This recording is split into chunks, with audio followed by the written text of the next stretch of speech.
Thing. We're live. Yeah, we're live. We is live. We is live. And everybody, okay, we need people to respond. Says we have an excellent connection. And this is part two. Man, when they knocked us out, they knocked us out. What time exactly did they Sorry. knock us out? Was anybody keeping track? If what was Sound that? check. What the hell was that? Sound check. Can you hear me? Yeah. Oh, yeah. That's good. I Oh, like that. Loud and clear says acid kick. We all can right. hear each other. Acid kick, I presume, is listening through another venue to Yeah. clarify whether or not we are on. Let's now check in with some of these other people. Yep. Okay, It's I'm gonna there. go back on the call. By the way, Aristides, could you do something? You're on camera. You get yourself off camera so that I can see your. Because otherwise, I get this all black thing. That's really Yeah. there. Yeah. Oh Yeah. God, that's so Yeah. much better. Yeah. Yeah. Oh my God. Okay. Okay. All right. It says, "Can you hear us?" I will ask our man. Another venue. Okay. We hear. I hear that. Okay. Check. Yeah. So that's a check. We're live. That's a check. Okay, so let's see now. Man, do you want me to read this out loud, Brendan? Anyhow, Brendan says, I can't talk, unfortunately. I am unable to join, but there are 2 points I was trying to get across. One is, I left that situation, but it was not without cost. The same day, my second Ooh. job called me and completely shut down and terminated the contract. That's his second job. He's still got his full-time job, so far as I understand. Then the person that was going to help me move had to cancel last minute due to his relative getting their knee broken in an accident. Okay. Okay. In short, an endless occult siege. He's undergoing an endless occult siege. Yes. Yeah, unending But he occult siege. left. I guess he found some way to leave. Yeah, yes. It Well, sounds like. he's sleeping in his car, remember? Yeah. Well, he left. Yeah, So, and and uh, yeah, uh what a shame. I heard all that, and it's like, if anybody ever thought they wanted a roommate, like they should be like honored and blessed to like have him as a roommate. Like hear all that shit he was doing. yeah, yeah, yeah. You Thank know, you, it's thank like you. yeah, basically fix your entire house, and then it's like fuck you. Yeah, yeah. Of course. Well, Yeah. that's well. Look at the quality of the people he was dealing with. He Yeah. was impressed by her Yeah. background and her resume, but I know, but she's yeah, just another. he's like he's a handy guy. He's like fixing all this shit. He's like amazing, you know. Yeah, yeah. It's just Who wouldn't appreciate that? thank you. Yeah, Instead, yeah, but he's with an MK Ultra yeah, product. right. Yeah, and that's they were not intimate. Just so people know, this Yeah, was she was like great right. grandmother age and shit compared to him. But all right, we need other people to come on besides us. Situation. So this is the woman who kept him stoned and with the munchies. So she No, was no, fat. no, no, no, no, no, no, no, no, no, no, no, no, no, no, no. That was a different situation. Oh, And we didn't really give you an opportunity to go through all your situations. I'm sure they will come out as time goes on. It's just I'm afraid of overwhelming people. It's like you've been through a lot. Talking to Sid here, and I know that, and this will all come out in due time. In fact, we might have you start tonight while I prep for monologue.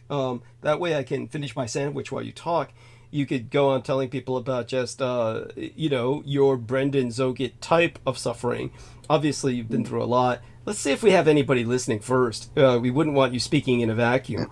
So going back to check out my stream here. And if we don't get a good number of people, Douglas Marks says loud and clear. God bless you, Douglas Marks. Starless Aeon says, let's not waste time on rotten fruit. Hey, that's appreciated. Hey, I like that. That's a nice. I will take that as meaning that we should not be going over the story of Brendan's suffering due to his roommate or something like that. But such being said, not quite sure that's what the person means, but I don't take it as a negative. It's so we've got a lot of concurrent viewers building up fairly quickly, and let's wait till we get a good number of them. But so all right, it's like I'm preparing for monologue, psyching myself up for it. and want to wait to see if there's enough people to justify that. Because I do go into a zone. And if I go into a zone, I usually prefer people to be there. And they may have destroyed that for the evening by what they did. We're going to find out. Now, we got a lot of concurrent viewers coming in, increasing. If we break a certain number, then, you know, I'll meander towards monologue. In the meantime, I think a good deal would be, because Brendan can't talk, and it's just sad that he cannot, we're going to let Sid do it, because we've discovered Sid has some potential for storytelling talent. He wasn't without merit when he was telling his life story. So, but it's a very Brendan Zogit type experience. It's very fucked. And Douglas Mark says monologue is what everyone needs to hear you. I appreciate that. Yeah. I appreciate that. Thank you. But we'll work towards it. You know, I'm going to finish. I love the monologue so much. Okay, thank you. Yeah, I'm going to finish, you know, at least half the sandwich and then put it away, the rest of it, if I don't finish it. Because I made myself a very big one to propel myself throughout the night, but really didn't have a chance to eat it while Peter was on. In the interim, we have who with us? Brendan can't talk, but he's with us in spirit. It's very bizarre. He's here, but he's not here. It's really weird. Do a bit of reading to kill time. I can read from the vampire. Sid. What did I just say? What did I just say, Sid? What did I say? Repeat it to me. Repeat it. Not read. You have to remind me, sir. That's Sid. I said you've had a really fucked up life.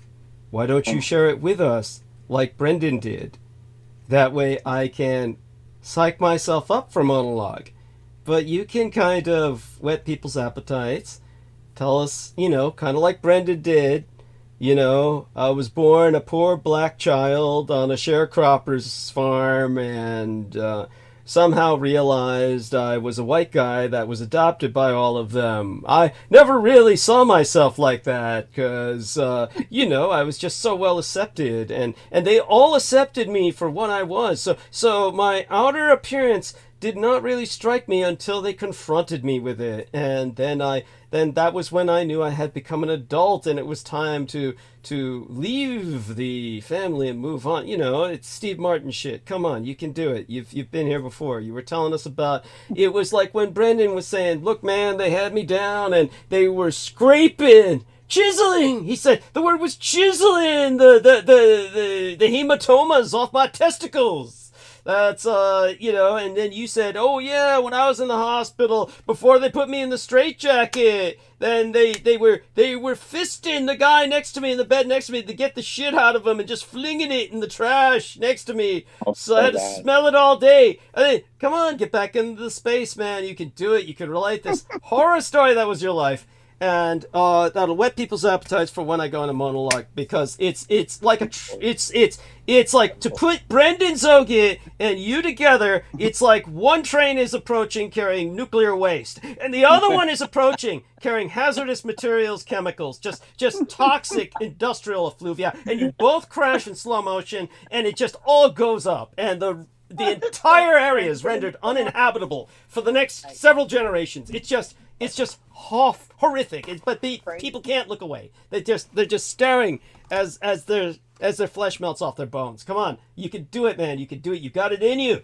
You got it in you. You're born. Your birth. How did you get born into this situation? Like, why? What kind of background did you have? Whatever you're willing to share, you know, without violating your own sense of integrity or privacy. You already have talked to us about the straitjacket and how you were struggling against the doctors when they were trying to inject into your groin. What were they trying to inject into your groin? That was awful. They were putting in an arterial line to monitor blood gases. Blood gases. Blood gas. Yes, and they needed to maybe bleed me out through my fucking groin rather than come in every half an hour.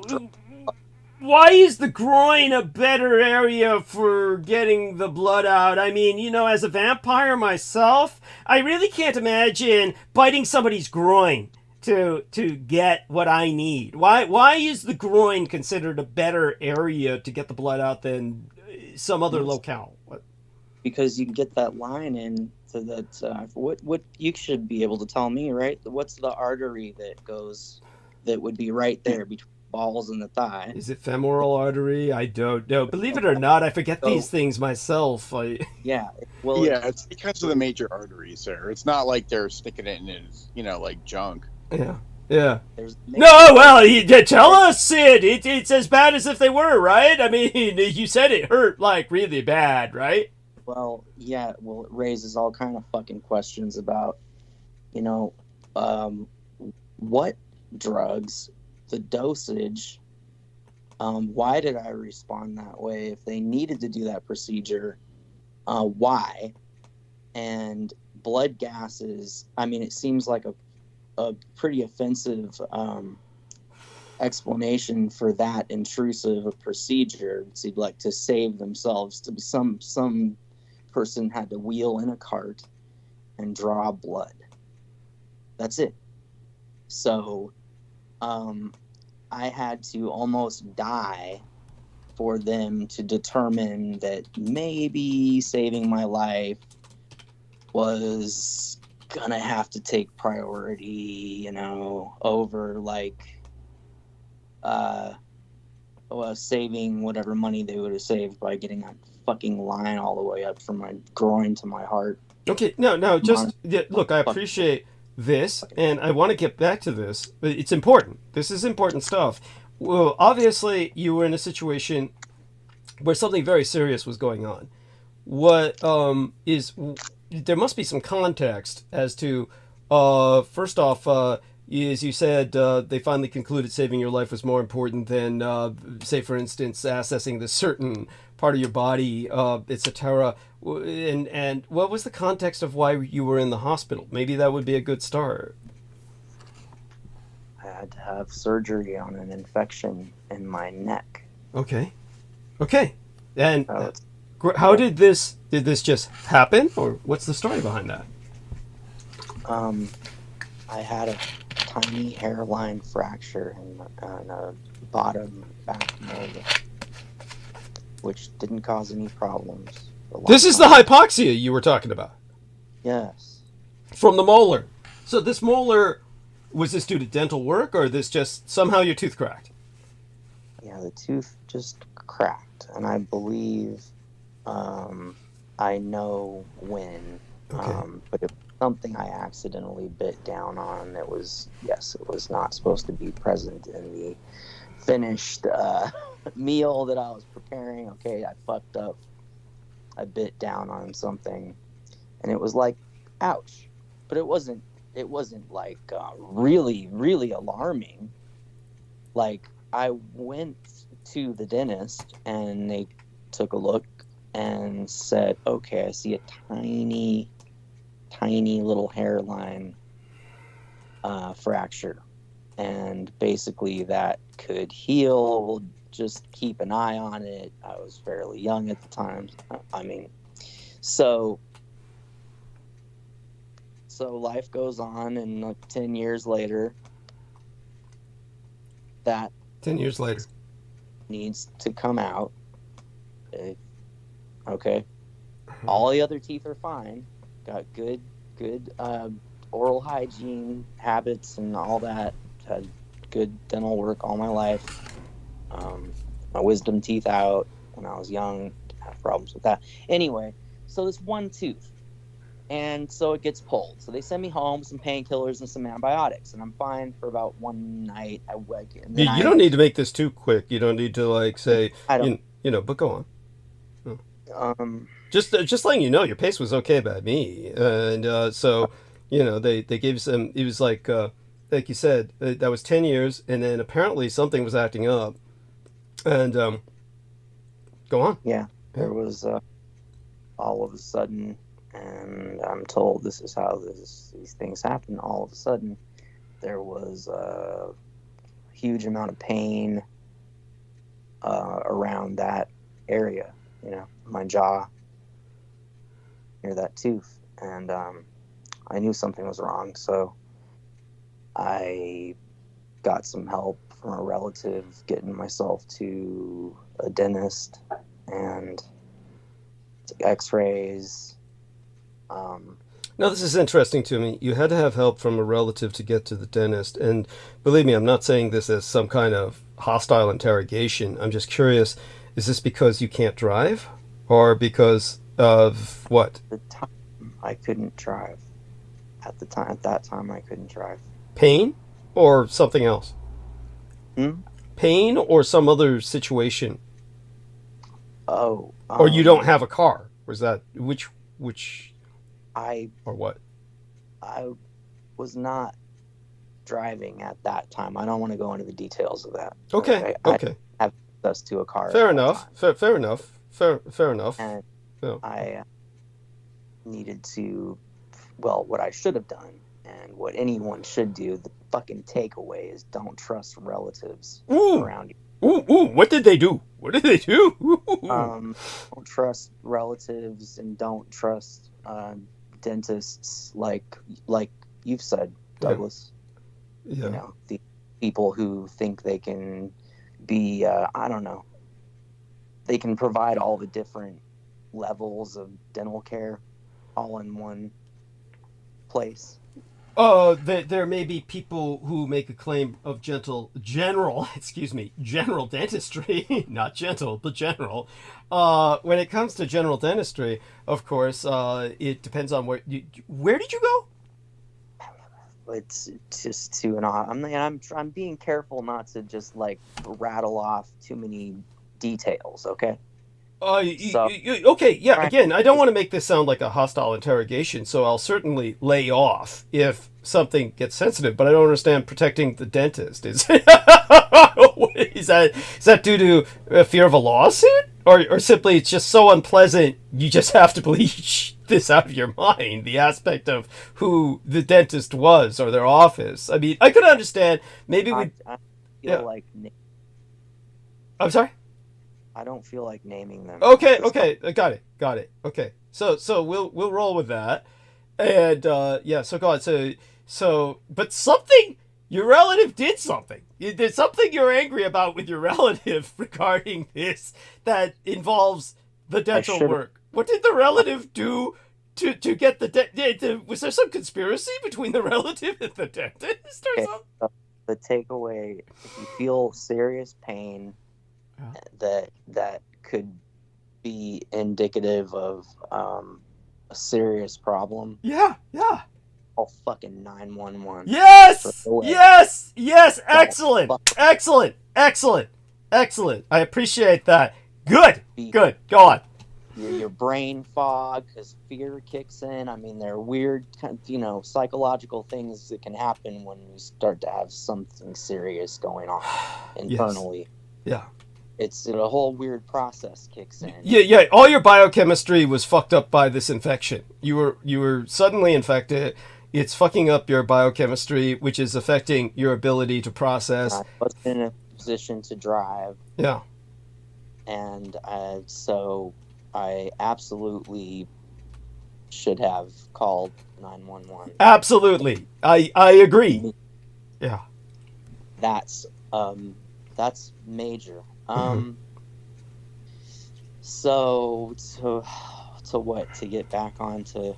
So this relative somehow fucked up the process because when they presented you to the dentist, something happened where that somehow really fucked up the procedures. Where the hell am I? You got to where the tooth got pulled, right? Yeah. Or the tooth got pulled. So by the way, this is bad. By the way, when you go to a dentist and they say pull the tooth, it's one of two things. Either it was so bad that was the only option, or you didn't have the money to pay them to save the tooth. Was it both or just one of those things? I mean, it was something all of a sudden, the tooth needed to go. Okay. So it's probably bad. I mean, I hadn't walked around with pain. There was no indication of a big problem with it until it became a very immediate problem.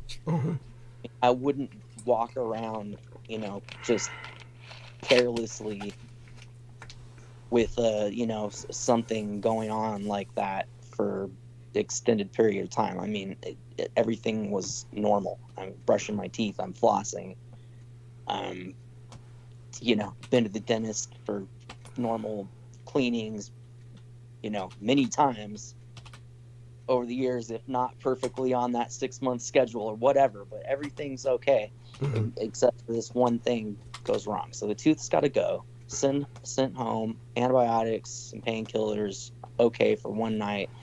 I don't know, 2 nights. So either the second or third night, I went into, I guess, my throat started closing up and I started becoming hypoxic. So I might have died right there in my bed. Mm-hmm. Mm-hmm. I was experiencing something like really extreme sleep paralysis. The kind that involves not being able to breathe, because there are different kinds of sleep paralysis, right? Like there's sleep paralysis, people have visual hallucinations, or people have auditory hallucinations, Mm-hmm. or they just feel paralyzed, but they don't necessarily feel like they're suffocating. And then there's sleep paralysis with that distinct sense of suffocation,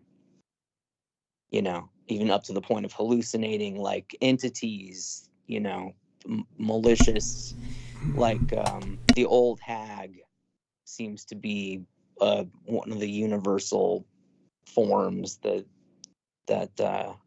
of the sleep paralysis entities or whatever. And I think this connects with the Chochoa, right? But that's a whole other thing. I mean, it could, but your case sounds like it's. It could. Maybe because you were immunocompromised and you were so vulnerable, the Chochoa could have taken advantage of that, saw an opening and come in. But it also sounds like it could just as well be, in this case, purely medical. You were going through something horrible. So go on. Yeah. Well, I think that there was a combination of things going on, and I think, and I was left with the impression that different kinds of entities are attracted to, a person when they're close to death. This person might die today. It's just like vulture circling, right? Yeah. Yeah. And so I was just absolutely in the haze of death, and I called a relative. Mm-hmm. Well, anyway, so then I don't know, fucking gets blurry, So I keep saying, woke up. Okay, so the sleep paralysis, barely woke up. Got to that point and was just struggling like crazy to wake up, to breathe. It was that kind of sleep paralysis. And finally, I shuffled my way out of that shit and got up out of bed, stood up, looked around, and I was clearly like in a really bad way. I was in a really heavily altered state, and I had not taken any drugs to account for any of it, not drug.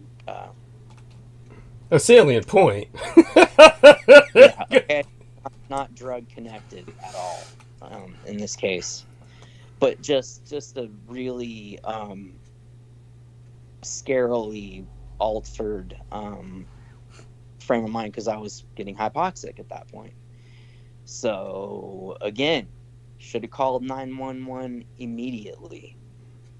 And this is where it gets really important. This is where I really should have called 911 immediately, but I called this relative who just took their fucking time, like it was nothing, because of some petty resentments. And Wow. yeah, I called and I was like, hey, something is really seriously wrong with me. I gotta get to a hospital. I gotta get checked out right away. And I was like way out of it. And instead of just dialing 911 themselves, this person just helped me delay my own care by just hours and hours and hours and hours. So by the time I got picked up, driven all the way back across the fucking bay, and back to the dentist, and was told basically that my throat's closing up. I need an ambulance. That's what they said. Need an ambulance, need an ER right away. Need surgery. Has to happen right now. And they didn't call 911. They didn't call 911. Fucking dentist. The asshole across the parking lot who chimed in, did the x-rays or whatever his part was in the whole conversation. None of them picked up the phone and just called an ambulance. There's this relative, just old and clearly not someone who has any business making any kind of decisions about anybody's health care, especially in a life or death situation. So what do? They send me off with this person. And instead of taking me straight to the nearest ER, this person puts us in rush hour traffic, points us out at some shithole facility like 2, 3, 4 towns over.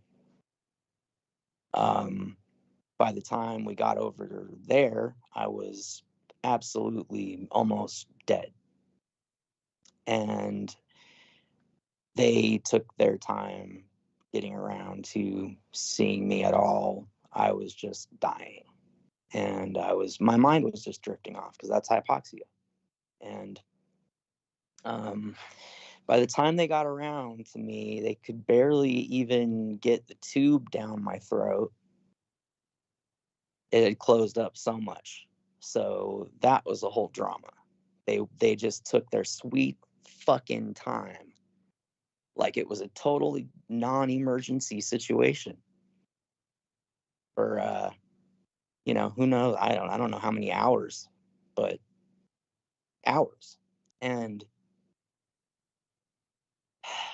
I mean, I just evacuated my bowels on the table. I mean, I was dying,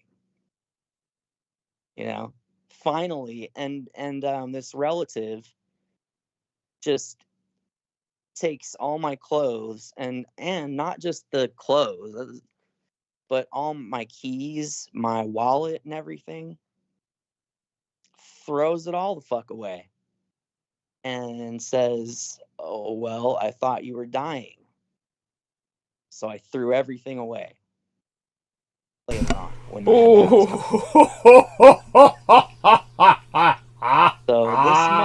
motherfucker, the thing about this is this motherfucker made an attempt on my life. Oh my God. This is an attempt on my life by this shit ass relative who ought to be in a fucking jail cell alongside that fucking dentist and the motherfuckers who ignored me at that little shithole facility. The people in the medical system are fucked up. I mean, do understand that at this point, forgive me, is this all? I'm multitasking here. So at this point, you're in a hospital. This is no longer involving the dentist. At this point, you're in a hospital, and but they're really not attendant. In other words, they're inattentive to your obvious situation, which is emergent. The term is emergent, and you're in fact it's so obvious that you're dying that your relation threw all your clothes away. Oh my God. By the way, I do want to remind everybody, hit that upvote button. We are going to enter monologue, but I have to get this into the zone I'm actually providing myself enough calories to do that. I'm chewing silently and on mute while Sid is doing us the favor of talking. And personally, he is providing a service. Booger sugar on at some point. Yes, I may go refresh myself. I didn't have a chance to do that. No, I said you can pay me back in booger sugar at some point. Oh, that's cute. That's cute. That's I wish I could. Me too. Got me in. Telling the world about my traumas and terrors. Well, it's therapeutic. Talk about that later. Yeah, again, everybody hit the upvotes, and I mean, from every IP address you've got, And God save every IP. You know what I do want to say? I want to know. I usually don't want to butt in the beginning of a show and say it, but like I think you have to be logged in on a YouTube account. It's not so much that you're just at another IP, because I've tried it from another device and it's like you're not logged in. Got it. So explain that to people, and explain how you think they might be able to log in from different IP addresses. Yeah, I think you can log into more than, well, you probably can't thumbs up from the same account more than once. So you'd have to have like different YouTube like logins. Now I don't know if you make another channel. You know how you can make like more than one channel, which is not at all difficult, because we have trolls that do that in an instant. They seem either that or they got 20 channels or 100 lined up all at once. Yeah, but go on. It's like under your original. It's under your main like YouTube account, but it's just another another identity. And I think that might work. I haven't tried. Well, it's just that you have multiple Google accounts and you have multiple YouTube accounts. Then you have, if you're on the app with one account, then you can be on the website with a different account. So that is an extra. Sure, if a person wanted to make multiple accounts, sure. Yeah. Okay. And so thank you, both of you. No, whatever you do, everybody, give us a goddamn upvote. We fucking we need it. Yeah. And what were you? Yeah, I'm sorry. Go on, Sid. What's happening is you're cutting off a lot, Sid, because are you on speakerphone? I don't think so, but I'll double check. Okay, please speak clearly and directly into the microphone, because half of what you're saying is getting cut off. Not until now. It just started now. When it could be because you're speaking at the same time that I'm speaking or something like that. But please repeat what you were saying just now, okay? So we can hear it, because we have no idea what you said. Please support Douglas Dietrich, everyone. It helps Douglas immensely. Yes, thank you. First and foremost. And then, there's people like myself and Brendan and Nemo and Aristides and Brooke. And we all have fun with this show. And we think it's, it is therapeutic. It's important. It's not just shits and giggles. There's a message. And it is important. And Douglas gets into just a lot of really profoundly cool shit that you will not encounter anywhere else. And it's an education that you won't get otherwise. So thank you. Please show your appreciation for the love of God. Okay, that's definitely appreciated, and it's very, very good. I want people to know what one thing Sid has is a sense of poetry. He really does have a sense of poetry. I've seen it come out. So yeah, I think that was Aristides pitching in. Yeah. I agree. There. Thank you. So, Sid, please continue. So you're in the hospital. Your relatives have written you off. Just horrible. And he sent me an image here. I'm afraid to look at this image he sent me. It's probably a photo of him spread out on the operating table. It probably looks like the old game. Those photos are those I have. I will obtain those at some point. Oh my god. Yeah, so he's showing me something else. I won't mention it. It's dude, don't touch that. Don't. Just leave that truffle alone. Leave it there. Push it aside. Truffle has had it out for me all day, and it's been looking at me sideways. I'm gonna teach it a fucking lesson. Oh my god, he's eating it. He's eating. What is it? Is it belladonna? Is it Fuck nightshade? Is it like? I mean, this guy. I mean, fuck Brenton Zogit's vegan diet. I mean, this guy does a vegetarian diet of all the deadly nightshades put together. Belladonna, Datura, Not a, Wolfsbane. Holy shit, dude. The interesting thing is he still maintains a certain level of coherency so far as I've seen. Let's see if that holds up. You know what? Hey, you know what? Maybe he could talk about it, Sid, if that's all right. Like he mentioned, like some woman that's got a program. It's like people actually try to do these things like in a structured medicinal way. We don't want to make it seem like this is just like rampant, careless drug abuse or anything. Even though it appears as such, the way it's just went down, yeah. Maybe we want to, kind of differentiate from that there are really, are very, well-meaning, therapeutic programs, for these type of things. I think Sid could speak to that. Sid, yes, by all means. I can. Well, I have always found psychedelics to be totally fascinating. And I told the story of being dosed when I was something like 4 years old. Don't remember that. I think I rejected that out of my brain and evacuated that. Tell us again. Okay, so this gets into my my family life, my family of origin.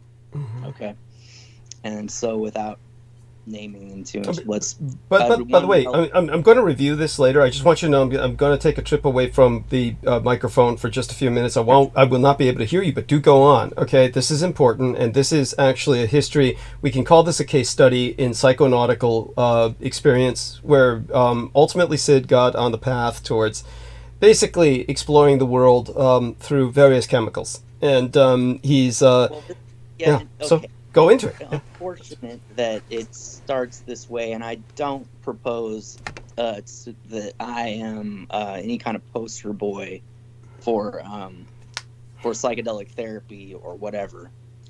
But I have seen a lot of other people have major improvements in terms of their ability to manage life with long-term like treatment-resistant mental health issues, and I've seen people get over long-standing addiction problems and absolutely, yeah, no, very, very. I mean, your case is kind of unique, but your case is kind of unique because some of the early trauma was caused by psychedelics. Is that? Right. I don't know. Well, yeah, I'm actually staying here to hear that part. I'm actually staying here to hear that part. Go. Yeah. I mean, that is kind of unique, but in general, people have used it to help to improve a lot of mental health problems. Yeah, but but back to what happened to you, Sid. So somebody spiked your baby milk with acid. What the fuck?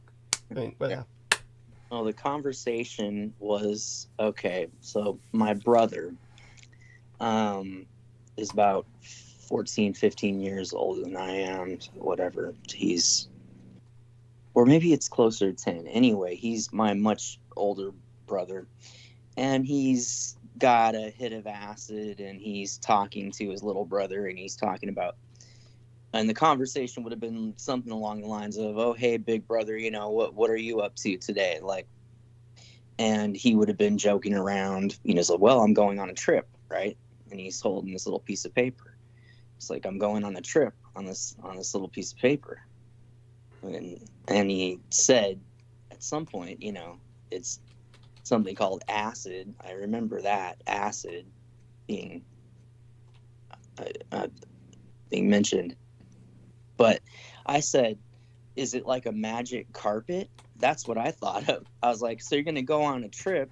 I was old enough to get like the silliness of what he was saying, right? Like I was a little kid, but I was like, I got it. I was like, so I thought he was kidding. Thought he was fucking with me, pulling my leg, pulling my chain, whatever. It's like a magic carpet. He's like, yes, that's just what it's like. And I said, well, I want to go on a trip. And So he ripped off like half a tab, gave it to me. I ate it like he told me to do. And I thought it was just a goof, you know. And he took another piece and put it in my mom's coffee or tea. And this was on a day when she was going to be responsible for running her own little homegrown daycare. Okay, just to contextualize this for our listeners, my understanding is that Sid's mother had established a business in daycare, and that basically she ran this out of her home so people would leave their children with her, and she had a fair number of them that she was responsible for. And this son of a bitch basically acid tabs his younger brother, at least 15 years his junior. Older.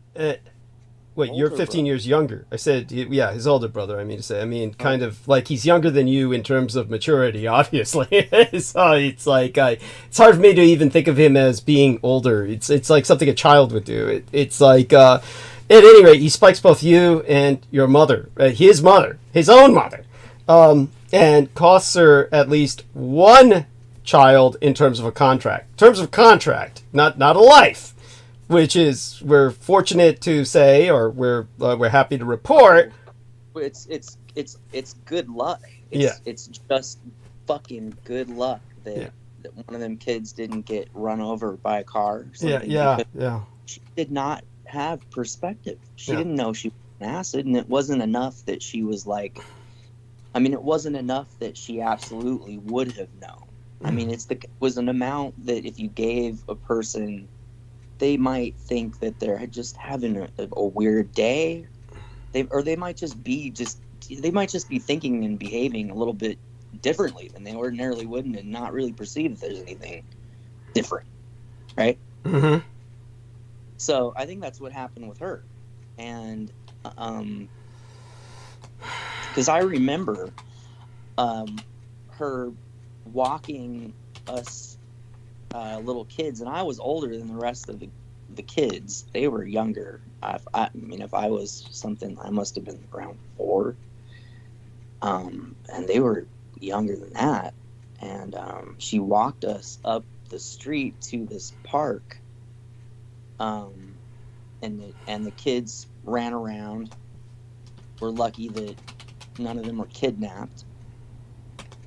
You know, and I remember just kind of my mom sitting with me and kind of focusing on me, and she was tripping, you know, like, 'cause since then, like, I've taken plenty of acid, and I've been around other people who were tripping out, and you know, that's what was happening there.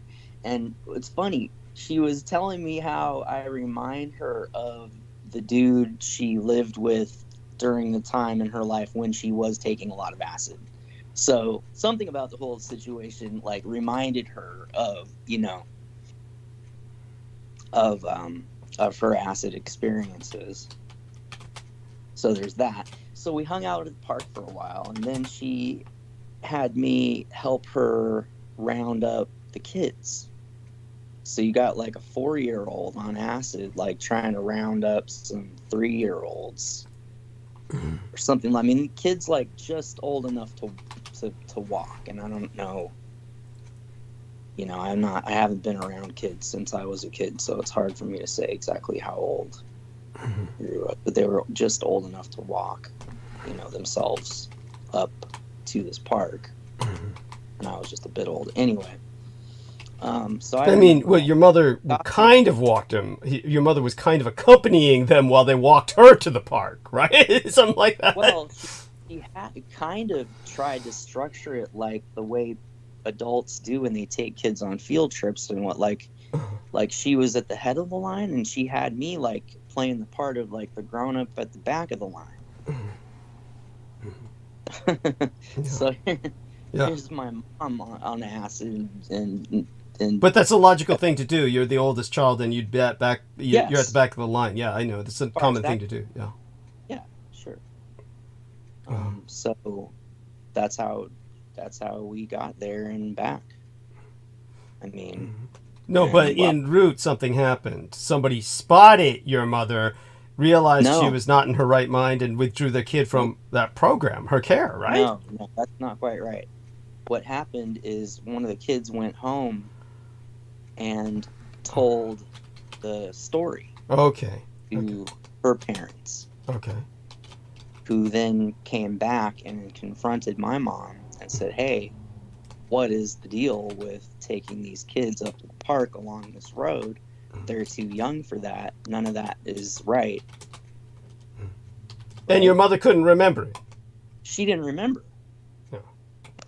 Because she wouldn't have done that maliciously. I mean, it's something she did because she was because your brother spiked her. Yeah.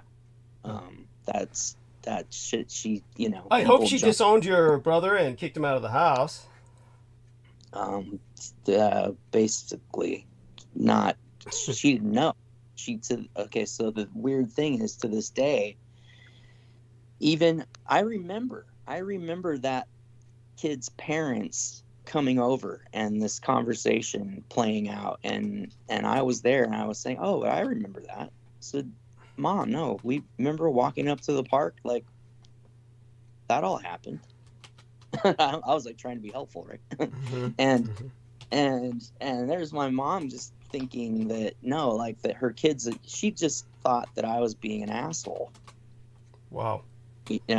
So unfortunately, to this day, my mom believes that she didn't do it. Yeah, that whole episode never happened. And that I am just making that up. Oh, God. And I don't know why in the fuck.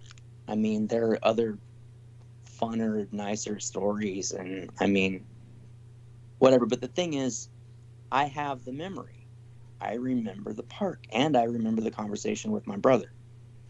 And I remember the conversation with my mom at the park. And I remember why the kid was pulled out of the program, all of it. I had a good memory as a kid.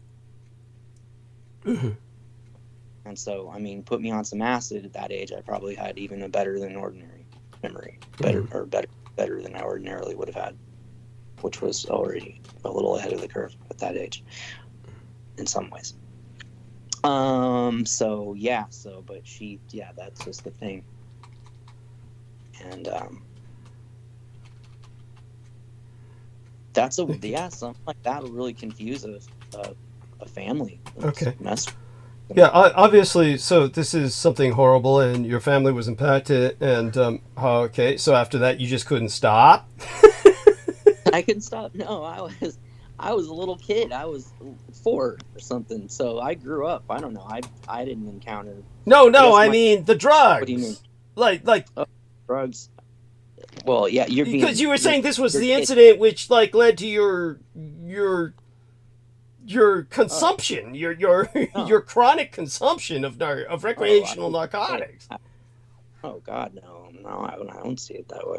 Okay, then okay, well, Aristides, help me out here. Is that not? I think. Yeah, I think some years passed between that and when he embarked on his, journey, his journey, more purposeful, guided journey. Right? I like all the qualifiers Aristides is putting in this. Right. He just didn't start at 4 and be like, all right, yeah. I didn't just continue from 4. I didn't go hang out at the dead parking lot. Yeah, tripping balls every day when you're 5. But okay, again, this is not a hostile interview, but I'm just trying to get it. Okay, I'm just trying to contextualize this myself. So then, fast forward. Sid, when did you start Right, but nevertheless, Sid brings this up, so it must be relevant. It's like a primal trauma that somehow primes you. Is this not a primal trauma that primes you? Is it not? Of course, but he turned back to it in a constructive way. But it must have been. I love this. It's like Aristides is Sid's agent and shit. I love this. This is go on. We love you, Douglas. Oh my God. So Sid, how many years I'm later? thrilled How that many you're years? making the story. This is Sid, a lot of years of silliness culminating in these moments right here, and I appreciate you both very much. thank you. Thank you. So Sid, Don't Yes. dry up on us, man. yeah. So how many? So after you were 4, and then how many years went by? Like when did you start doing the Okay, within? sure. So, well, I'll mention one other experience I had Along as the way. a kid. All the way. As a kid, the dentist's office. Strangely enough, all right.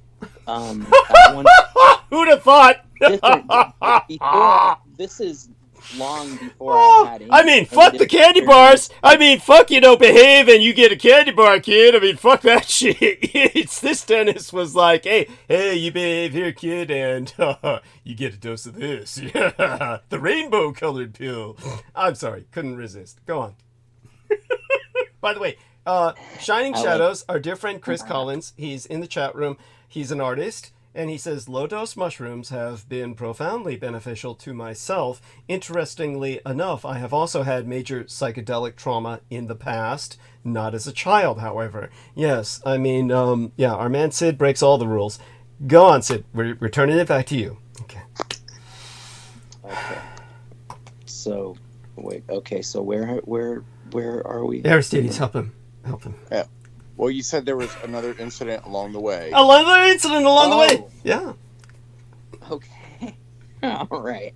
So at the dentist, at one point they gave me nitrous oxide. Oh yeah. Yeah. They call it laughing gas. Don't call it laughing gas for nothing. So at the dentist, the medical nitrous oxide. I mean, I forget what it was for. I mean, nothing major, but they gave me the nitrous oxide. And I had the most magical, trippy experience, and it was not just like the way you get high, like, hitting a balloon at whatever the Fish concert or whatever people do. Mm-hmm. But, having the mask on with just like that balance of oxygen and nitrous oxide, like, and it keeps it, you go somewhere. I mean, because it's like an anesthetic effect, but it's so. Mm-hmm. In that way, it's like a dissociative hallucinogen. So it's a lot like ketamine. And and the effect is actually similar in some pronounced ways. Like if you were to really sit down and talk to people who were familiar with both those drugs, they could tell you, they could confirm that. But yeah, it was a trip and it stuck with me. And my perception, my experience though at the dentist's office on the nitrous was that I was doing like not cartwheels but somersaults, and this would come up later in psychedelic experiences, but I had the sensation that I was doing somersaults like a very fluid kind of like a decent click type of like a somersault motion, forward motion and back, forward and back, like across a swimming pool. Like a particular one that existed in my life. And how old were you when this happened? That I still would have been pretty young. I mean, that would have been, I would have 6, 7, or maybe something like that. But then, mini asthma attacks. Being very close to death that way, and then being kind of brought back with drugs. And having that experience many times with the asthma. When did it start? Early in childhood. Mm-hmm. It was very young. So it's just always been part of your experience. Yeah. Okay. As soon as I was like up on my feet, like trying to keep up with the other kids, I was like passing out from asthma. And I'd be waking up in the night like dying, and be raced across town to the ER for the breathing treatments and everything. That was like a regular occurrence. So that was always kind of like its own kind of acid trip. I'd go through that weirdness and come out of it and be very dazed and be like in basically like a drugged, like an altered state, and I would sit there and play that video game Tetris. If anybody remembers No, Tetris. yeah. By the way, Tetris is bad. It's like Tetris is really addictive, and people get what they call Tetris head, and they fall asleep dreaming Tetris. So Tetris is pretty fucked. I don't know if you're aware of this. Tetris is like considered dangerous. So, I haven't heard that before. That's interesting. yeah. Yeah, but then they said that about chess as well, and chess is also like that. Chess was once considered as bad as video games. Back in the day, chess was considered something that they wanted to ban. It may have been banned in a few states at some points in history, because there's really nothing to chess other than chess. There's all this bullshit that it like makes you a better strategist, and it's all bullshit. The only thing it does is it makes you a better chess player. It's simply monofocal. There's it's its own skill. It is its own skill, but it's applicable to very little else. And those who try and say that, oh, it's like applicable to life, or it's like, there are some analogies or parallels, but it really generally, no, it's generally inapplicable and has nothing to do with life, because it's a very limited space on which very limited maneuvers can be played. So it's not like life. It's not like war. There's no factors of chance. Chance is essentially eliminated, so it becomes a direct confrontation of two minds, which is admirable. Certainly, mentally, it's somewhat, shall we say, fascinating in its own right.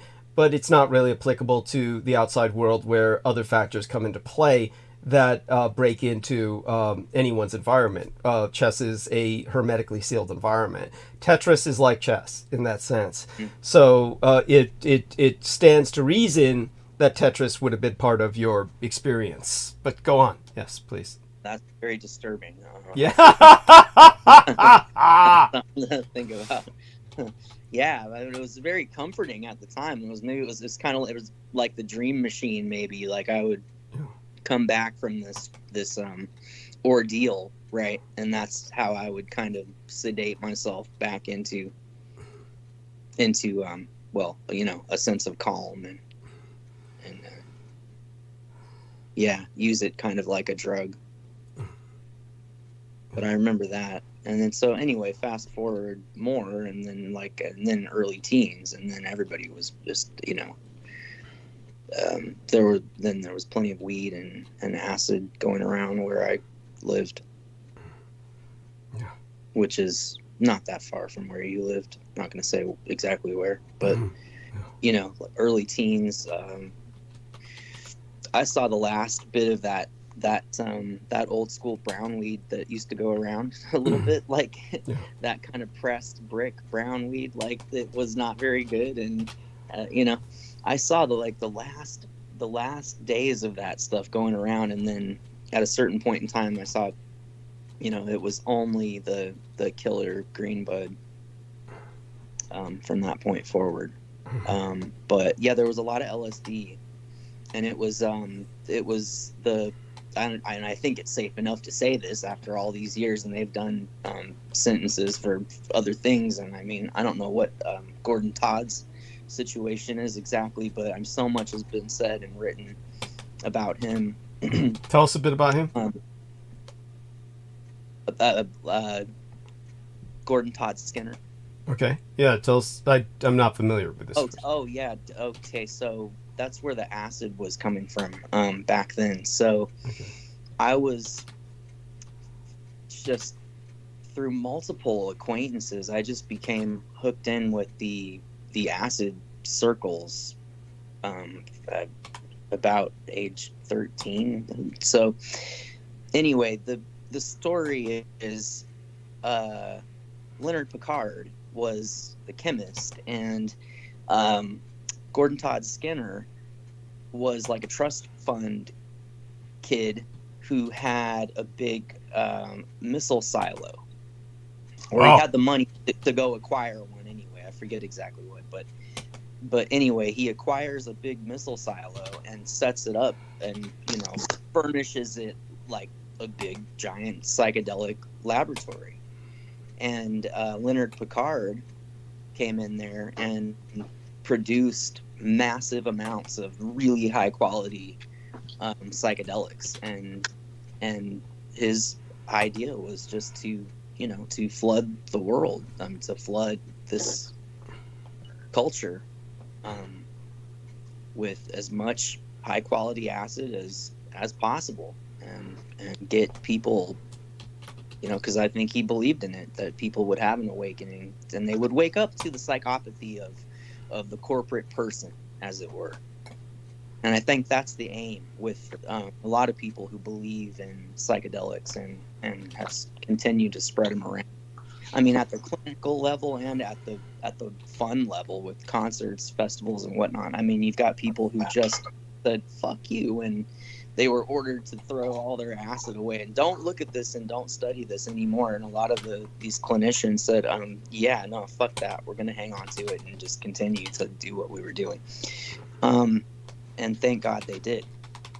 Well, I don't know about that, but they certainly did what they did, and we're living with the results. And you're the result. The thing is, the takeaway there should be in the fucking drug. I mean, and then you won't worry. Then you won't have 13-year-olds getting overexposed maybe to heavy acid, right? Whoa. I mean, because. It'll be a regulated system, and no dispensary wants to be the first one to get their license taken away and be in the news and shit for selling some newly decriminalized drug to some underage kid. That shit don't happen. Okay. I mean, I've been going to dispensaries since 2001, and that scene was only a few years old at that point, and that. Those were good places. Those were not like drug dens or anything. They were very clean, and it was just weed. It wasn't a drug and alcohol scene at all. They were very supportive. I mean, medical marijuana was no joke. I mean, those places gave out regular acupuncture to their regular clientele, and they provided a nice, clean place that was alcohol and drug free to do something, that is harmless and has therapeutic value, like, spending some time around other people and smoke some pot that is decent and quality. And, and walk away with thousands and thousands of dollars worth of acupuncture and other holistic care I got through the dispensaries before what they call Obama's war on weed. Wow. Where he shut down the whole entire social aspect of the cannabis dispensary scene, just went away overnight. All of a sudden, you can't consume on site, and everybody's sold on this. They're like, oh well, you don't hang out and take your drugs at the fucking CVS. Well, no shit, dummy. It ain't like that. It's like a plant medicine. And those were good places that encouraged like real human connections and communication about the nature of things, getting into politics and the drug war and the prison industrial complex and the medical system and whatnot. That was a cool scene, and Obama shut that shit down in about 2008. Wow. And it went from being that to being what it is now, which is more of just a kind of a frat boy stoner trip out there. And they have that one place, I forget the name of it, but they call themselves San Francisco's premier cannabis dispensary. Yeah, that's right. I see commercials. Yeah. What about it?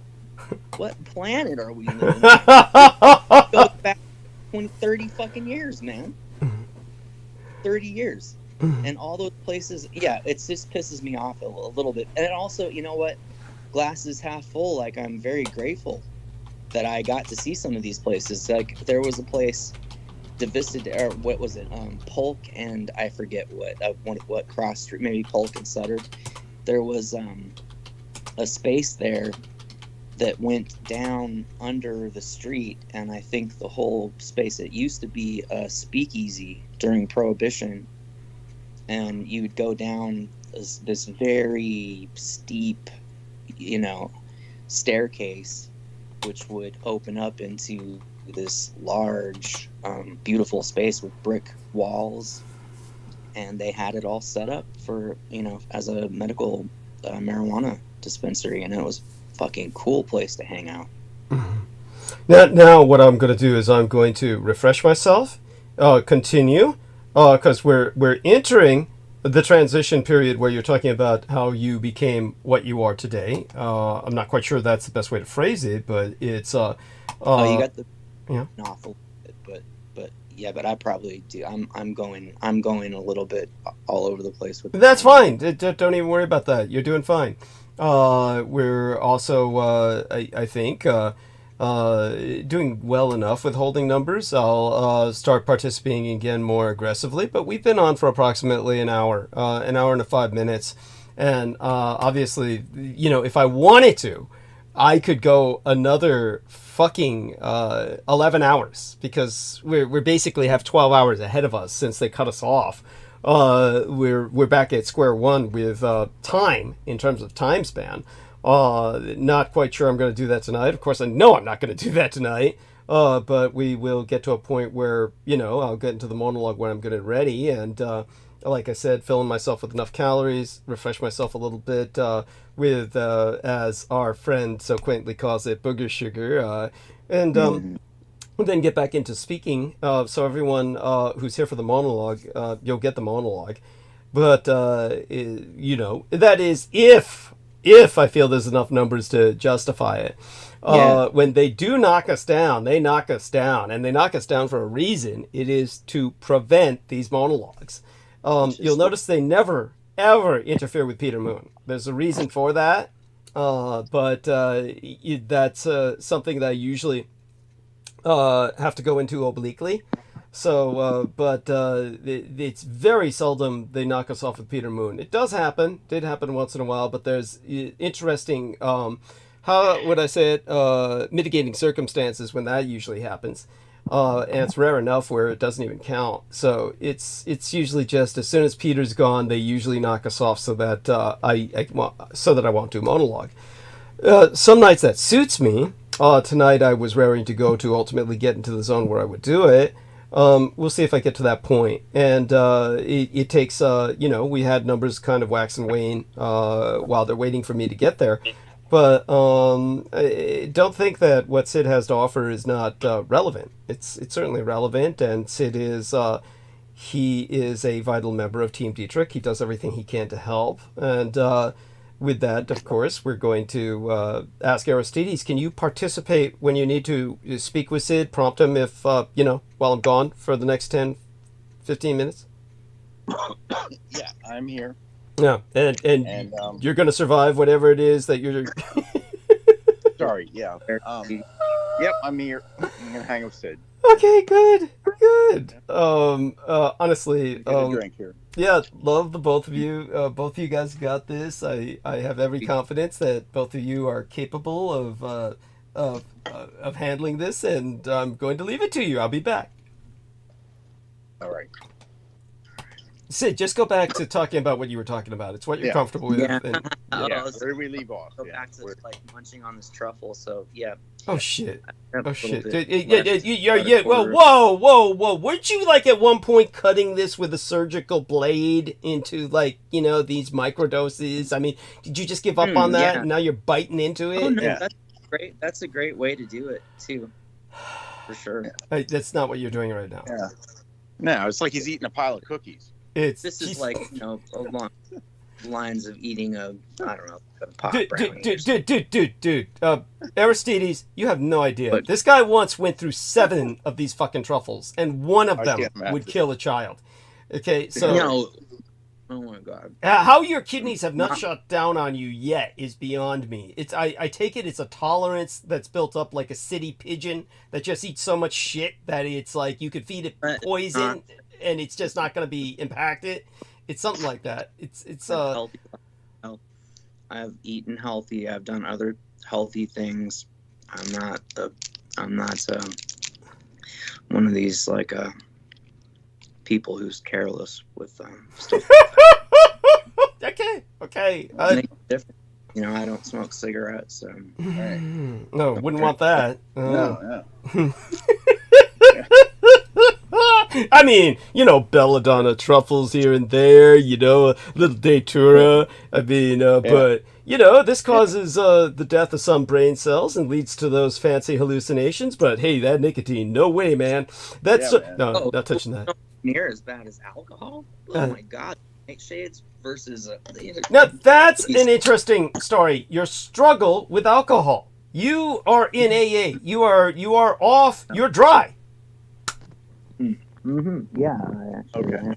Mm-hmm. So there. Okay, there so he was- just there said that was from. alcohol era. Yeah. He said that from under his pillow or something. What the fuck was that? He was suddenly underwater. My phone is over the speaker sometimes. Okay, yes. Also helps when I know every once in a while he takes a trip to the sink and he dunks his head in after pouring in the entire ice tray because that's how he keeps himself numb or wakes his sensations up or something. Yeah. But Right. try talking when your head is not under the ice cube water. Okay, that's I know it's like the video from Huey Lewis and the News or Huey Lewis and the News. I think it was the video opens like that.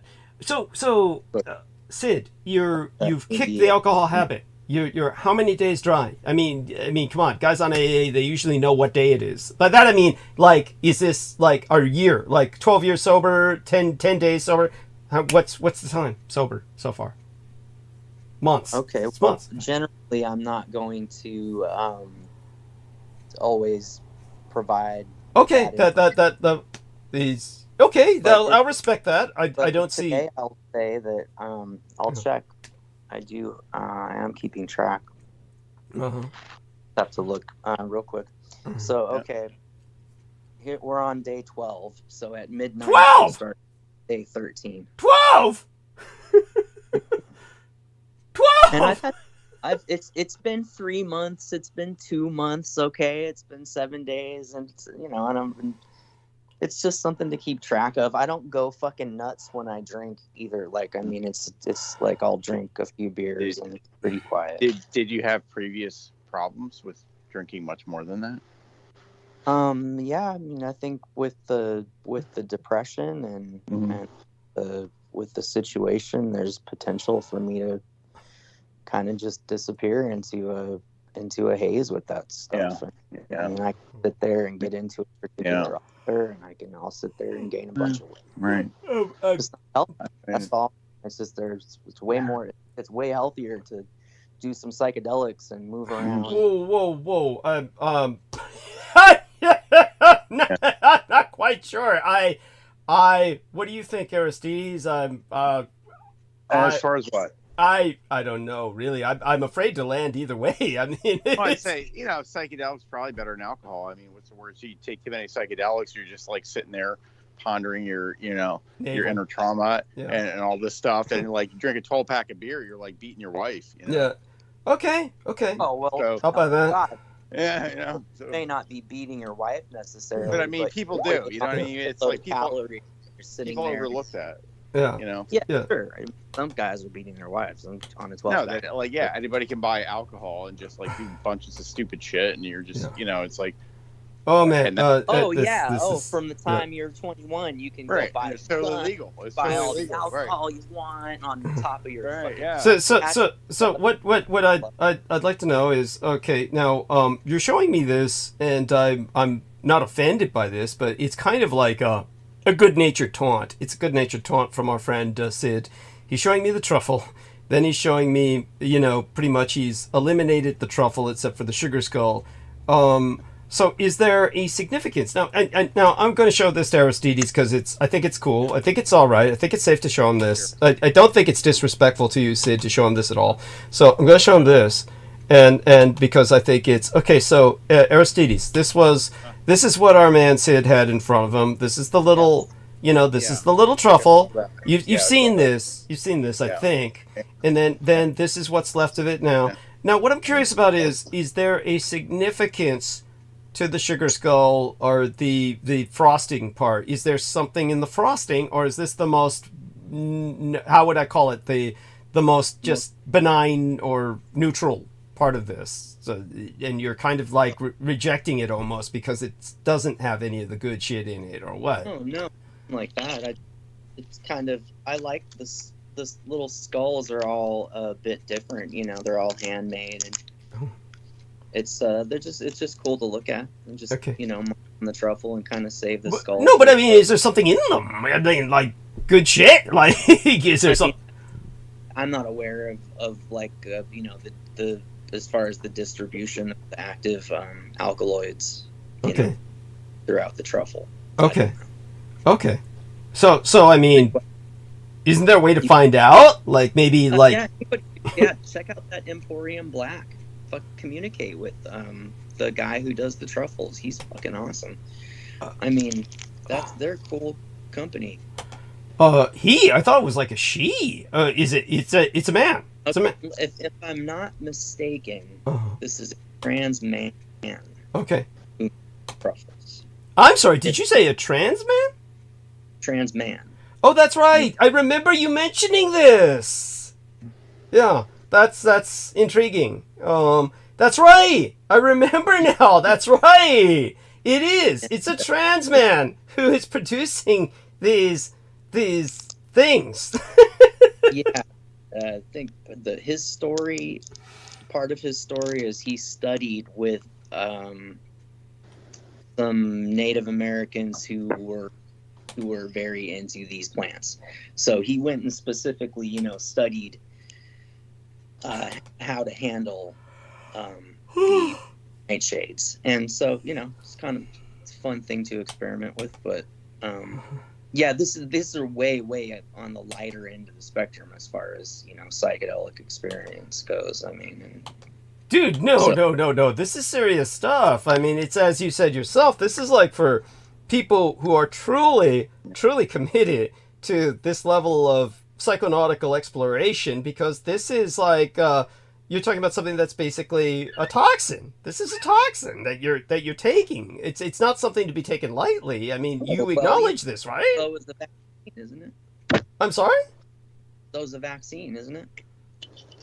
I mean, it's in the dosage, and it's in. What is the difference in a poison or in a medicine? I mean, is that like I how do I respond to that? It's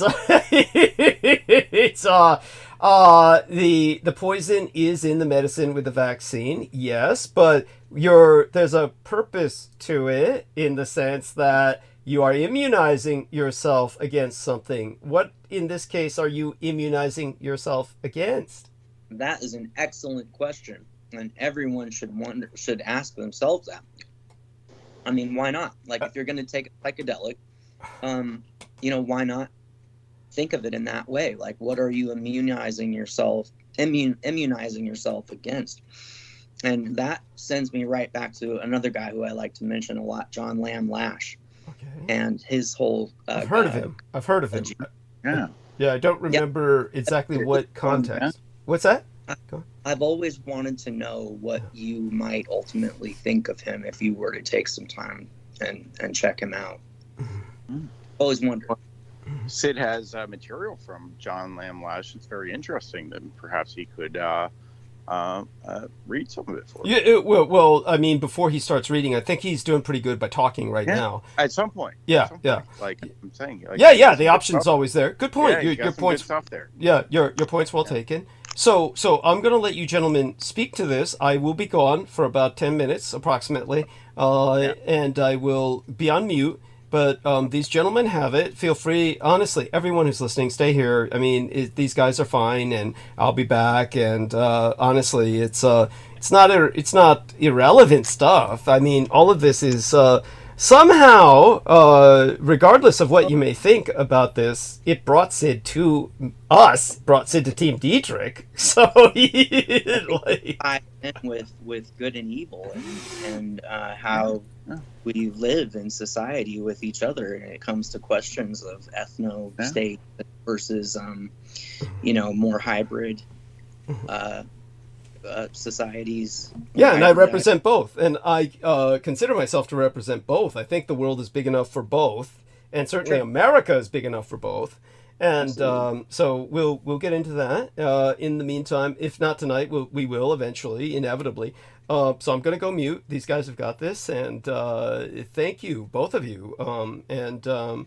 I think both of you really are the core of Team Dietrich at this point. I mean, obviously Brendan's going through some stuff, and hopefully he'll be rejoining us at some point in the near future. But right now, yeah, it's pretty bad for him. So everyone maintain him in your thoughts and prayers. It's not that bad, but it's bad enough. And yeah, okay, gonna go mute. You guys have got this. Thank you. Yeah. All right, go eat your sandwich. Mm-hmm. Okay. Okay. So, on the subject of race, I guess that came up for a second. Oh, did it? Did it? You know, the subject comes up in the psychedelic world, actually, because a lot of people are attracted to ayahuasca. So there's like the politics of ayahuasca tourism, right? So you kind of start to imagine like Amazonian communities, right? And there's maybe a shaman, maybe someone who really knows ayahuasca, and suddenly that person's been kind of found out by these like jet setters, these psychedelic jet setters, and then suddenly they have all this crazy Western money coming into basically like their church, like the equivalent of their local Vatican or whatever, suddenly is high on all this like Western psychedelic jet setting money, and cocaine comes into the picture, and more and more fucked up shit, and like people getting out to these retreats and having horrible traumatic experiences because they're like Westerners, and they think it's really cool to go to out to Bolivia or to Peru or some other places people go for these ayahuasca retreats, and the people who are trying to make some money off this ayahuasca tourism, I mean, even if their hearts are in the right place, they don't know how to deal with like first world people with diagnosed schizophrenia shit, like the folks running the ayahuasca retreat are just, there was some individual who was stuck in a situation like that, who I heard about specifically, who was hardcore schizophrenic, ended up out there with offer medication, and the tribe she was with could do nothing but tell her, you're a bad person, you're a bad person, you're a bad person, all the negative spirits have attached to you, and and she was just going crazy, right? And how this we will be looked after, and that seems to be the way of it, is someone, a couple of people will be like assigned to look after a person in that kind of situation, and you're talking about out of control person with major mental. Well, that's the business. That's the business model. But you're saying, like, this could this could go awry here. Yeah. There's a lot of potential. Well, it does. There's a lot of potential for some fucked up shit in that world. Right. It seems like a bunch of like Westerner, sort of new age, psychedelic people are just like, linked up with the ayahuasca, the real deal ayahuasca people, and they made like a spam like business out of it, like like the tourism, like you're saying. For sure. Yeah. And people know that, and that's where like Datura comes into it in a real evil way. Is a lot of people who get preyed upon, through the nightshades, they'll be people who are out there looking for a breakthrough with ayahuasca, right? And then they find some of these people are more, on the dark side, and they fill the ayahuasca with Datura, and suddenly somebody's experiencing one of those things. Now all the hookers are going to come out and seduce you into like turning over your bank account and your shit, and leave you alive, maybe, if you're lucky, and you won't know what the fuck hit you. And so that shit goes on. So the cool thing about the woman that I was talking to you about, she says that one of her insights, like on an ayahuasca journey, was, hey, why don't you go back to where you came from? Like the ayahuasca was telling her, why don't you go back to where you came from and work with the medicine that's native to where you come from, you know? And there are psychedelics that are native to wherever it is we all come from. And, you know, there are some that are more universal, and ayahuasca is more exotic. But like the nightshades seem to exist in one form or another pretty much universally. It seems, I mean, and psilocybin mushrooms are another, and it seems like, I mean, ergot fungus could grow pretty much anywhere. That's a sneaky one, right? Like, but that can grow anywhere.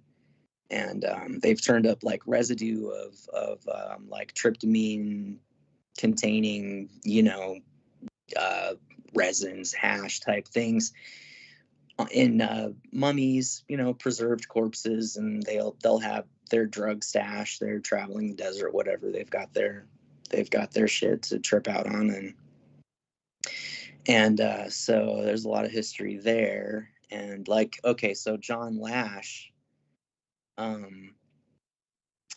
Oh yeah, so the immunizing thing. Okay, this is really interesting. Okay, so this made me think about the archons. So in John Lash's cosmology, there's basically the aeons, and they are the super consciousness, like cosmic entities, which basically fall into like a dream state and become what we know as the planets. So then in this cosmology, planet Earth is the dreaming aeon Sophia, and we are all the you know, an expression of that consciousness, you know, which is that's Sophianic animism.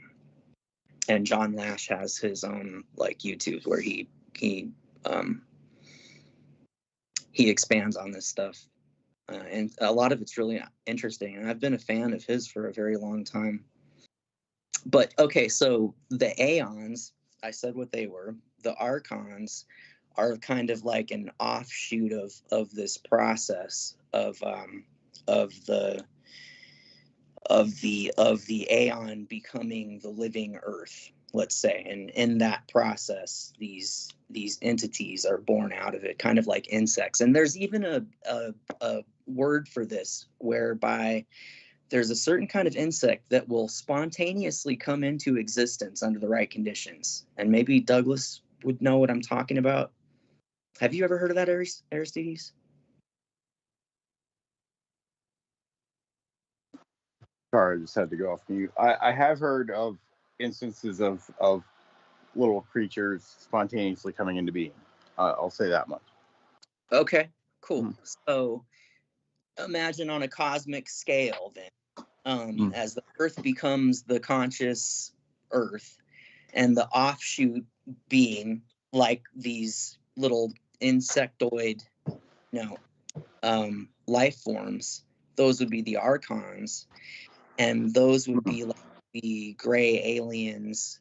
Those would be kind of like the equivalent of what in Douglas cosmology would be the Chochoa, I think, in some ways, as far as the way they interact with people and through dreams, and they fuck with people on that. Yeah, that type of thing. I kind of get you on that. Right. There was a guy, reminds me of some guy's material that I'll have to dig up for you that I can't describe well enough or remember the guy's name right now, but basically like some kind of insectoid, like hive mind type shit. Yeah, that's the archons. Yeah, John Lash goes on about that a lot. That's a big part of the archons and their hive mentality, and compares them to like bees and that kind of insectoid kind of thinking and kind of scary, pretty scary vision. And basically they fuck with people. They can't really exist in our atmosphere. Okay, the archons in John Lash cosmology, the archons are kind of like outside of the Earth's protective, like what, ozone layer, or okay, Right. so right, they can't really exist other than for periods of time in a lot of gear. They're for them, like, we're like exploring the deepest depths of the ocean. Like, they can't really get to us, but they can kind of sort of fuck with us, kind of like the way we kind of sort of fuck with all life in the ocean, like through our harp shit in the ocean, right? That follows, right? Right. Yeah. Okay. So you can imagine, like, the extraterrestrials then would be these archons, and they are responsible for, say, the Vatican, say all the Abrahamic religions, then would be an expression of the archontic influence on the anthropos, which is all humankind.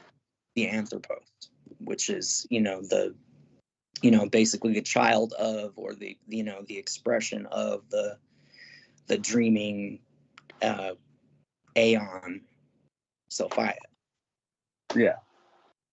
So in John cosmology, well, it's an approach that where, like, in normal stuff, you don't hear the Sophia aspect, the Mary Magdalene aspect, the feminine aspect being, like, brought up. Like, that, I feel like that's kind of suppressed.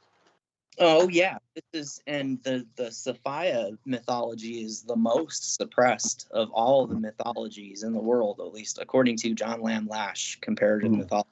He says, as a comparative mythologist, he's compared all the mythologies, right?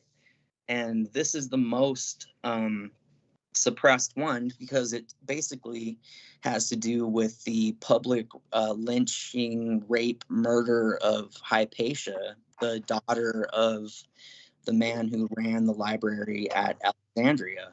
And I heard of that. Yeah, and then the subsequent destruction of the library at Alexandria marks the beginning of the Dark Ages. This is the ultimate expression of, like, toxic Abrahamism, right? Okay. Yeah, so I'm working kind of with that cosmology myself. Okay. And the John Lash is very hip to the part that those who we're not supposed to name, or we tread lightly around naming them. Right. They've played a very special role in all this, going back to the Zadokim, and he basically says that's where all the Abrahamic insanity got started. I mean, as far as what would be, the Judaic side of what people wrongly kind of, think of. When was that? When was that? When was this? Sorry, when was what? Yeah.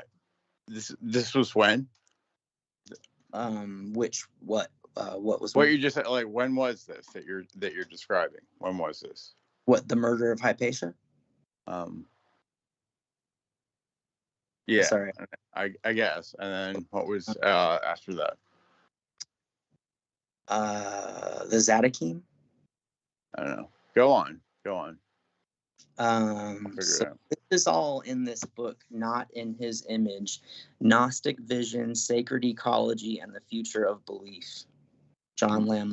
And this is the 15th anniversary edition.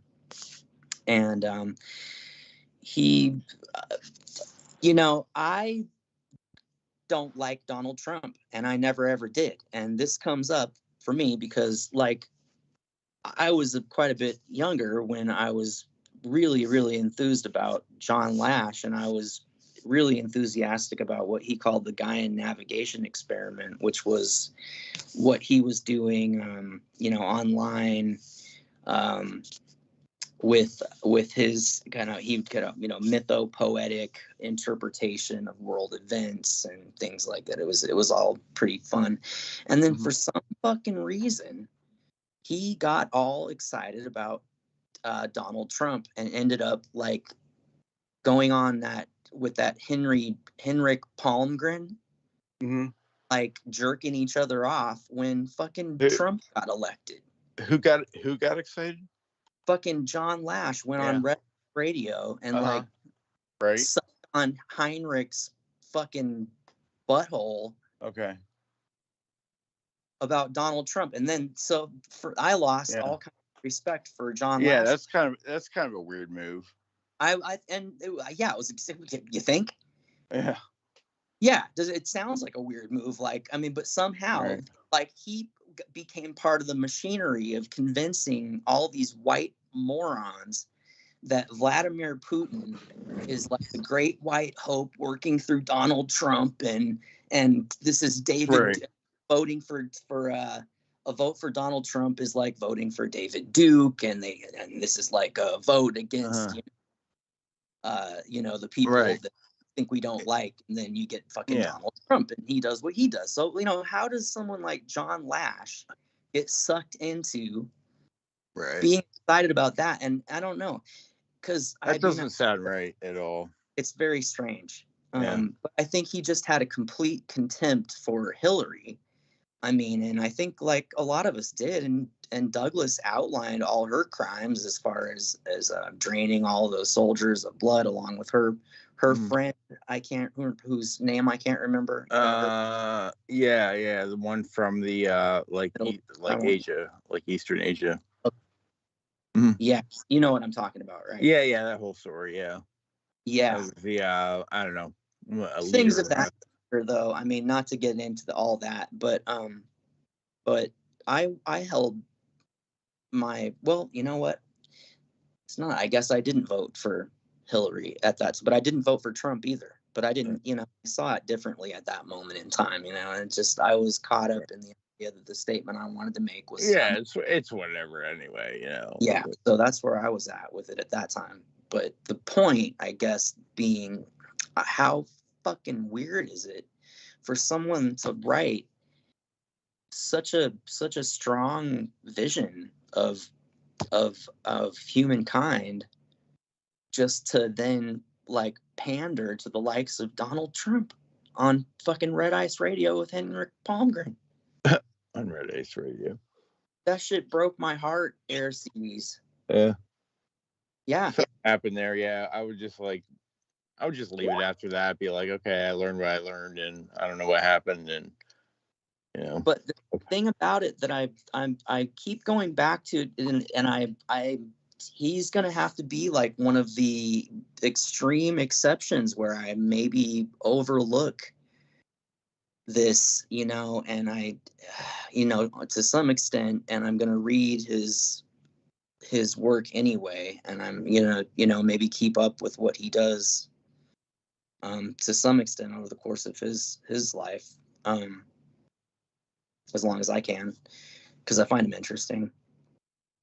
And I really like this vision. I like the fallen goddess scenario, he calls it.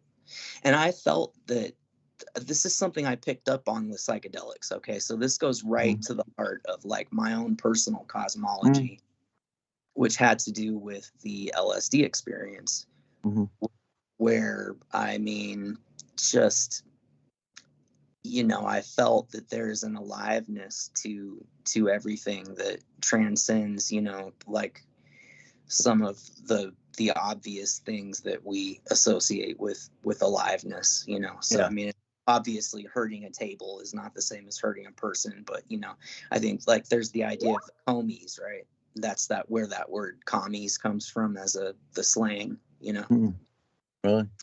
But I think so. And yeah, if I remember correctly, the commies then would be kind of like these spirits that inhabit all the material world. So it's kind of an animistic vision of the material universe. It's all inhabited by the commies.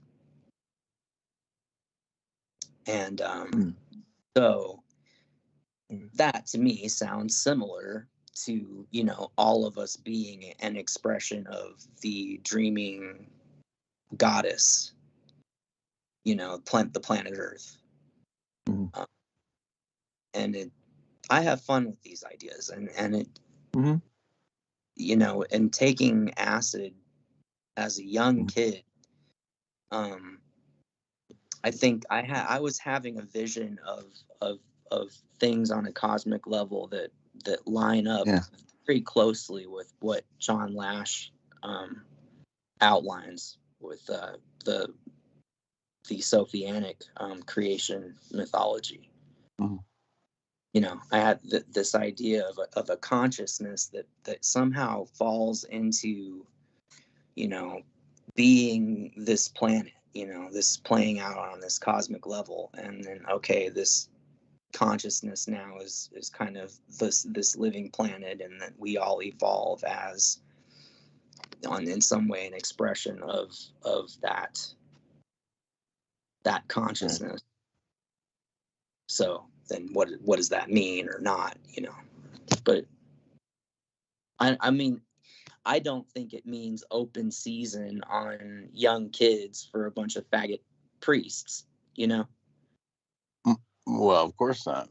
That's the archontic influence, and I think that's where John Lash gets it right. His, you know, whatever his feelings about Trump are, you know, aside, but I think they really should be looked at.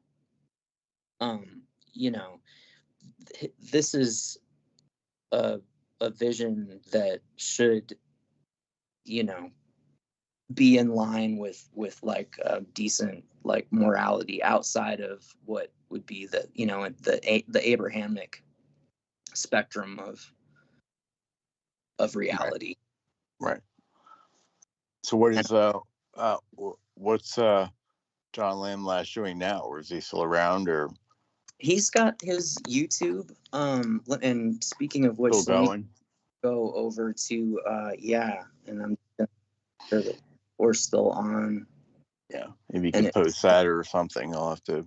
We're still on we're still on. Okay, cool. So. Okay, I'm back. Yes.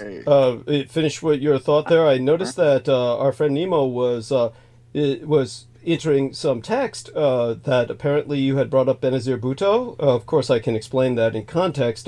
Finish your thought there, or whatever. I have no idea what you were talking about, but I'll try and contextualize it.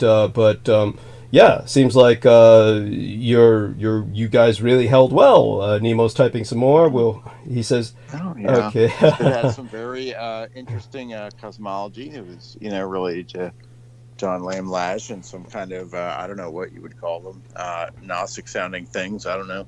Well, these creation mythologies. You know, it's a kind of like it's a creation mythology based on the Sophianic creation mythology, which is pre-Christian European cosmology.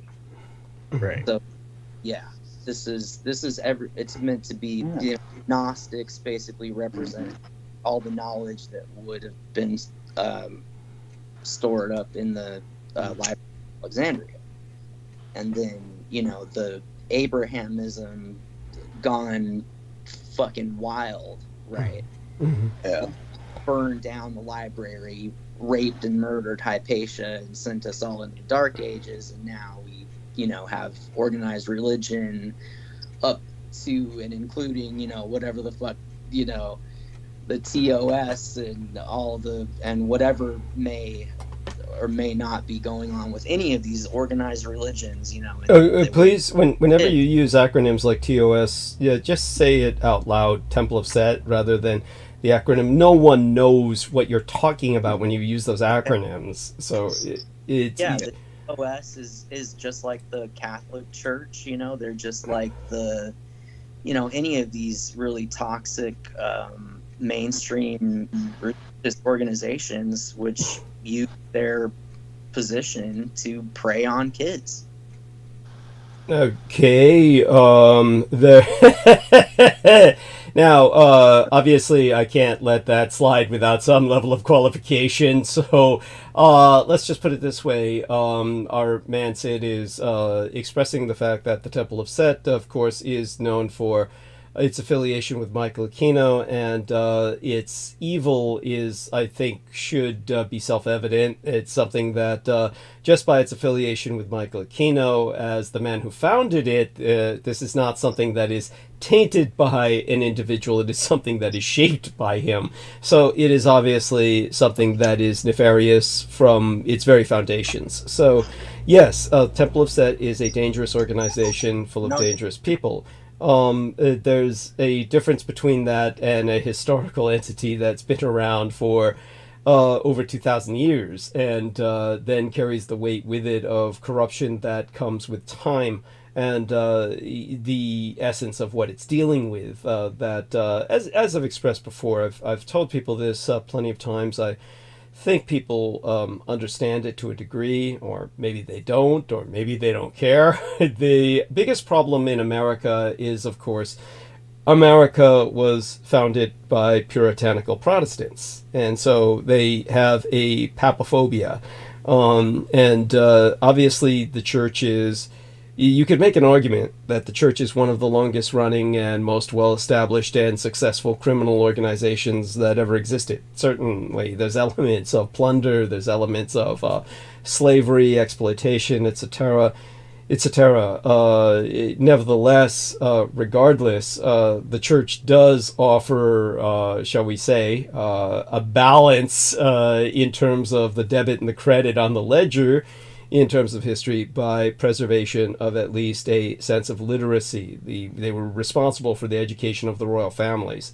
They could not educate the entire population because those resources would have required, of course, a social revolution that had not yet occurred. Feudalism was a social system that was not necessarily all that negative, but certainly was rather fixed. But when it came to the burning of the Library of Alexandria, we need to clarify the fact that there were multiple burnings. I understand what Sid is saying, and he's talking about Abrahamism gone to fundamentalist extremes, and but there were, of course, Caesar's fires, there were the Muslim fires, there were multiple burnings of the Library of Alexandria. So it's a place that constantly was reassembled and reburnt.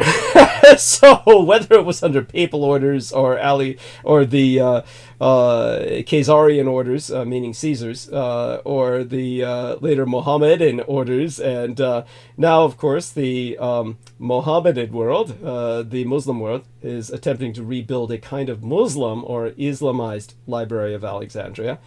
And it is what it is. I mean, knowledge is constantly wiped out and then regained piecemeal. But definitely we lost a lot with the multiple burnings of the Library of Alexandria. Just everybody understand that there were several occasions on which this happened, and it was not a single incident. So it was progressive over time, like a progressive loss of memory.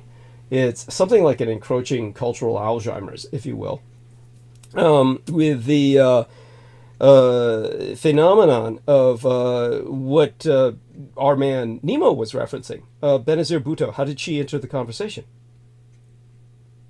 Oh, we're talking... Okay, so we're talking about John Lamb Lash's cosmology as outlined in his writings and public speaking, versus his embracing Donald Trump and going on Red Ice Radio and kind of being in this circle jerk, jack off faggot party with that Henrik Palmgren. Yeah. By the way, I certainly appreciate you're putting it in that context. Obviously, I can appreciate that because my experience with these people has not been positive, but I may even remember John Lamb Lash if I see enough of him. Nemo says, Acid mentioned Hillary being involved with the blood drainings, so I had to correct him on that. Thank you, Nemo. By the way, Nemo, you're welcome to join us. You were called, so you're welcome to jump on bandwidth and join us. To verbally present yourself would be a lot easier than trying to do anything in text. Text almost never accomplishes anything from my own experience. Yeah, come on, Nemo, get on. Yeah, yeah. Help us out here, bro. He says low energy and tired. He's low energy and Yeah, tired. aren't we all? Oh, bullshit. Man. Come on, man. Get on the call and say hi. Yeah, jump on anyway, even if you're low energy and tired. Go ahead and jump on, Nemo. Really, we could use it. That's how I do this entire show. Don't do that. Oh my God, you almost choked me. Holy fucking Christ. Oh, stop that. Well, that's good. I needed that. Where did I put my cell phone? Here we are. Checking to see if Brooke responded. By the way, our dear... Hey, what else did you want to talk about? It's something funny. Like, did you see I think maybe even tonight you touched on RFK and Robbie Kennedy briefly, right? And your great disgust for him. Yes, it's overwhelming. And no, there was a little clip that went around. Like, somebody straight up asked him, like, what do you think about like too much influence of Israel in politics? And it was the longest, most awkward like silence ever. Uh-huh. And then he's like, I don't really know. I'm not in the government, so I don't know too much about that. I'm like, oh, come on, man. But he literally was silent for like 10 seconds. Like, he just stumped, you know. Yes. Just come on. But he doesn't know. Yes, thank you. Well, he doesn't know how to respond to that. Yeah, no, they stumped him, like, because of course he knows, but he didn't know it, you know. Yes, no, thank you. That's pretty incredible. I appreciate you sharing that. I'm going to say, I could find it if you really would. But I mean, if you do, that's fine. I'd be happy to take a look at it. So let me welcome Amor and Cultivate It. So our numbers are crawling back up towards something that's acceptable to me, towards drifting into monologue. We'll get there yet. I mean, we've only been on for 2 hours, and that's quite long enough for many people. One of the things that I will emphasize is that if our man Sid or Aristides brought up Benazir Bhutto, I could go into that at some length, but apparently you were talking about her and blood draining, go on. I mentioned that she was a friend of Hillary's at some point. I never said that Hillary herself was responsible for the blood draining. I mentioned that she had knowledge of that. Got it. So it probably was expressed in such a way that it came off sounding as if she were somehow involved. I get it. Okay. So now, just to be fair, Nemo Albano has his own issues with communication, which are fine. He normally, when he speaks well enough. I did notice, like, when I was asking him about Australia Day, this is quite funny, really. He, of course, has no care for Australia Day, and I can understand why. If I were born in Australia, God knows, I would probably not be one to get excited over Australia Day either. But when I was asking about, how was your Australia Day? And he was trying to talk about, I don't celebrate that shit. But then he brought up, along the way, he said something about, this guy tried to celebrate it and they arrested him. It was so funny. The way he said it, it made it sound like they were arresting anyone who walked out their door and tried to celebrate Australia Day. It was really fucking funny. It came out sounding like that. You remember that? Douglas, can I just say something? Can I say something just real quick? Right, yes. Yeah, go ahead. For the record, I everything I said about Lash and Henrik, I feel that way about them and that get together and their enthusiasm for Trump. But I just want to say, just in case, John Lamb Lash, I still have shitloads of respect for you. And just in case he ever hears this, and just for the record, I'm still reading Not in His Image and going through it with a fine-tooth comb, and I'm working with this cosmology. But I don't fucking understand the Donald Trump thing, and I think that business with Henrik on Red Ice Radio when he got elected was a bunch of faggotry. But I still respect other work, sir, and I would love you to call in, and I would love really love to hear yourself, John Lash, and yourself, Douglas. I would love you guys to talk politics and cosmologies. And it would be a dream come true. And I want to say, I have to find out more about this individual. The one thing that I've probably made a mistake in doing is just letting anyone on, and it's just I noticed that when I just let anyone on, you'll see a pattern here. Good example is the young lady Esther. It wasn't a mistake to let her on, but the interesting thing is that people get brought on, and like that young lady named Esther, and then she takes offense at something I said the next episode, which didn't make any sense. It's not like I said, as you yourself said, there was nothing that I said. Both of you gentlemen know what I said about her. Have you heard from her? You haven't heard from her? No, not since that time that I basically sent you the text, and that was the last from her, which was basically sending me a scathing series of texts on cell phone saying that I had basically abused her name and at a time when she was grieving. By the way, this is what is called gaslighting. She's trying to guilt me out for something that likely never happened, which is basically just crazy. When I was there for that phone call, and just in case, I kind of on some level I feel the benefit of the doubt. The Chimera shit, the Ukraine comment, the dream about Putin's all really weird, but she could just be a person with like some mental illness. Wait. I don't take her to be necessarily some kind of enemy asset. I just think she is damaged. She was born on a military base, has, by what she's alluded to, been subject to some kind of abuse. So she's going to be damaged. But the point is, she came on, verified and validated what I was saying, expressed at that point a certain kind of, but there's veterans out there that you've got to feel sorry for who need these benefits, and I put that into context as to why that doesn't wash. A good. I'm sorry. Don't you think she was fairly receptive to what you were saying at that point in the conversation? Well, that's the whole point. And then I said, so I'll call you, bring you back on. And I don't expect these things to work out where somebody just automatically becomes a regular.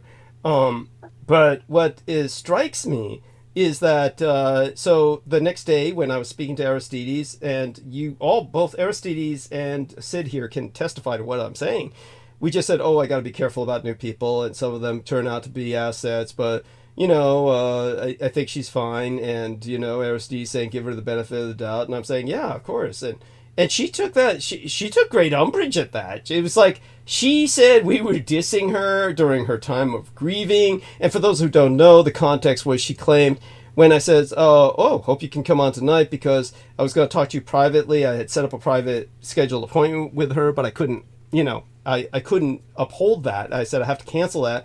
So I'm hoping you'll be able to talk with us tonight. And then she said, oh no, my relative just died. Okay, now this is like, I was just, rolling with it. Yeah, sure, right? Look, we all are in situations where we come up with stupid excuses. It happens all the time. And if she truly comes from a military background, believe me, that's one of the go-to excuses. For people who don't get it, basically sailors. My dad was a sailor, of course. My legal father was a sailor. And the way sailors would get leave is they'd claim a relation had died. And then the Navy would often say, a relation has died and you got to attend the funeral. And they would often give leave. So it became a running joke among sailors that they have to have extended families so they can have plenty of people who die so they can get more leave. So maybe because she was born on a military base, she said she came from a military family, that would have been part of her heritage. So maybe that's where that comes from. People just oftentimes in the military, they want to get out something. They'll say, I had a relative that died. It's like it comes from that background. So maybe that's part of it. But that she had a drinking problem too. I don't know about. Did she say that? Yeah, at some point she said she had a drinking problem. So to me, I'm just thinking maybe there's a death in the family, and maybe her behavior, maybe she's just, wacky, maybe there's drinking involved, and maybe there's some other substances, and she could just be unbalanced. Oh, I mean, we could speculate about this ad infinitum. It's simply that she said this thing that didn't really strike me as real, but I didn't dwell on it. And that's why when I went on air that night, I was just saying, she's a new person, and we don't know if these new people are always what they say they are, etc. After all, I never found out her real name. I mean, believe it or not, I do know Sid's real name. I do know Nemo's real name. So with both these gentlemen, they've asked me not to share their names, but I know their names. Okay, so I never got that far with her. And so she just took great umbrage at what I said, and I think that was silly. She personalized it, and that's ridiculous. And then she came up with trying to guilt me out by saying, and you did this while I'm in grieving. And I'm like, dude, she wrote on this, hey, my relative died, then a laugh out loud. I mean, you saw the text, Aristides. You can testify to what I'm saying. Right. She wrote, well, I hope, I can only hope maybe if she's listening or ever catches up, like, you should be able to talk this out. I don't see why not. Thank you. Thank you. Yeah, if she's out there, Yeah, but, okay. Nice. Go on. What's that, Sid? Just be nice to yourself out there. Yeah. We're picking up. Be kind to yourself. Yeah, yes. Now, Amor Fati is trying to agree with, I have no idea. Well, Sid felt like it was necessary. He needed to say, John Lash, I have this respect for you, etc. Okay, do me a favor, and look, whatever. You're welcome to say things like that. Don't say, I want you to call and come on the show. It's not your place to invite people onto my transmission. I'm sorry. Yeah, No, it's not your place at all. And it's like, don't ever do that again. It's just, for one thing, I don't need anybody hearing that. This is something that, I had to say that to Nemo at one point. Nemo was like, I can't remember who it was, but it was it was Ian West probably. It was like, or it might have been somebody else. But it's just understand. Don't ever do that. It's one of these things where there's too many weird negative people out there, and they're just salivating for anything to attack. It's they want to come on and just wreak havoc, and it's. It's just not your place. So when it comes to John, I don't know who this individual is. Maybe it's not even right for you to be bringing up their name, but I understand that we need to burn bandwidth, so it's quite all right. You're talking about a cosmology. But all these people, they expose everything by their politics. And when they basically go into the whole Trump and Henrik Palmgren, as you said, I mean, it's kind of over at that point. There's nowhere you can go from there. They've hit rock bottom at that point in terms of going anywhere with some kind of ideological development. I mean, at that point, they're just into this. They've just given up on any hope for communications. They basically retreated into we're preparing for civil war mode. Now, I constantly am warning people about civil war, that we're heading towards a civil war. It's people like this that are on Henrik Palmgren is the reason why. These are people who have no sense of any sort of communication. They've given up on trying to communicate, and they think now it's time for the guns. So it's at that point the dialogue is over, and it's their choice. It's their choice, unfortunately. When I try to say, for instance, maintain an open mind as much as possible, I think I've done so to a fault. Really, it's just when it comes to, say, for instance, Aristides trying to see the positive in people. Good point is, like, say, Aristides was, he says that about everyone. He tries to be open-minded and positive and see the positive. This is to his credit. Not every not everyone. I mean, if somebody, Yeah, I get it. I get if it. somebody got to have it, you got to let them have it. Yeah. Everything you're saying. I'm Douglas. sorry. No, What? I appreciate you commenting on that very much because I had the same feeling about him. It was just close to my heart. That's why I brought it up, and I thought that you might feel this way about him. Yeah, I look, I don't know this person. I can't feel anything about him. I probably might recognize him if I saw more of his works, but from what you're describing, it's like, I need to look into this individual first before I even decide anything. I don't know this person. So all I'm hearing is whatever you're saying. But whatever you're saying, and I don't know this person, I don't need them invited onto the program. So I think you understand that part. I do. Yeah, okay, yeah, enough of that. When it comes to Aristides, and like Aristides says, not necessarily everyone, but without going into it too deeply, I want people to understand our friend Michelle Carmela Saldana made a contribution to me. I'm going to look that up. I'm going to credit some of the people who contributed, but I think it was about $25, something like that. I did not see exactly what she said, but this is a good point, a good time to bring this up. Aristides, of course, was trying to help like a decent human being. Aristides tries to help people.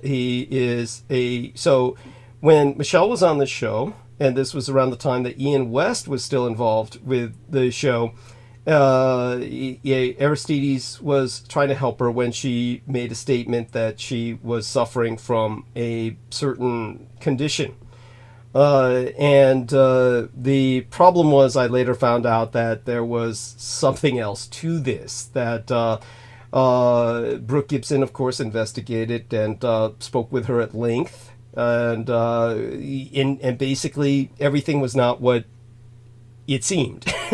So I'm going to just log into my PayPal and see if there was a communication. I know she left a communication with her contribution, but we will go from there to like some recent developments before I go into any monologue. I'm sorry? Who was it that contributed? Michelle contributed. Michelle did. Yeah, so she contributed something, and believe me, it's appreciated. And oh my God, just so much to deal with lately. Now, I want to credit some people, and so both of you bear with me while I go through with this. I want to make certain that these people want to be credited, or whether they want to remain anonymous. So we got a contribution received from an individual in Australia. Now I'm trying to remember who this is. It's 15 United States dollars, and this might be, I think this is Nemo. Nemo, this is you, right? This is you. I just talked about knowing your real name. I think this is you.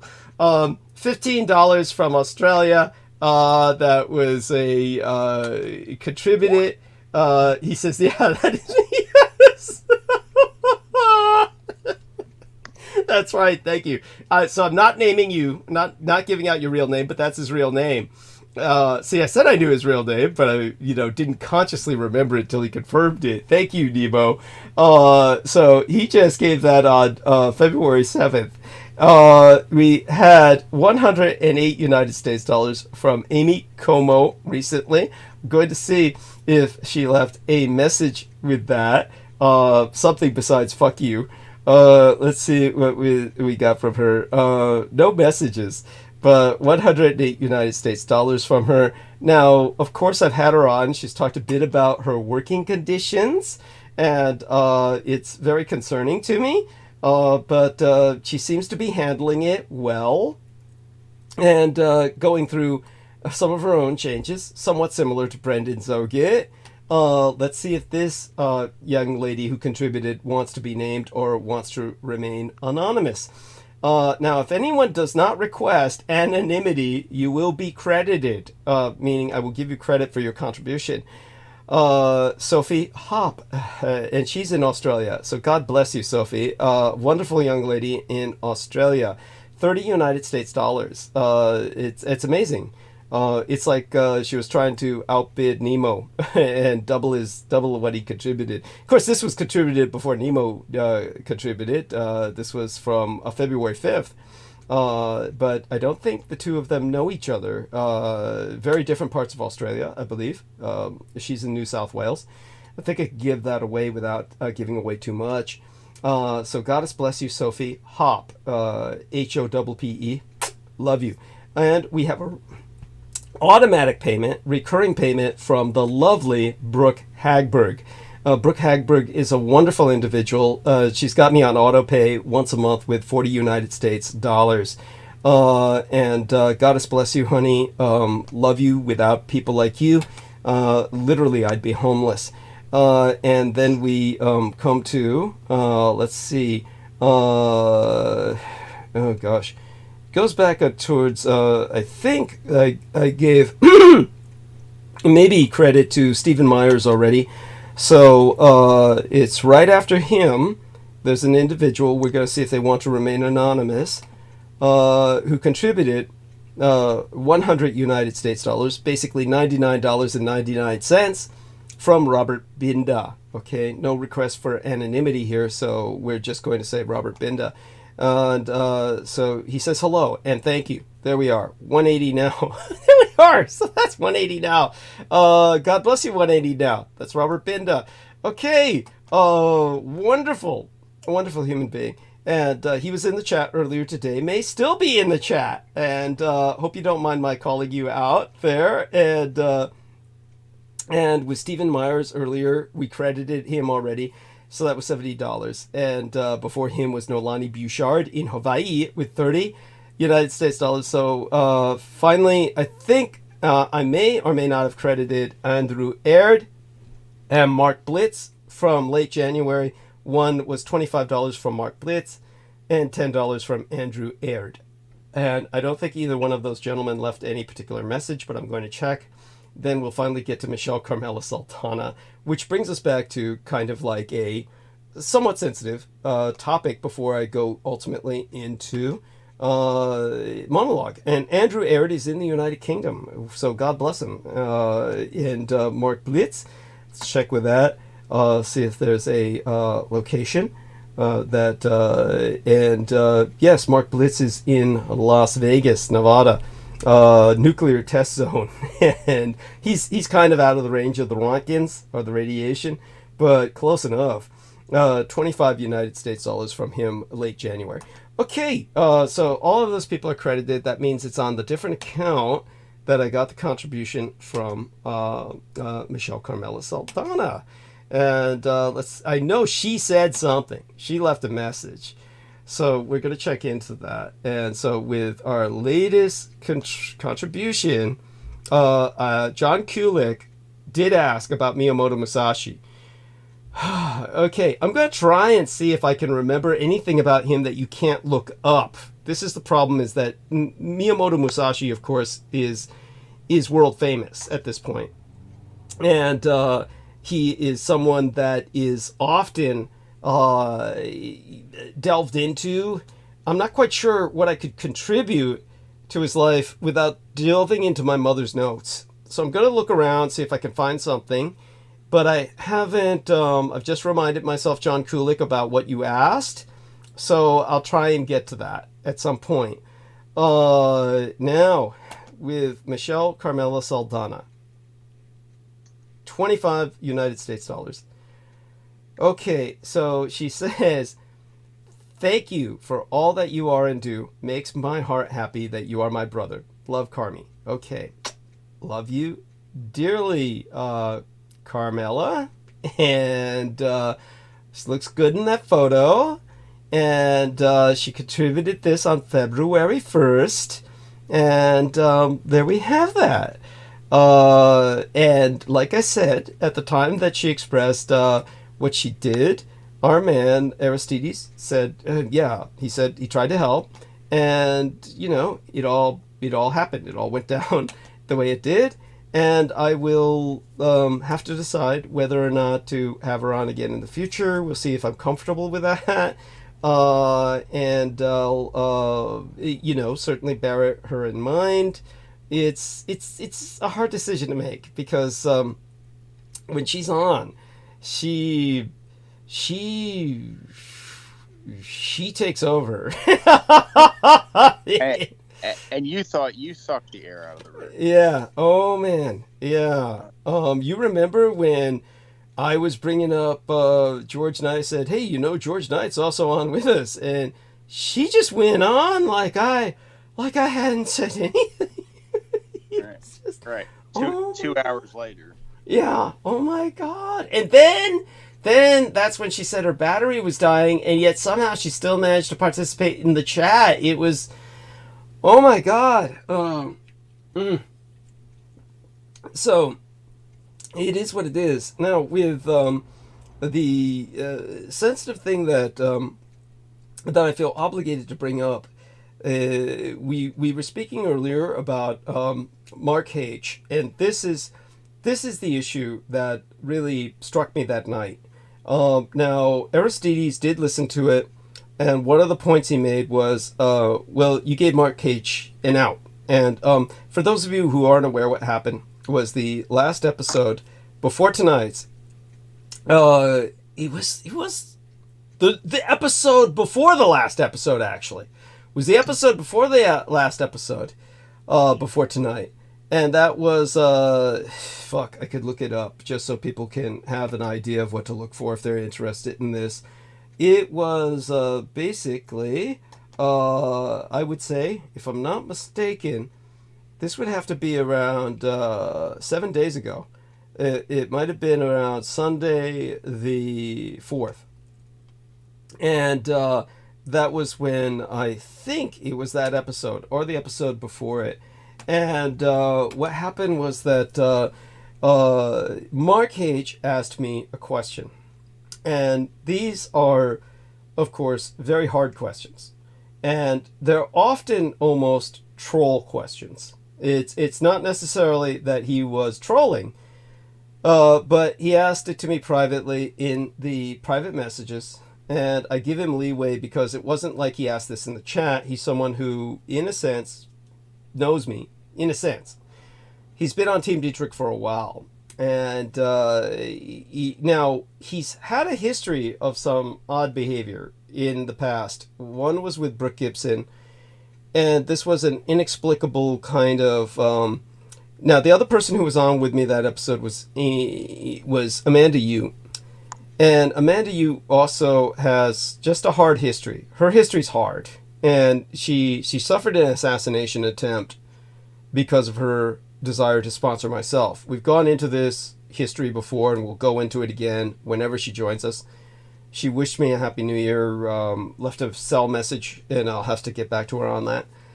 So that's good. That's good. And but her last episode that she was on, I'm going to give her the benefit of the doubt and think it was a convergence of circumstances, but the behavior was still odd. She behaved kind of oddly in the past, where I remember one time she was on with me and a number of other people, and we were all talking about some subject, and she had the answer to what we were talking about and just kept her mouth shut throughout the entire conversation.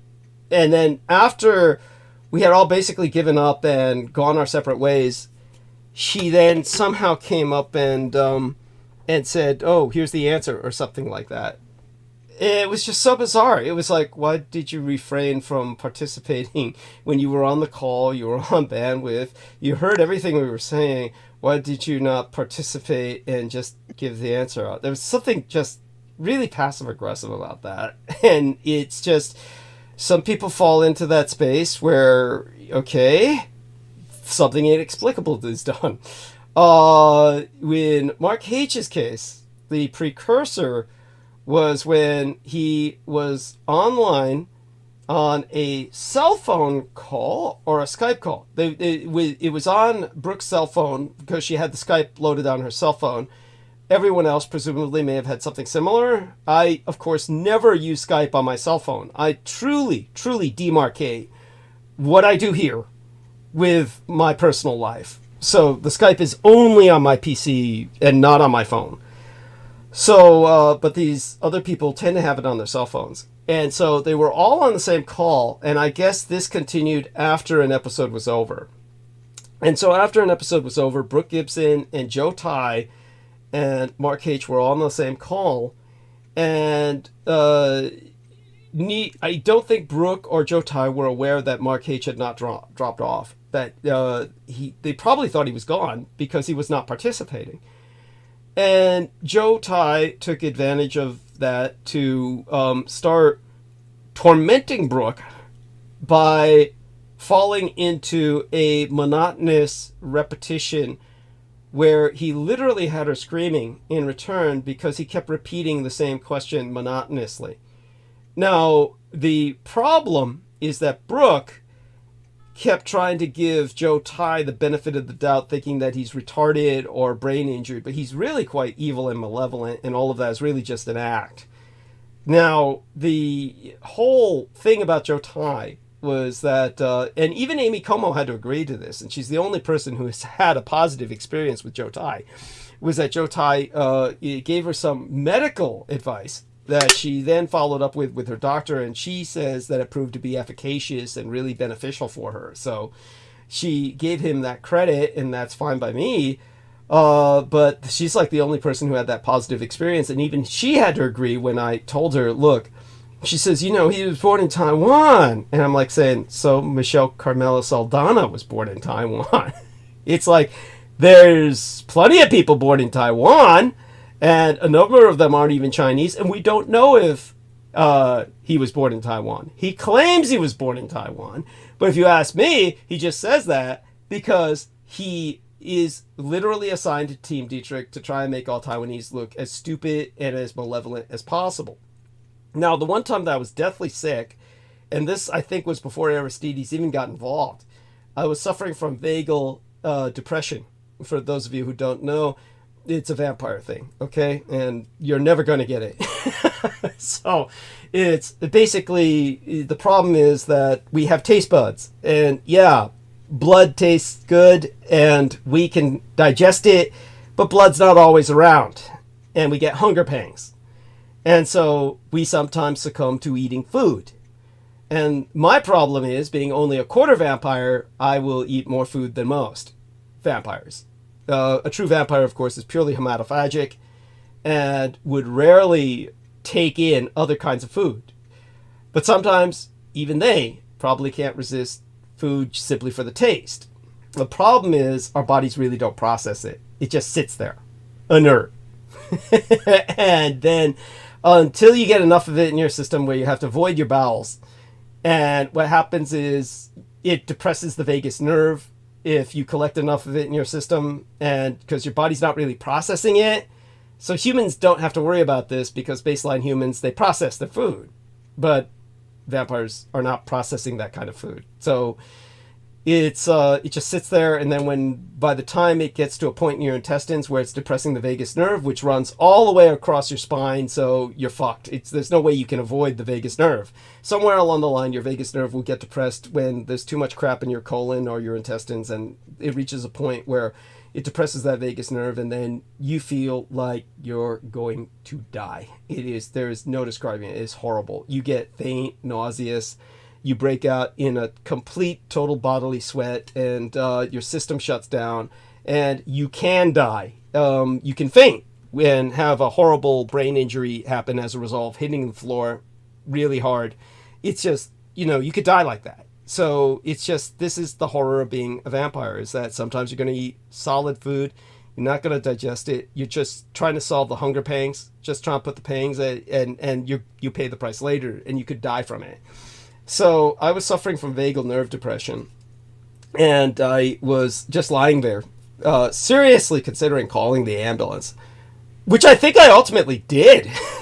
And I asked Joe Ty to help by taking the stage, and that motherfucker just started all this anti-Jewish commentary, this Judeophobic crap, which he's obviously just trying to get me banned off air.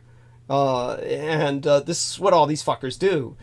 And so when then that other time that he behaved in a way that exposed himself was with Brooke Gibson when he was on, and Mark H was in the background listening. And so he started repeating a question to Brooke, asking the difference between Jews and Christians or something like that. She could tell you, I cannot. But it was something, she kept answering him. He kept asking her the question again, and to the point where she was screaming her lungs out at him. And then, by the time she was headed towards like a kind of just at her wit's end, just on the ropes, then Mark H stepped in and just said, "Oh, Brooke, he's on a repetitive mode because he's got a brain injury." And I was like, why didn't you just step in and interrupt before it got to that point at any time? Because Joe Tai was repeating his question literally, as Brooke said, something like 20 to 24 times. And she was at the point where she's screaming in frustration, trying to deal with this individual. And Mark H was just listening all that time. It's like, so what is going on with this guy? It's like, so I said it could be because he was getting off on Brooke screaming and jacking off. That's what I said.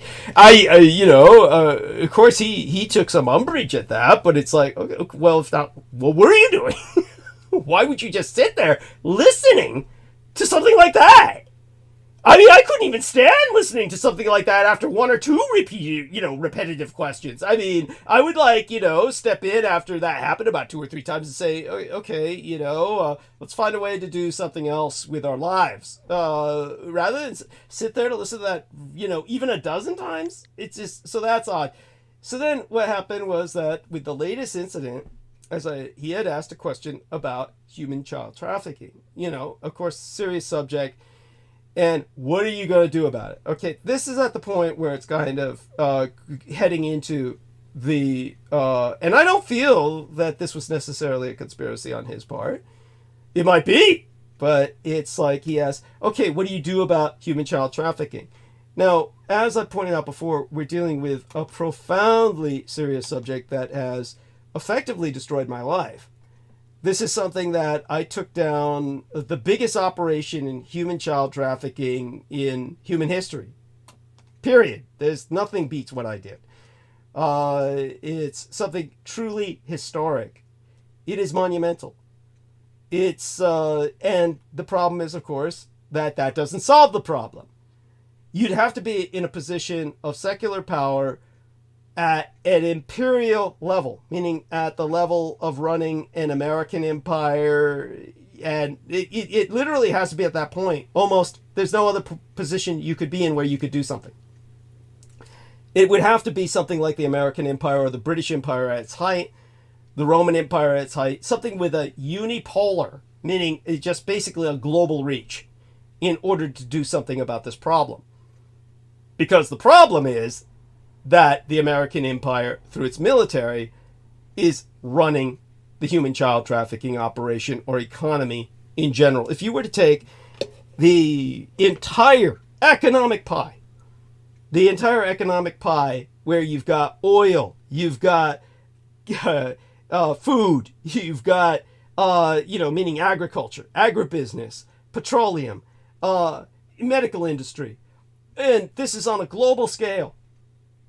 And that entire world economy, if it were a pie, a real pie, and then covered in pie a la mode, the ice cream, pie a la mode, they put the ice cream on top of the pie. That entire, you could bury that pie in ice cream. A big black glop of some kind of horrible black licorice ice cream that would overwhelm the entire pie, leak over its edges and completely cover it. That would be the recreational narcotics economy. The recreational narcotics economy alone is bigger than all the oil, medical, military, health, and all the other industries put together. Recreational narcotics completely overwhelms that. So human child trafficking, gambling, these are similar in terms of these immensities of black budgets that aren't even accounted for. And they completely overwhelm conventional economics. And I've expressed before, the entire world is engaged in this massive war of extermination against two particular populations: women and children. I mean, the entire world is waging war on children in an obscene mockery of international law. Obviously, we can talk about the normal callous disregard for civilian lives and safety as just a disturbing feature of modern armed conflict. You know, no matter where you are, Ukraine, Gaza, Sudan, Myanmar, respect for the laws of war is non-existent. Non-combatants are the target. And of course, most shocking, unforgivable, is the direct targeting, what the United Nations terms as grave violations done to children. Now, in the latest report on children in conflict, the United Nations Secretary General, Antonio Guterres, warned that children continue to be disproportionately affected by war-related violence and abuses, and by this he meant killing, maiming, rape, sexual violence, abductions, school attacks, recruitment of child soldiers. They're all on the rise. He gave examples like Myanmar civil war, South Sudan. These are countries with the highest United Nations recorded totals of abuses. Well, those I think are the Democratic Republic of the Congo, of course Israel and Palestine, but this was written before the Gaza war even started. Somalia, Syria, Ukraine, Afghanistan, Yemen. Guterres' report was compiled before the Israelis started their real genocide campaign.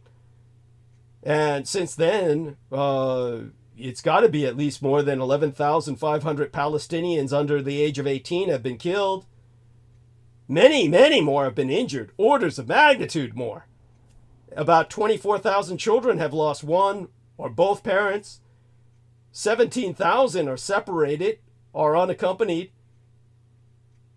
So you've got this new disaster looming in Rafah. It's just basically Israel's entire war is against children. And goes without saying, the United Nations Children's Fund, UNICEF, has confirmed the war has had a severe impact on mental health. More than 1 million children in Gaza need mental support. The typical symptoms include high levels of persistent anxiety, loss of appetite, they can't sleep, they have emotional outbursts of panic every time they hear all these bombings. The war-related malnutrition and disease are just pervasive. They're all malnourished. And half of them are going to die of disease and malnutrition, with the Jews killing them indirectly. So this tsunami of misery, it's a mockery of international law. The Jews are violating all the Geneva Conventions. In all the wars, it's the children who suffer first and most. This is why wars have rules. That no child should be cut off from essential services intentionally. That no child should be held hostage. That hospitals and schools must be protected from bombings, but those are the first places the Jews attack. Specifically. Now, the cost to children, this is going to be borne by generations to come, because they're all going to grow up seeking vengeance, as well they should. And what about the motherless fucking Russians? Their illegal abduction of thousands of children after 2022. That's another way of waging war on the most vulnerable. Amid the ongoing failure to agree to a ceasefire, it's calculated that a child is dying every 15 minutes in Gaza. 2 mothers are being killed every hour by the Jews. And they keep telling us they're the victims. The Jews, that is. And some Jews protest. The Israeli author Gideon Levy last week finally accused the Israeli army of indulging in a violent rampage, and Israeli society of refusing to reflect on the price it will ultimately pay. I mean, to quote him, he said, Israel is erasing generations in Gaza, and its soldiers are killing children in numbers competing with the cruelest of wars. This will not and cannot be forgotten. How can a people ever forget those who killed its children in such a manner? How can people of conscience around the world remain silent? Well, their allies are the Russians, and Russia's illegal abduction of thousands of children after 2022. To demoralize the enemy, Kiev, the capital of Ukraine, has documented at least 20,000 cases out of 200,000. 200,000 children have been abducted by Vladimir Putin. They formed the basis of war crimes charges brought against Russia's dictator, Vladimir Putin, by the International Criminal Court.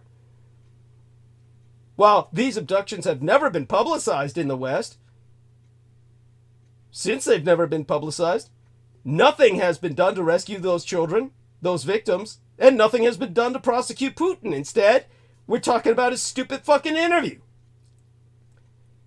Latvia's president, Edgars Rinkēvičs, he told a conference devoted to Russia's war on children in Riga, the capital of his own country, Latvia, this month, that Russia is actively erasing their Ukrainian identity and inflicting unbelievable emotional and psychological damage. That's his way of describing the fact that they're all being raped repeatedly as sex slaves. Putin's re-education trafficking of children is effectively a weapon of war aimed at obliterating Ukraine's future. Olena Zelenska, the wife of Ukraine's president, Volodymyr Zelensky, said time was running out because these children are growing up and all they know is that Russia is telling them they are not wanted, that nobody is looking for them. She says, as usual, Russia is lying. In this case, I'm afraid they're not. They're being raped every day and they think no one cares. People may care, but nobody's taking any action. Everyone talks about the weather, but nobody does anything about it. So, when someone like Mark H., knowing everything he knows about what I was dealing with, says, what do we do? At this point, we're dealing with a provocation, a kind of trolling. Then when I get up there and I answer, I'm taking a risk every time I talk that this channel gets shut down. Now, 3 years ago,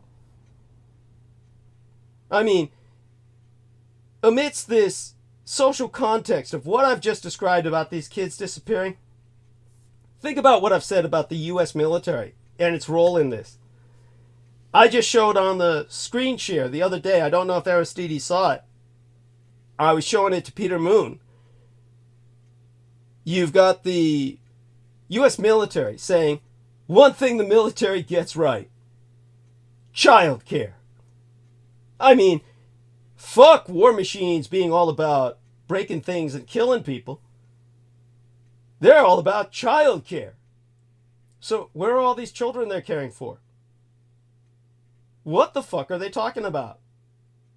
Where do you think all these children go? Your U.S. military is trafficking them. This is what it comes down to with their bases all over the world. This is what we're talking about. This is what cost me my life. Any sense of a normal life. Any sense of just living without an unending siege of harassment, terrorism. And again, Mark H. asked me about the person trying to kill me while I was taking out the garbage. Specifically one night asked me to repeat the story, which I told him in depth. He knows what I'm going through on a daily basis.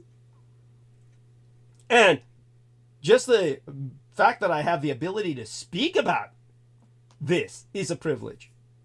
A privilege that it's all too easy for me to lose. That can be taken away at any moment, on a whim, by YouTube. And there's plenty of precedent for it. Because this is the context in which social media is awash with stupidity and cruelty and wrong-headed political opinions passed off as deep thoughts and intellectual acuity. This is what brings me to 3 years ago when the actress Gina Carano of The Mandalorian fame, she became an exemplar of the trend when she reposted a particularly inane meme on her Instagram story page.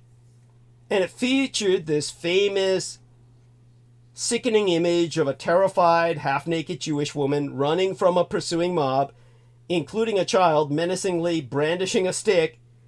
Now, that photograph was taken in 1941 during the Lviv, that is a city in Ukraine, during the Lviv pogroms in Ukraine, when the Jewish people were being hunted down in vengeance for everything the Jews had done to the Ukrainians, which I've explained before caused the Holodomor, the Holocaust of the Ukrainians, in which far more of them died than Jews died in the Holocaust. Jews, well, according to her own post, Gina Carano wrote, Jews were beaten in the streets, not by Nazi soldiers, but by their neighbors, even by children. How is that any different from hating someone for their political views? Now, Carano has said that the message behind the meme was simple: do not demonize your neighbor. And in her own naive way, I actually think she believes it. But if I need to explain to you the difference between deadly Judeophobic purges and getting into a fight on Facebook with someone whose politics you despise, you probably shouldn't be posting that shit in the first place. And maybe you even deserve the criticism that follows. Now, the social media mob decided that Carano was unfit to be employed and digitally descended on Lucasfilm and its corporate parent, Walt Disney Company, demanding it #fire Gina Carano. And the entertainment giant did just that. Now, Lucasfilm, in a statement that was issued on, I think, February 10th of 2021, said, Gina Carano is not currently employed by Lucasfilm, and there are no plans for her to be in the future. Nevertheless, her social media posts denigrating people based on their cultural and religious identities are abhorrent and unacceptable. Now, that's not really what she did, but that didn't stop Disney from canceling a Star Wars spin-off series, Rangers of the New Republic, that she was supposed to star in. And it didn't stop the UTA, her talent agency, from dropping her. And it didn't stop Hasbro from scratching the line of action figures that was based on her Mandalorian character, Cara Dune. So, Carano had to be stuck talking to right-wing shills like Glenn Beck. And last week she said, I was distraught. She even briefly lost most of her hearing as well. She basically had psychosomatic issues where her hearing, she had hearing loss, psychosomatic result of her stress. And then she got this email from an attorney who works for the crazy right-winger, Elon Musk, that impulsive billionaire who owns X. And Musk offered to fund lawsuits for anyone who believes they were subject to employment discrimination because of their posts. And Carano, with Musk's backing, filed her employment and sex discrimination lawsuit last week. And these attorneys drafted this brief, which I actually skimmed. And basically, the lawsuit alleges that after 2 highly acclaimed seasons on The Mandalorian as Rebel Ranger Cara Dune, Carano was terminated from her role as swiftly as her character's peaceful home planet of Alderaan had been destroyed by the Death Star in an earlier Star Wars film. It actually says this. And all this because she dared voice her own opinions on social media platforms and elsewhere and stood up to the online bully mob who demanded her compliance with their extreme progressive ideology. Now, Carano's 41 years old. She, of course, was unceremoniously canned because she dared to express what were conservative political views on social media. Obviously, it's hard to disagree with that. There was this March 2021 call with investors. I think it was then Disney CEO Bob Chapek who implied that Carano did not share the company's values of respect, decency, integrity, and inclusion. He didn't mention free speech. which is ironic since Disney would later accuse the Florida governor, Ron DeSantis, of violating the company's free speech in retaliation for Disney's opposition to his state's 2022 Don't Say Gay legislation. Now, in her posts, Carano has also ridiculed my own golden state of California with our mask mandates. She's embraced conspiracy theories about voter fraud and mock demands by trans activists that she state her preferred pronouns, which, alluding to R2D2, she declared were boop, bop, beep, it's that kind of shit. It's not necessarily transphobia. You could argue it's refusing to be cowed by people who demand you do something you don't feel like doing. I don't put pronouns on my signature card either. But Carano also alleges she was treated differently from her male co-star, Pedro Pascal, the Mandalorian himself, who once posted a meme conflating President Trump with Hitler and Nazis, and suffered no blowback, although, as her lawsuit alleges, some would find their statements abhorrent. Now, in case you didn't know it, Carano was celebrated as a mixed martial arts fighter before being tapped out of the blue, as she has described it, by Steven Soderbergh to star in the 2011 thriller Haywire. That was this A-list cast of co-stars: Michael Douglas, Antonio Banderas, Ewan McGregor, Channing Tatum, Michael Fassbender. Roger Ebert, I think he was still alive. He might still be alive. He wrote a review for Haywire saying, "I expect her to become a considerable box office success because the fact is, within a limited range, she's good. She has the no-nonsense beauty of Noomi Rapace, Linda Florentino, or Michelle Monaghan." I think it was Monahan. Anyhow, Carano's movie career has obviously been derailed. That it happened because she embraces ideas that are out of step with Hollywood's liberal orthodoxy is indisputable. It may not be fair, but she became a target for these rabid Star Wars fans and a headache for Lucasfilms, which is not required to put up with any headaches. And so in 2022, she wound up starring in this little horrible indie film, Terror on the Prairie, produced by Ben Shapiro and the Daily Wire, part of this conservative media outlet's attempt to do battle with, as Shapiro put it, a culture that despises conservatives. Of course the movie bombed. Now, with Disney and Lucasfilm, Carano took a stand on principle and she lost. She's asking for damages, of course. And she also wants her job back. Fat chance. In the end, she traded stardom for a star turn on conservative talk shows. And, I seriously wonder if she thinks it was worth the price, and I would conclude that she probably thinks it's not. But this is the kind of risk I take that is actually greater than hers. She essentially is someone who can survive without Hollywood. All I have is YouTube. If I get kicked off YouTube, I die. I am homeless. This is why people conspire to have me kicked off YouTube. This is why we get people like Ian West, and I made a mistake of just letting anybody on the show.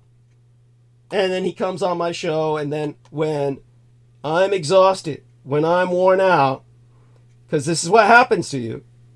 With Imus in the morning, he's up throughout the night. He wound up at one point saying something completely out of just unacceptable. Out of bounds.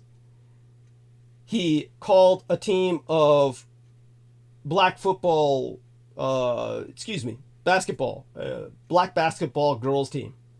He called them a team of nappy-haired hoes. This was just unacceptable. And this is what happens when you're up throughout the night. If you're not like a vampire, it isn't your natural time, biorhythmically, you wind up saying something stupid. It took him years before he got there, but he got there. Because he was doing it every night, and he was up throughout the night, and at some point you're just burning bandwidth, and you trip. You trip on your tongue, and you break your neck. Now, when it comes to myself, here I am. This is all I have. It's not like someone like Imus who has a ranch. So when somebody asks me a question and I give them a response, this is where things got bad. Now, Aristides, who does try to look at the positive, that's to his credit, he said, oh, you gave him an out. But what Aristides, if you listen to that whole part again, where when I finished answering Michael H's question, there was this awkward silence for what in the industry of bandwidth burning is too long. It was forever. He just didn't say nothing. Nothing. So I had to say something to give him an out. That was something I had to do. I was pressed into this like, oh, well, I gotta say something. It's kind of like when I was talking to Peter Moon, and Peter Moon could not ascertain the difference between an email and a letter. I know Aristides knows this because Aristides was trying to tell him the difference, and Peter Moon didn't get it. This is like Peter Moon. He has his senior moments, and there was that time I sent him a physical letter saying my power pole was going to be replaced. He was looking at an email which said no such thing. And he could not understand that I had sent him a physical letter. And so when I said, I'm going to grab that physical letter, that's when both Brendan Zogit and Aristides are still talking to Peter Moon and saying, well, what are you looking at? And he said, I'm looking at the letter. And Aristides is like trying to ascertain what letter.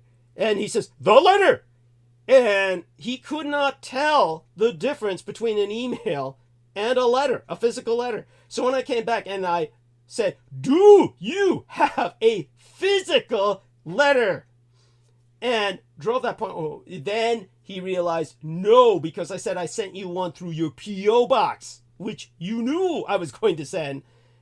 And then it was like, oh, no, I don't have that. And I said, well, now at that moment, I could have gone into, of course, an angry outburst, angrier than I already was. But no, I had to settle for, well, then hopefully by next episode, you will have retrieved it. And then he says, yes. See, that's an out. Got to give him an out. So when Mark H just sat there, it did say nothing. After I had finished answering his question, then I had to say, oh, perhaps it's best you don't implicate yourself in some way. And then after that, it was just like a few moments of banter, and then I said, oh my God, my voice is shot. After I answered your question, could you hang on stage for a while I regain my voice? Oh, no, man, I gotta go. He didn't even thank me for answering his question. There wasn't even a goddamn thank you, Doug, for answering the question. I don't care how he felt about it. Who the hell, what? Now I'm getting Sid saying, may I rejoin the call? Sid, just jump on the goddamn call. You're on the call. If you can text, you can talk. You're on pause. You're the one who's paused your call. Yeah. I don't know if he's on the PC. On the phone, I can switch between different calls, apparently. Yeah, it's like, you're on the call, Sid. Just jump back on. Right. Yeah, anyhow, so you understand what I'm saying, Aristides, I'm sure. You get what I'm saying. It's like there was silence, I had to say something. I hear you. He obviously wasn't going to talk. And then, and he could have at least said thank you, right? He could have said thank you, right? I suppose. I can't speak for anybody else. I mean, I would have backed you up. Yeah, thank you. Thank you! I would back you up after the fact, It's like, I mean, you're pretty much saying the things. So like, it's not hard to be like, yeah, I don't disagree with you. And thank you. Like you're asking somebody to go on the insane rant. Like you already did that. Like, what worse could be done here? Thank you. That's what strikes me as so offensive. Was that? Are you worried about losing your job? If you're worried about losing your job, then why are you on the call? why are you even I here? guess. It's like so there you go. It's one of those things that thank you. It's the horrible thing is that I take a stand, and then if people aren't going to support financially, at least support morally. Now Aristides goes all out. He does everything. He supports in every way, far above and beyond the call of duty. Sid does as well in his own way, as best as he can. The Amanda Ute says I'll check in soon. Kiddos and I are finishing Attack on Titan. Oh God, let me give her a heart. Good. Thank God for that. Sid, you can talk. Unmute. Hi, Douglas. What was going on with your mom? Is she all right? Fine, yeah, she's just calling to check in. Why so late? Why does she call you at 12 midnight? Huh? Why to does say how she's a nocturnal weirdo.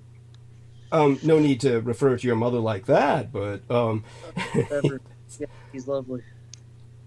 there we are. So do me a favor, both you gentlemen, hold the stage again. I'll be back soon. Amanda will be joining us soon, apparently, so we can hope that happens. I'll be back in just a few minutes. Of course, had to go on that little rant there. We've got, things like cancel culture and child exploitation that are constant subjects that obviously I have to be concerned about. Anything that I say can and will be used against me.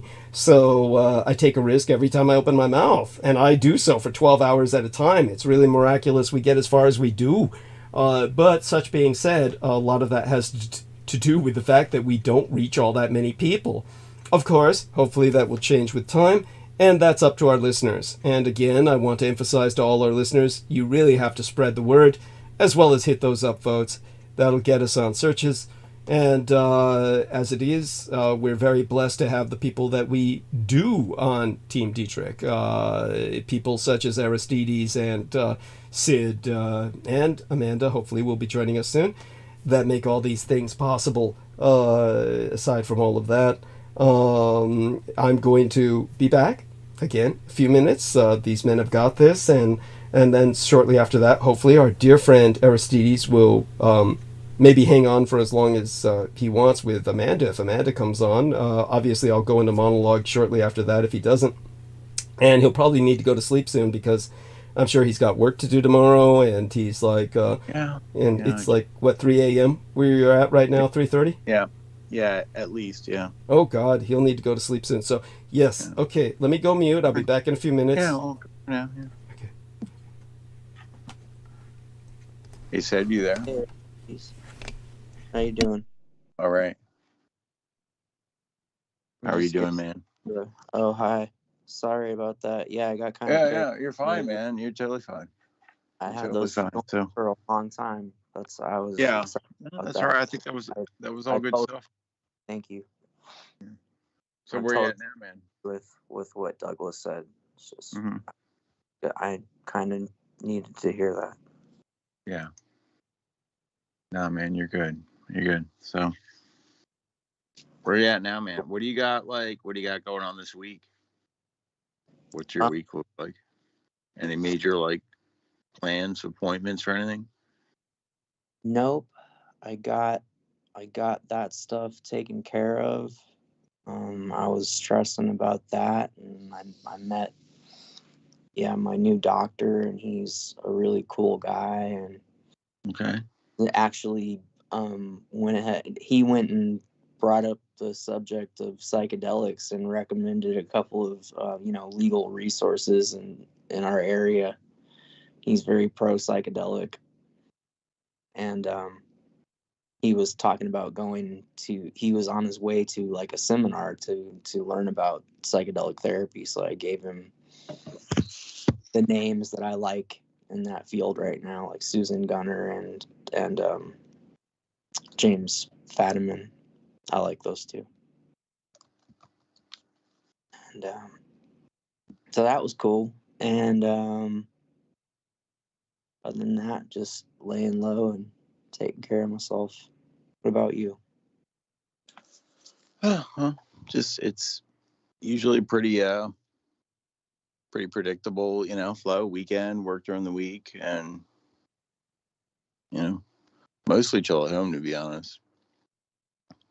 Can you talk about Yeah. like what you do for work? Yeah, I've talked about it before. It's like materials engineering, testing, like analyzing materials. Yep. So, but it's a nice environment, laid back kind of research environment. Not a real hard like corporate thing. That's cool. Research is cool. Academic stuff. You work with people around the world, and pretty interesting. Yeah, so you literally like get to work on researching various things and work Yeah. in teams and communicate with people. A lot of other people. Cool. Yeah. Like Help out students and stuff. There's students doing research, and can you talk about like some of the research subjects? Is that anything interesting? oh wow, what can I say? It's like help with like specialized like mechanical testing of like kind of like high tech materials. Where they're like trying to figure out like how strong it is and how durable it is and shit like that. That sounds like fun. Yeah, hey, it's all right. Yeah. So you're like subjecting different kinds of materials to different kinds of like stress tests to Yeah, breaking shit, man. Like, they pay you to just like break stuff. Be like, how strong is this? Like, we gotta find out. Like, how do you find out? Well, you break it. Right? Then do you also get to play with fire, like burning things? Not too much. Oh, more like structural. Yeah, structural stuff. Not really involving combustion. Right. No, not too much.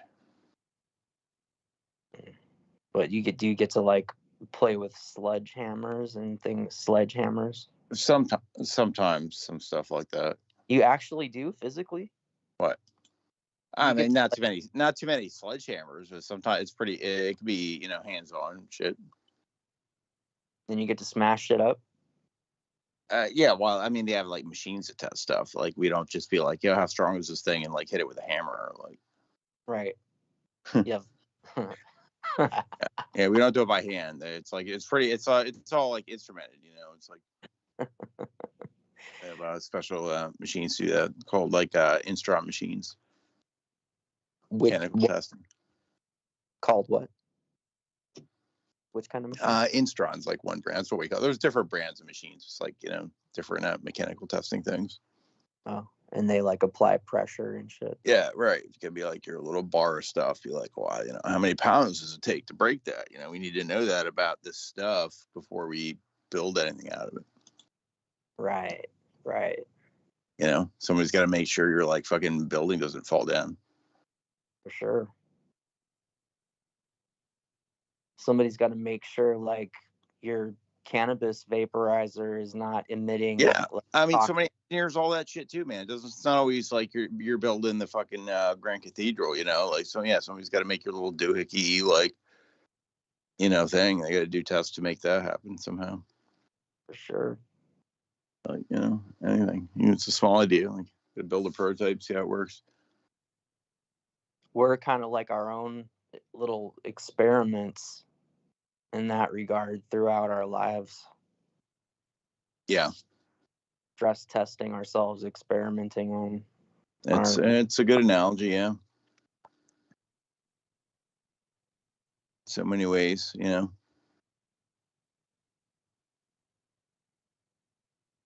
stress, thermal, environmental. Yeah, and then there's like a healthy range, and then there's like an unhealthy range, I guess. Yeah. Of expression, in that metaphor. Right.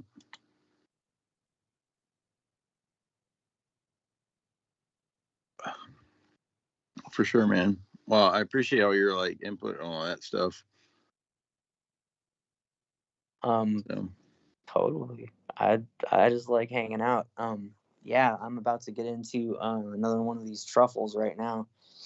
I Uh-huh. sent the picture. I tried to put one in the chat, but it doesn't work. This one's pretty cute. It's a blue skull on a little chocolate truffle, and it's which one is it? I was gonna read what it actually has in it. These ones, yeah, okay. Dream Garden Nightshade Truffle. Whoa. So belladonna, henbane, amanita, clipdaga, blue lotus, peppermint. So mostly this one is belladonna. And henbane is up there. I mean, I don't know. I'm really, henbane is one of the plants, like it's a nightshade. And then Amanita muscaria is the little red mushrooms with the Yeah, I've heard about that. That's interesting. That's like a different thing. similar But compounds. yeah, I had Yeah. one guy like he just like confided me at like this one party I went to. Like I guess it was probably where or the holidays, and he's like this. Yeah, he was talking about that one. Like, what is it again? The Amentarium. Oh, He like swore by it. He's like, Amanita. dude, this is something special, man. This is different. Like I was like, wow, I've never even known anybody that like did them. That's like kind of like the meme picture of the mushroom, but it's actually different than common, like, common mushrooms. Yeah, totally. There's all kind of cool, like, mythology around those mushrooms too. The amanitas. Mm-hmm, mm-hmm. It's where the Santa Claus imagery Mm-hmm. comes Yeah, from. there's all that. Yeah. Yeah, there's like a really fun documentary about that stuff, which I can't remember. It's years and years ago. Yeah, you see them come up. I've seen that. I don't know if I've sat through a whole one, but maybe half one. Yeah, it was pretty fun. It was all the weird mushroom symbolism and religion and whatnot. Always fun for me. I can't get enough of that shit. Mm. But let's see. What do we have? This What else, man? it says Sky Woman urges us to close our eyes and slip into an otherworldly, wakeful dreamscape. Look, listen, feel, and learn. These truffles are a way to work with plants to help us remember how to do the things that our culture has been systematically numbing our minds to over the centuries. Let them help carry you away from what society has taught you to see and think, and then let them draw out a deeper pathway to truly free thinking and way of being. Open the door to all of the hidden magic locked in your mind's eye. Regain true balance with the earth and tap into the secrets and messages from ancient guides and learn how to carry that new line of communication back with you. It's time to step into your own power. The revolution has begun.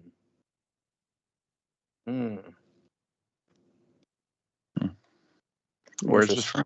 Where's that from?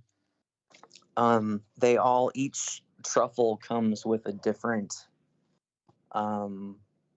little description like this,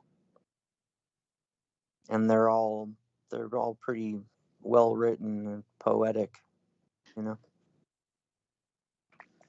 Oh, okay, they each have like a little thing that comes with them. Mm-hmm.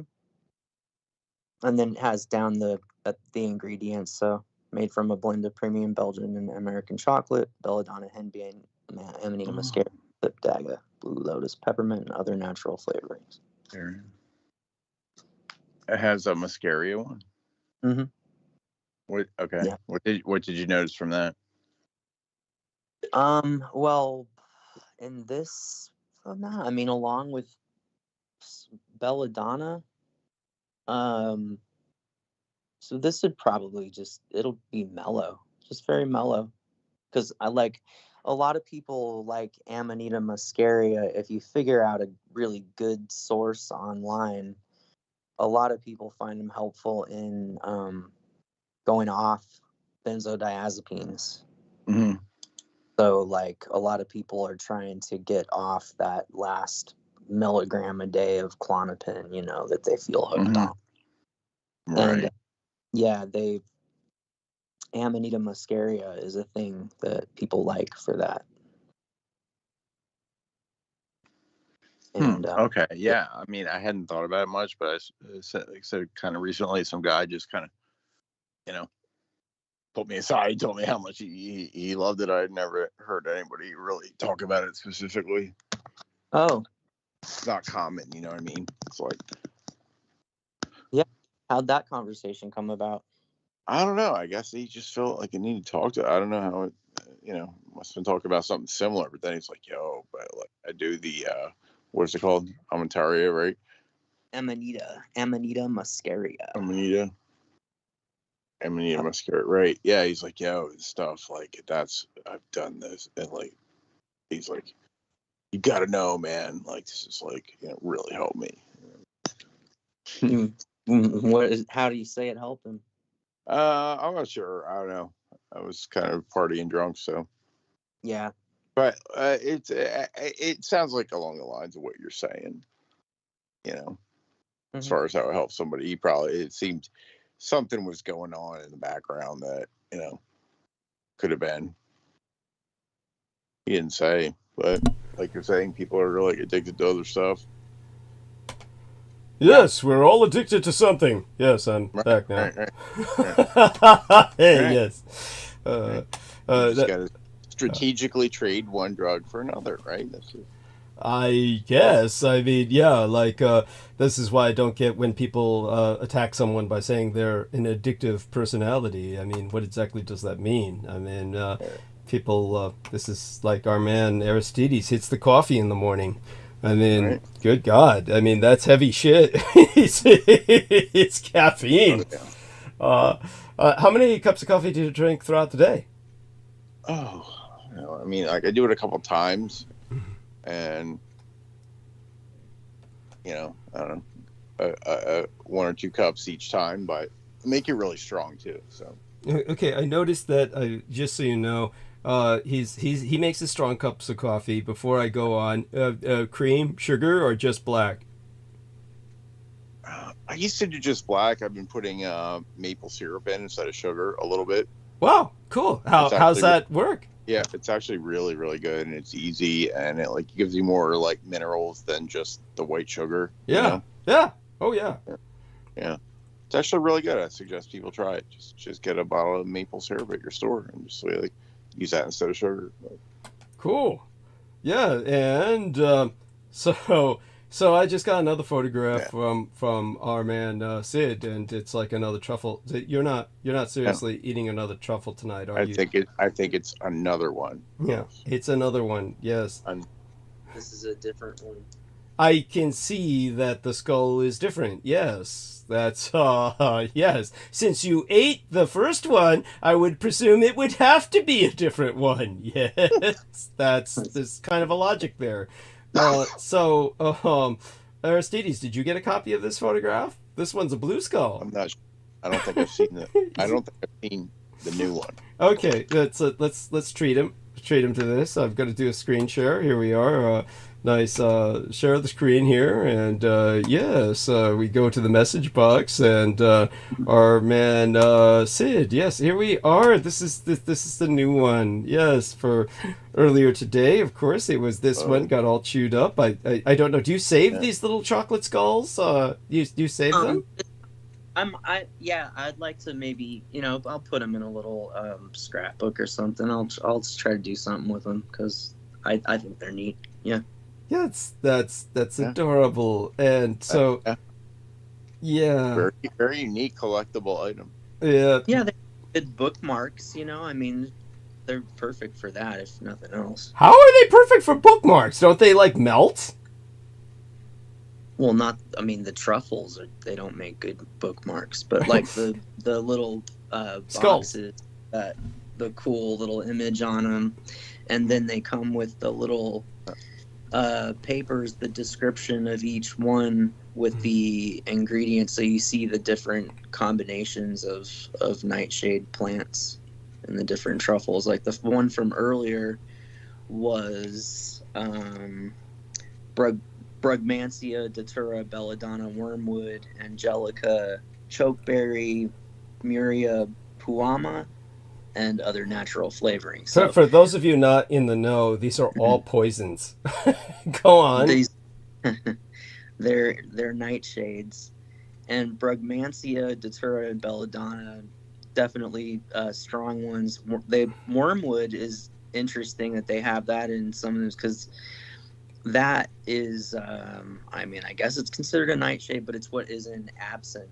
Yes. Wormwood Go on. has that. The active compound is thujone. Yeah.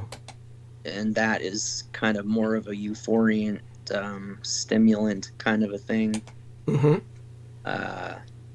So whereas this one is Belladonna, henbane, and Amanita muscaria. Mm-hmm. You know, the little red mushrooms with the white spots. Holy shit. Good God. It's good medicine, Douglas. This is, dude, this is like the stuff you avoid picking when you're out in the wilds. It's like, this is like the warning sign mushroom, do not eat me. This is like,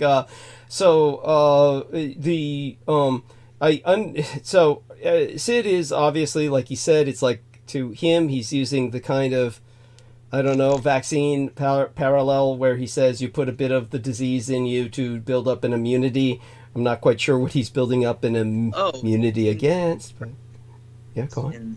To reference the cosmology I was working with, you know, with the person, politics I don't agree with, as far as the cosmology goes. Mm-hmm. You know, it fits into that in a way that I kind of lost my train of thought just now. No worries. You were talking about the parallels to a vaccination, putting a little. Yeah, we're talking about that. Aristides, right? The spontaneous production of those insectoid critters. Yeah. I wonder if Doug's ever heard of this, like a spontaneous, like, you know, appearance of. I've heard stuff about fish appearing in, you know, water where there was not fish around, but it's like, you know, somehow, you know, I guess, you know, God created the lake and God created the fish, you know, like they just like appeared. This happens when they do something. I forget if it's with ozone or some kind of energy, but there's some kind of reaction, and there's an actual word for it, where there is a spontaneous generation of these like gnat-like insects. Wow. I mean, well, just so we know, in chat, Amor Fadi has been very talkative, and I appreciate that profoundly. So I want Amor Fadi to know I appreciate him in turn. I want to thank him for joining us in chat. And as for what Sid is alluding to and what Aristides is alluding to, there are, of course, many spontaneous manifestations of animals in various ways that have intrigued or plagued humanity throughout history. Charles Fort, everybody tends to know Charles Fort, or maybe everybody should know Charles Fort. Charles Fort was a guy who became, his reputation was in terms of trying to record paranormal activity. And so he was one of the first paranormal investigators, and he wrote a number of books about spontaneous appearances of animals, when it would rain fish or various other animals in various parts of the world. And this was something that I think is obviously relevant to what Aristides and Sid are talking about right now. Such being said, it's kind of like, okay, with that being acknowledged, that animals can kind of appear out of nowhere, or, I mean, obviously there's explanations in some cases, like certain mudfish or lungfish do migrate across land, do wind up being taken up with the soil when people are building mud bricks, using mud bricks to build structures in Africa, and then with the rains, they escape, and after a period of hibernation, which could be months, maybe even conceivably years, they swim out of buildings and back into the rivers. I mean, this sort of thing is obviously regional and obviously dependent on certain behaviors of the people as well as the animals in terms of these kinds of like spontaneous appearances. But others are fairly inexplicable. Yeah, sure. We don't know what to make of any of these. In your own cosmology, Sid, do you have kind of like an idea? Well, as far as it applies to the cosmology in the books that I've been talking about, this would be the archons. That would account, that spontaneous generation would account for the archons, which would be kind of like the opposite, the resentful kind of extraterrestrial cousins of the anthropos, which would be humanity in general. So in psychedelics, in as far as they might connect a person with that earth-based intelligence, could be thought of as immunizing a person to the archontic influence, which would be, the archontic influence, what we're talking about, looks like the child abuse that we see. It looks like toxic organized religion, and it looks like some of the things that we don't like and we talk about regularly. That would, in that cosmology, that would be, those things would be manifestations of the archontic influence, which is kind of like the opposite of the Vulcan intervention, like an extreme cosmic opposite. Thank you. Okay. And obviously it's happening all too often, and its influence is all too pervasive. So we wind up experiencing this incredibly negative period in history, a true dark age that we're in. And there you go. That's one cosmological insight. Thank you for sharing that. Anything else come to mind, just out of curiosity? Just that I think one of the words for these plants is empathogens. Mm-hmm. The empathogenic effect, right? So Okay. that it generates, it builds on a person's sense of empathy, potentially under like ideal circumstances.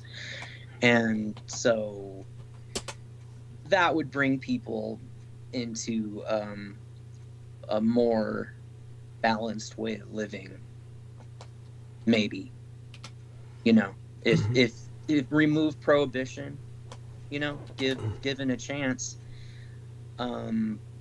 psychedelics, for what it's worth, can be part of people finding solutions to some of the problems that we're facing as far as getting along with each other and balancing ourselves with the environment, the way we eat, food production, standard of living, gets down to guaranteed basic income and to more of these kind of socialist type things that support, human health and sanity, as opposed to the extreme might is right, red in tooth and claw kind of trip that we see about us now. And Donald Trump, being a pretty good, an extreme, modern manifestation of that. Mm-hmm. Okay. Thank you for that. That's okay. And I think that obviously you're very empathic, and you've paid a price for this. you actually there's a pain you feel when it comes to humanity, right? You're kind of like left. I think you isolate yourself a lot from humanity because it's too painful to interact in general. Is that not the case? I wouldn't say that is not. I wouldn't say that is not the case, or would I? I can't remember. Maybe I got it mixed up. Sorry. Have Yeah, you? I mean, maybe I do isolate. Yeah. I think that's It was fairly obvious. Yes, you do that, and you do this because you are too empathic. You feel the pain of society around you. You feel the pain of others. Thank you for saying that. Well, that's common among many people who are schizophrenic. This is not that I'm diagnosing you, but has that ever arisen as a potential? Just curious. Has anyone ever said that? No, there's enough other stuff going on. We haven't made it to schizophrenia yet. I like that. I like that. That's pretty good. Let's go We ahead. could get there. You may get there. Yeah. Yes. Okay. Have you dug into that other? You dug into that other truffle yet, or is it just kind of sitting Yeah. there? Had a bit, yeah. I'll take a picture. Yeah, I'm working on it. Oh my fucking god! I'll save the little blue skull. What? Why did it suddenly become? Why did it suddenly become so overwhelming a temptation that you had to break that out? And it's like 2 in one night. Isn't that kind of extreme? How are there days that you go without eating one? Yeah, definitely. I do enjoy. He broke off. Oh my god. Holy shit. Yes. Maybe it's about time that I start that monologue if we're not joined. Yeah. If we're not joined by our lovely Amanda Ute and Hi there. Sorry, I went to take a screenshot of something. Did you get the screenshot? The truffle. I think you were trying to screenshot the truffle. Right? That's right. Yeah. Yeah. That's, Oh my god. yeah. So if you go without eating them for a day or two, what's the longest period of time? Because you seem to eat these a lot. Like, how long a period of time, how long a span of time do you go between truffle eating? Like, Oh, days? Yeah. Days. Yeah, sure. It had been months since I last had these in the house at all, and then I went ahead and got like the 20-pack to try, some different ones to revisit and incorporate them into my my psilocybin and Syrian rue. What exactly is? Tell us what's in this psilocybin and Syrian rue cocktail. Is that what you said? Yeah, that's what I said. Holy shit! What's in this? That's so we know psilocybin, right? That's from psilocybin mushrooms. Psilocybin is in a class of chemicals called tryptamines, which is kind of funny, right? Oh, by the way, I am impressed by the fact that you do know the chemistry behind this. This is impressive. You do know the chemistry behind this. It's in a sense that makes it even more alarming. You've got to be handed credit for this. So go on. Yes. Thank you, Douglas. Okay, so psilocybin's a tryptamine, like LSD, and I believe ibogaine is a tryptamine as well, but ayahuasca is a combination of like nature's kind of essential tryptamine, which is dimethyltryptamine, which is also produced in the pineal gland alongside melatonin, which is associated with dreams and sleep. So ayahuasca then is a combination of this DMT containing plant Psychotria viridis with another plant, which is like a vine called Banisteriopsis caopi, which contains a monoamine oxidase inhibitor. So what that means is, okay, so just like your body ordinarily has DMT, and your body makes monoamine oxidase, which breaks that down. So otherwise, you might potentially be in a perpetual DMT trip. And it's thought that it's through the pineal gland and through timed releases of DMT that the consciousness enters and exits the living self, the living form. That's an idea. So, okay, if you take DMT on its own, it will do nothing because you have monoamine oxidase, breaks it down orally. If you smoke it, it's very short acting. Swallow it, doesn't do anything unless you take it with an MAOI, which that's ayahuasca, essentially. So, psilocybin with Syrian rue would be like mushroom waska, in that it's a slightly different form of DMT. If you look at the long name of psilocybin, it's something, dimethyltryptamine. So it is essentially it's an orally active form of psilocybin or of DMT on its own, and then you add in a monoamine oxidase inhibitor, now this time in the form of Syrian rue, and you've got, and you're essentially microdosing ayahuasca at that point. Ayahuasca would be any combination of tryptamine with an MAOI. Well, okay. And okay, so a lot of heavy duty stuff in that cocktail. And its effects, like pull you sideways, up and down. What does all this do altogether as a mixture? Depends on dosage ranges.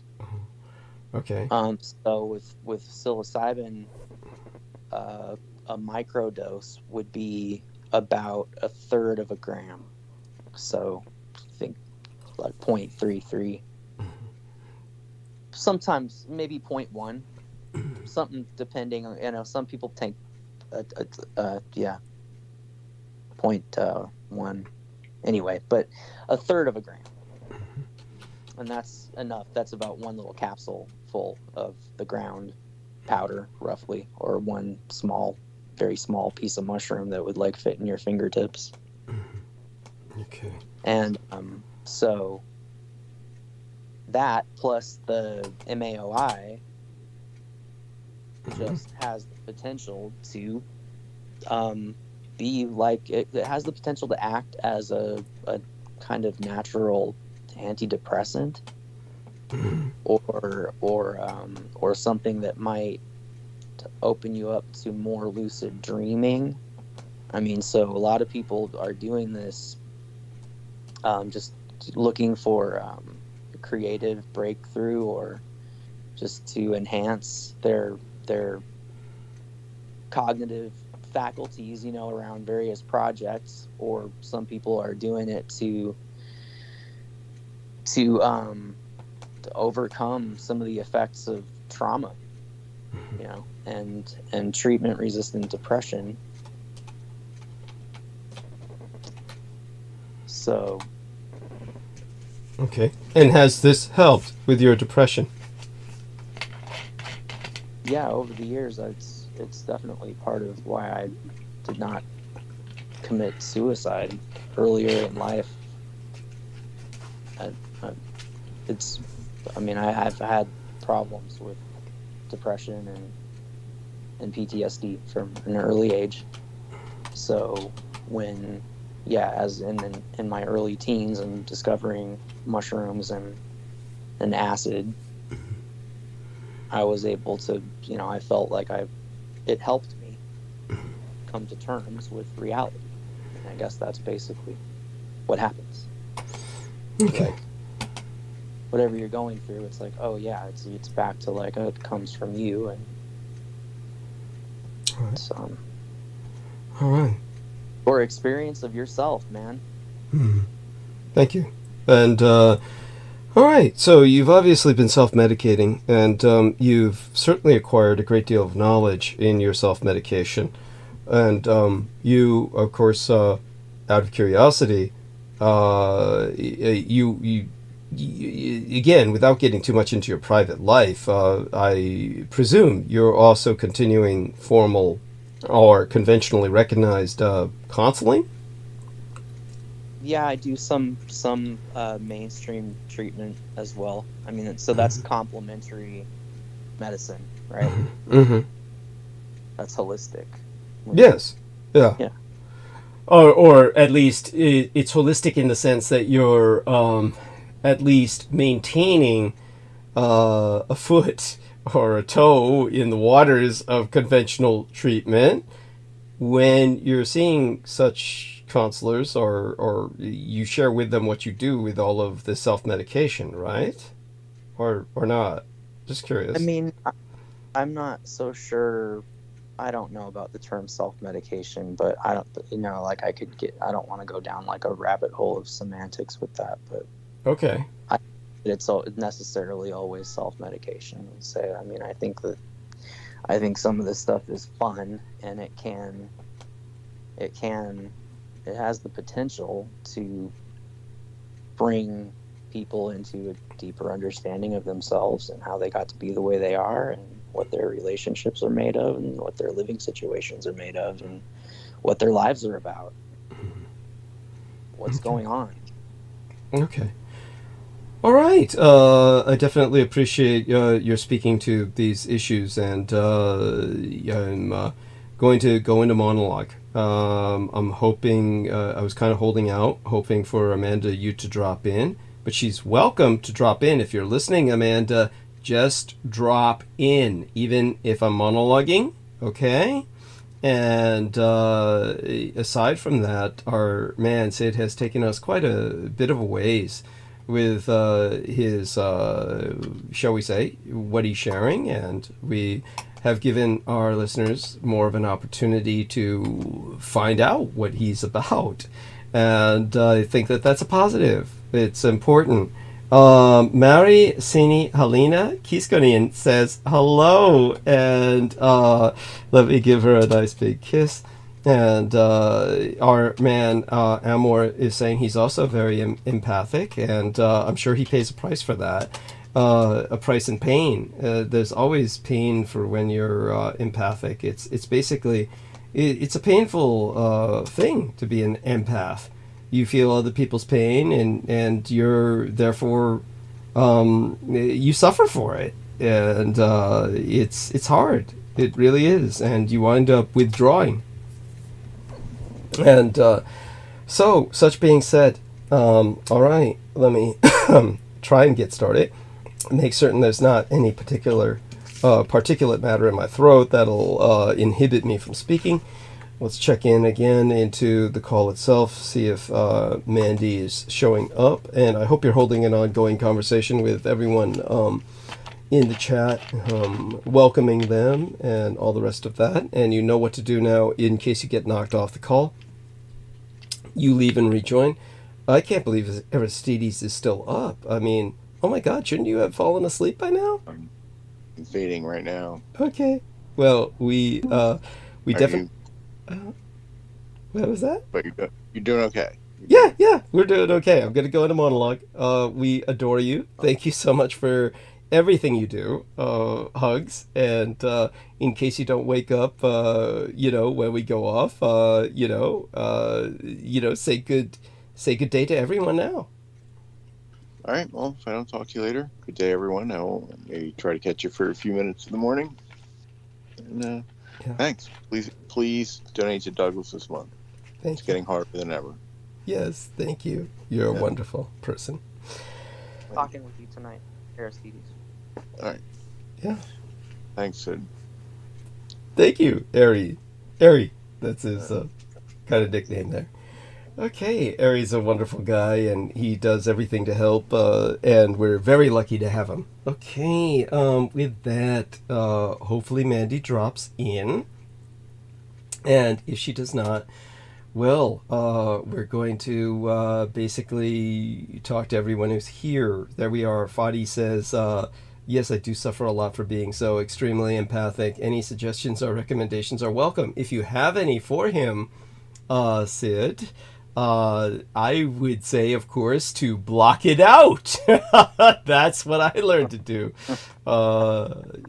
You really got to learn to block it out. And just understand, a lot of people are not worthy of your empathy. That's the biggest problem that we have. I want to be guilty of solipsism. Okay, so tell you what, Sid, sometimes when you speak, I don't know what it is, but it gets glitched. Say it again slowly, directly facing the mic, whatever it was you just said, so we can understand what you're saying.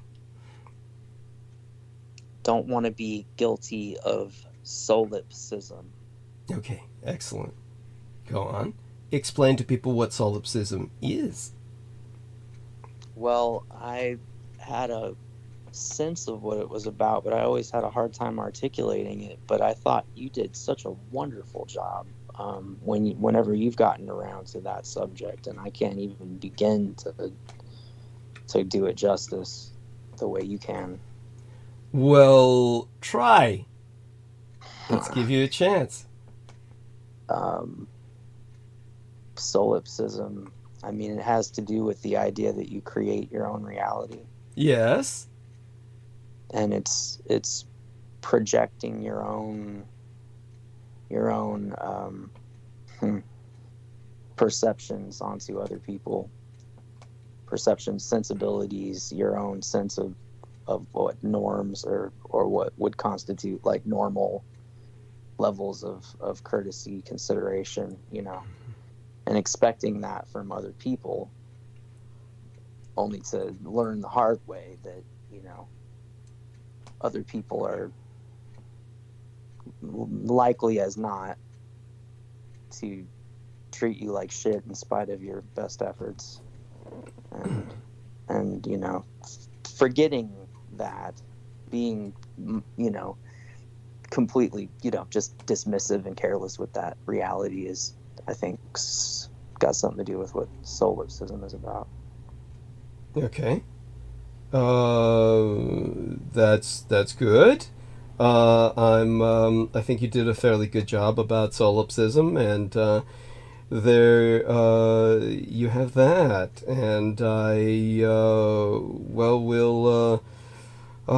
we'll kind of take it from there. Let me check again to see if anyone else has joined our call, since our man is falling asleep there. I guess Attack on Titan is taking things up. So let's say this, Mandy. Oh, I know, the @ symbol. Here we are, and let's see if we can find Mandy on that.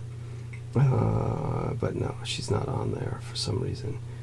Oh no. Okay. Don't want to bother people. Okay, we're going to get started. Basically, when it comes to some of these situations, we can go into them maybe with... Let's start with something breaking. Fairly breaking. At least it was breaking yesterday. For those of you who don't know, and let me check the numbers again. And, okay, we've got a good number of people. Considering the time, considering the fact that we got knocked off bandwidth, we're doing pretty fucking good. And, all right. In terms of relatively or comparatively breaking news, Trump has drawn outrage and attention back upon himself for his latest Russia comments. The leader of NATO, the North Atlantic Treaty Organization, has blasted Trump's promise that should he reoccupy the White House, he would then encourage the Russian invasion of America's allies. To quote his NATO Secretary General Jens Stoltenberg, any suggestion that allies will not defend each other undermines all of our security.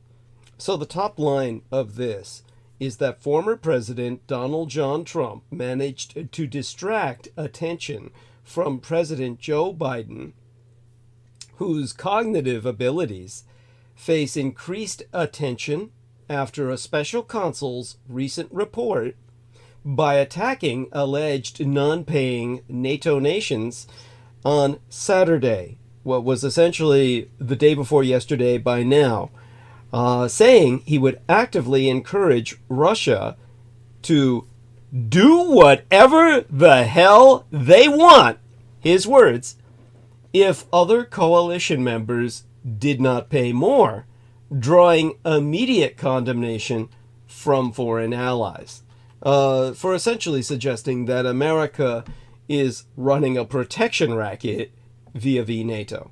On a tangent, this swift and widespread criticism of Trump's comments managed to turn attention away from President Joe Biden, who has been under near constant scrutiny after Special Counsel Robert Hur released his report Thursday that refused to charge Biden over mishandled classified data, but was starkly critical of his memory issues.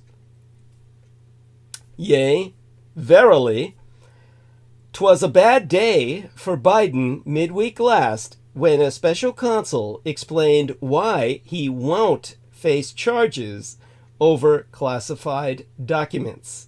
He being, to quote us therefrom, an elderly man with a poor memory. Now, last week was a rough ride for President Joe Biden. A blistering special counsel report cleared him of the threat of charges in his classified documents case, in part because prosecutors expected that he'd present to a jury as, quote, a sympathetic, well-meaning, elderly man with a poor memory, unquote. Then Biden held a press conference about that report and mixed up 2 world leaders.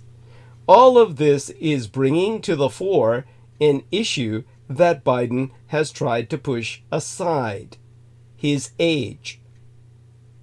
And with that context, it has to be acknowledged that even America's booming economy is turning toxic for Joe Biden. Americans are simply refusing to accept the idea that growth will be sustained.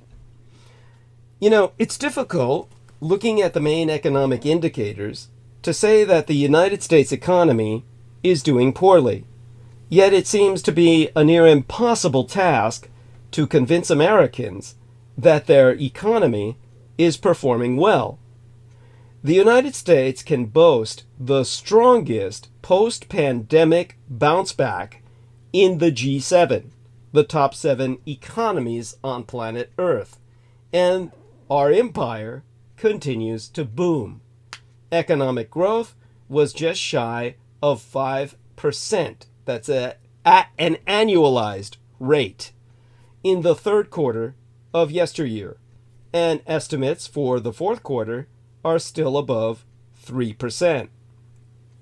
It's the kind of growth politicians in Europe can only dream about, as the United Kingdom remains on tetherhooks, or tenterhooks as they would say across the Atlantic, to discover whether it has tipped onto the wrong side of a technical recession.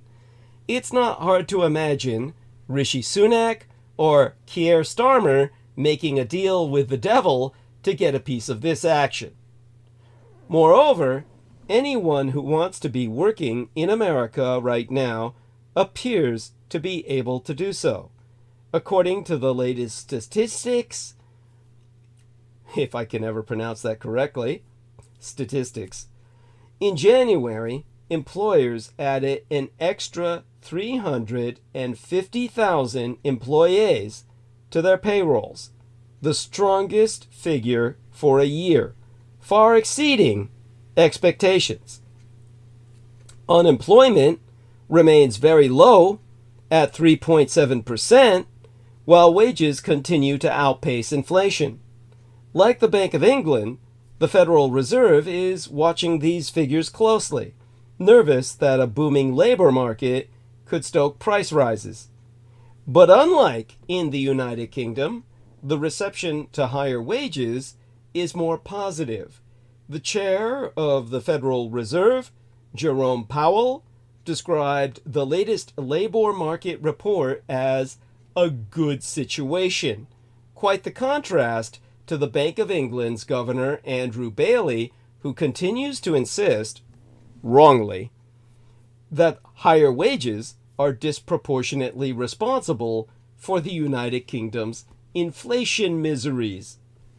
Inflation in these United States, meanwhile, sits at 3.4%. This isn't yet back to the Fed's target of 2%, but the rate has slowed much faster in these United States than across the Atlantic in the United Kingdom, and is still below the United Kingdom's 4%, a figure that many fear has risen due to trade disruption in the Red Sea, the details of which I'll speak to more about next week, perhaps. Now, what I'm going to insert into our chat is a chart that proves inflation is lower in these United States than in the United Kingdom. That's a very important factor to appreciate. One of many links I'll probably provide in the next few hours. Now, Americans have had to deal with the perils of price rises, yes, but it's still been a more manageable process than the sagas that have played out in other rich nations. All of this should be spectacular news for Joe Biden, who is set to ask Americans to give him a second term with a vibrant economy as his backup. Yet at a glance at the polls, would tell you that voters are not anywhere near as confident about the future of the economy as the current figures suggest they should be. Opinions about the economy are improving, but very slowly. The Gallup Economic Confidence Index, which looks at what Americans think about the economy, but also its trajectory, has seen signs of increasing approval, reaching, at the end of last month, its highest point in 12 years. But break the numbers down, and there is much less to celebrate. The index, which can range from plus 100 to minus 100, depending on how respondents answer, currently sits at minus 26, a negative 26 points. The small recent uptick was largely driven by the views of just over a quarter of respondents in January, describing the economy in positive terms. 5% as excellent and 22% as good. A massive 63% of respondents said the economy was getting worse last month, down from 68% in December. If you're the president, these figures are not encouraging, not least because it's near impossible to imagine just how much better the headline economic indicators could get ahead of November's election. What explains this gap between such positive economic data in America and a relatively negative set of sentiments? This has been a lingering question in American politics, with many trying to explain it away as a vibe session. The idea that people don't feel well off trumping any sense of the actual figures. But feelings of being worse off are not made up. Major mistakes have been made at the national level, including Biden and his team insisting that the IRA, the Inflation Reduction Act, has tackled the problems of inflation, while Americans are still reeling from the higher prices. Many are misguidedly waiting for prices to drop, an ugly consequence of the administration never properly explaining to voters the long-term impact of inflation, and that inflation coming back to target still means prices are rising. But many of these negative feelings seem to stem from worries about the future, as Americans refuse to settle into the idea that economic growth will be sustained. The Wall Street Journal's deep dive this week into the mismatch of the numbers and sentiment revealed that, for many Americans, to quote, long-term financial security feels fragile and vulnerable to wide-ranging social and political threats, including wars abroad and messy politics at home. This, perhaps, explains why, despite his booming economy, Biden is even with Donald Trump in the most recent polls, and in some cases, falling behind. It is hard to separate voters' trepidation about economic oversight in the future from their nervousness about what the next 4 years look like for the president. A recent poll from NBC found that 76% of voters, including half of Democrats, say they have concerns about President Joe Biden's mental and physical health. Extraordinarily, that figure is higher than 61%, the 61% who worry about the legal charges against Donald Trump. The special counsel report published this week, or this week last, with details on Biden's health, will not help matters, having flagged significant limitations, their words, in his memory. That's an interesting way of putting it, an interesting term. Perhaps the best news for Joe Biden is that how Americans report they are feeling about the economy and how they are acting tell different stories. Consumer sentiment is up by almost 30% since November, according to the University of Michigan, a strong indicator of how Americans will vote in an election. It's currently around the same levels as it was in 2020, when Republican support across the United States, with the exception of the presidency, was much stronger than expected. It seems Biden's biggest economic task for the next 9 months is to convince voters that oversight of the economy will remain in capable hands for another 4 years. The economic data may be in his favor, but the polls suggest he has a lot of persuading to do. Exempli gratiae. On Friday into this weekend, the Standard & Poor's 500 index finished above 5,000 for the first time ever in human history, as investors continue to bet on a resilient American economy. With unemployment low, inflation largely under control, and the Federal Reserve's unicorn-like soft landing very much in sight. Yet one of the most common queries I continue to get is a recession imminent? Now, the Fed's leading indicator, which hasn't been wrong since the year I was born, 1966, offers a clear answer. When examined over long periods, Wall Street's 3 major stock indexes, the widely followed Dow Jones Industrial Average, which trades as DJ Indices or DJI, the broad-based Standard & Poor's 500, which I think trades as S&P Index or GSPC, and the growth-dependent NASDAQ Composite, which I think trades as NASDAQ Index IXIC, have all risen in value, without fail.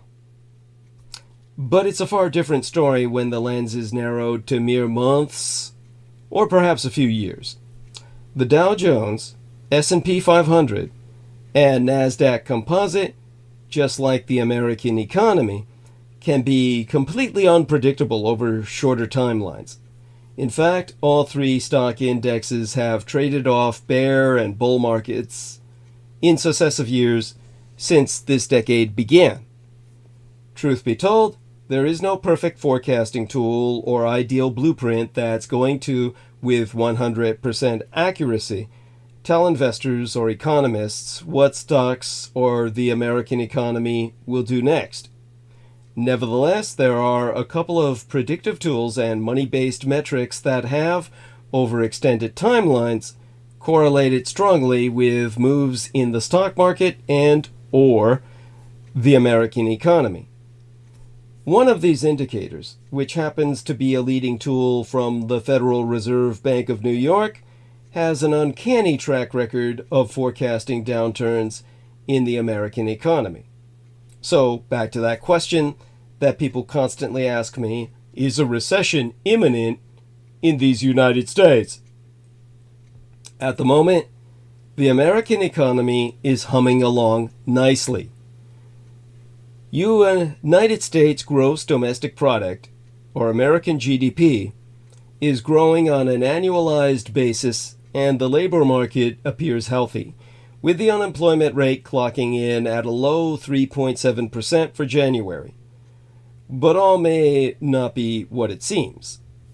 Every month for the past 65 years, the Federal Reserve Bank of New York's recession probability tool has utilized the spread, the difference in yield, between the 10-year Treasury bond and 3-month Treasury bill to determine how likely it is that a recession will take shape over the next 12 months.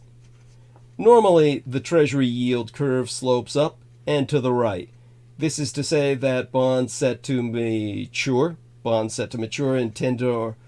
10 or 30 years, should have higher yields than Treasury bills maturing in 1 year or less. The longer your money is tied up in interest-bearing securities, the higher the yield should be. But every now and then, when investors are clearly concerned about the near-term outlook for the American economy, the yield curve inverts. Just as its name implies, this is when the short-term bills sport higher yields than the long-term bonds. The greater the yield curve inversion, typically the higher probability of a recession taking shape. Let me make one thing clear. A yield curve inversion does not guarantee a recession is imminent. There have been inversions where a recession did not even take shape. However, every recession that's occurred since World War II was preceded by a yield curve inversion. It's been a necessary ingredient to an economic downturn. Now, this is what's going to bring me to the next link. I'll put this in the chat, and this is American recession probability link. Basically, it's something that will give you an idea based on what a historian would look at. That leads to my rationalization, my justification in being able to relate these kinds of subjects to you at all. I am basically taking this from a historic perspective. And over the past year, we've witnessed the steepest yield curve inversion in roughly 4 decades. Not surprisingly, the Federal Reserve Bank of New York's recession probability tool believes there to be a 61.47% likelihood of a recession taking place by or before January of 2025. Although this is not any guarantee, nor is it the highest recession probability on record, it does mark the one of the highest probabilities for a recession to take place since the early 1980s. The Fed's leading recession indicator does not have a perfect track record of forecasting downturns, but it's pretty goddamn close. Despite a recession probability of over 40% in October of 1996, the month and year in which I was born, no economic downturn occurred. Because I was born. I'm joking. But hey, it's a nice synchronicity there. But since this incorrect prognostication in 1966, anytime this recession probability tool has surpassed a 32% likelihood of a downturn, one has taken place not long thereafter. With a reading of 61.47%, the writing would appear to be on the wall that a recession is very likely in 2024 based on this predictive indicator. Recessions can be especially meaningful for the Dow Jones, Standard & Poor's 500, and NASDAQ Composite because these indexes have, historically, performed poorly after an official recession is declared by the National Bureau of Economic Research. Although the American economy and the stock market act independently of one another, corporate earnings often suffer when American economic activity slows or shifts into reverse. If the New York Fed's recession tool proves accurate, and a recession does take shape in 2024, a sizable pullback in equities is not out of the question. So just remember that patience is a virtue and a moneymaker on Wall Street. Now, granted, I don't have a penny to invest, and would probably be a piss-poor investor if I had spare change to do so. As a historian, I can give you patterns in good conscience. To be fair, the Fed's recession probability tool is just one of around a half dozen indicators and economic data points I've examined recently that suggest trouble may be brewing for stocks. Declining M2 money supply, tighter lending standards for banks, and historically high valuations are all examples of metrics with strong correlations to downturns in the stock market. However, patience and perspective can change everything when putting your money to work on Wall Street. To state the obvious, we're never going to know ahead of time precisely when stock market corrections and or bear markets will begin, how long they'll last, or how steep these declines will ultimately be. But based on what decades of history have shown us, we also know that recessions and stock market corrections are both short-lived events. In the 78 years since World War II came to a close per public perception, obviously I've told people the difference between what the public perceives and the reality of history. Again, read The Roswell Deception and the Demystification of World War II for that explanation, that articulation in depth. The American economy, since that general period of time of cessation of prosecution of proactive hostilities, has navigated its way through 12 downturns. 9 of these contractions resolved themselves in less than a year. Out of the remaining 3, none surpassed 18 months. Comparatively, almost every period of expansion can be measured in multiple years. Put another way, the American economy spends a disproportionate amount of time expanding. It's a similar story on Wall Street. Although the Standard & Poor's 500 has endured 40 double-digit percentage corrections since the start of 1950, an average of one sizable downturn every 1.85 years, we've witnessed each and every one of these drops eventually get wiped away by a bull market. This disproportionate bullishness can also be seen in the average length of bear and bull markets for the benchmark Standard & Poor's 500 at this link, which I am now going to provide in our chat. And there we have that for you to access. This past June, researchers at Bespoke Investment Group released a data set that examined the length of bear and bull markets in the Standard & Poor's 500 dating back to the start of the Great Recession in September of 1929.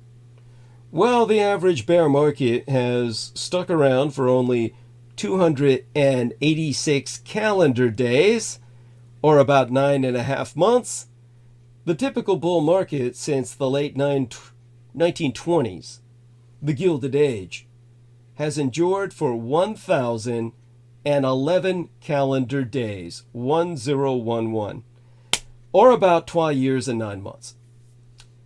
Those stock market corrections, bear markets, and even crashes can be temporarily unpleasant, they're short-lived events that have, ultimately, been blessings in disguise for patient investors. Even if a recession is in the cards for 2024, there's no reason for long-term investors to worry. Such having been determined, the white settler regime of Israel received its first ever sovereign downgrade as Moody's Investors Service lowered its credit rating, citing the impact of the ongoing military genocide with Hamas on Israel's finances. The apartheid state nation was cut by one notch to A2, the sixth highest investment grade, and on par with Poland and Chile. Moody's changed the outlook to negative, concluding in a review that it started in October that Netanyahu's refrain of fighting Hamas until total victory is a psychotic fantasy. To iterate, Benjamin Netanyahu thinks he is Winston Churchill with the constant talk of total victory in the war with Hamas. What he refuses to accept is that he's actually appeaser Neville Chamberlain in his World War II cosplaying. The Israeli public's trust in him has been fundamentally broken. In Great Britain itself, King Charles's health sparked an impromptu family reunion with the estranged youngest son, Prince Harry, briefly visiting the king.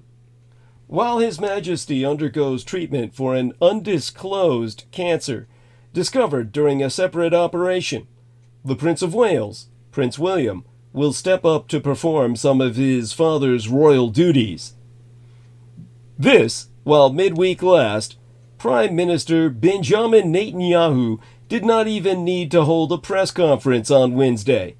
It was trailed to the media as the Israeli government's response to the latest Hamas proposal on a possible hostage release agreement. But a laconic statement rejecting Hamas's maximalist demands would have sufficed. In fact, it would have served much better, since this is just Hamas's opening gambit in what will be a lengthy and complex set of negotiations. Hamas's proposal surprised no one in the Israeli security establishment. The current strategy of keeping the pressure on its leader, Yahya Sinwar, by continuing the military operation of genocide in and around Khan Yunis until a more palatable agreement is forthcoming, is a matter of consensus in the War Cabinet. The press conference wasn't about the Hamas proposal, of course. In fact, it barely occupied a minute of Netanyahu's statement. Neither was it the subject of the reporters' questions afterwards. It wasn't about the hostages being held in Gaza either. It was about Netanyahu, because it always has to be about Netanyahu and his latest poll-tested message. For the last couple of weeks, it's been his empty promise of total victory, repeated over and over again in every appearance and statement. When asked by a reporter to explain what total victory meant, he launched into a bizarre allegory about breaking a glass into small pieces, and then you continue to smash it into even smaller pieces, and you continue hitting them, leaving no one any the wiser. There were a series of unsubstantiated boasts of how total victory is within touching distance, and how Israel will achieve eternal disarmament of Gaza. Then there were claims that would have come as news to Israel's military commanders, like we are destroying the underground tunnels, despite the fact that senior officials, or officers, commissioned military officers, at all levels of the Israel Defense Forces have been saying for weeks that the tunnel network under Gaza is too vast for any such an undertaking. He also said that we've given orders to operate in Rafah, another operation that will only be possible, if ever, when the IDF, the Israeli Defense Force, finds a way to shift more than 1 million refugees who are concentrated there, and square such an operation with the extremely reluctant Egyptians on the other side of the border. A former IDF, Israeli Defense Force general, having warned that Egypt may become an unstoppable enemy for Israel. You see, at the beginning of the program, on 103 FM, an Israeli radio station. Yes, I do review enemy transmissions. Errol Segal and the guest presenter, retired Major General Yitzhak Be'ik, discussed the progress of the fighting in the Gaza Strip and the weakening of Hamas. To quoteist Errol Segal, there are reports that the head of the Mossad is formulating the Israeli response to the mediators' proposals, although it is unclear if there is a coherent strategy in light of Hamas's response. How can we advance here before we're in a military event? The issue of the hostages is a strategic event. We see that the IDF's ability to tail Hamas is diminishing, as well as the level of operational mistakes. The question after today is very significant.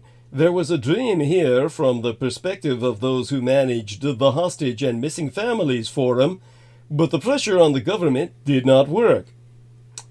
In response, the retired General Brick argued, and here I quote his T, Hamas still feels very strong. It is willing to give up homes and people who are killed, but it feels that we are not likely to topple it. Therefore, it uses cynical language. It does not want to reach an agreement on the hostages. They have time to weaken their capabilities. It seems we are not approaching it. Hamas will continue to exist.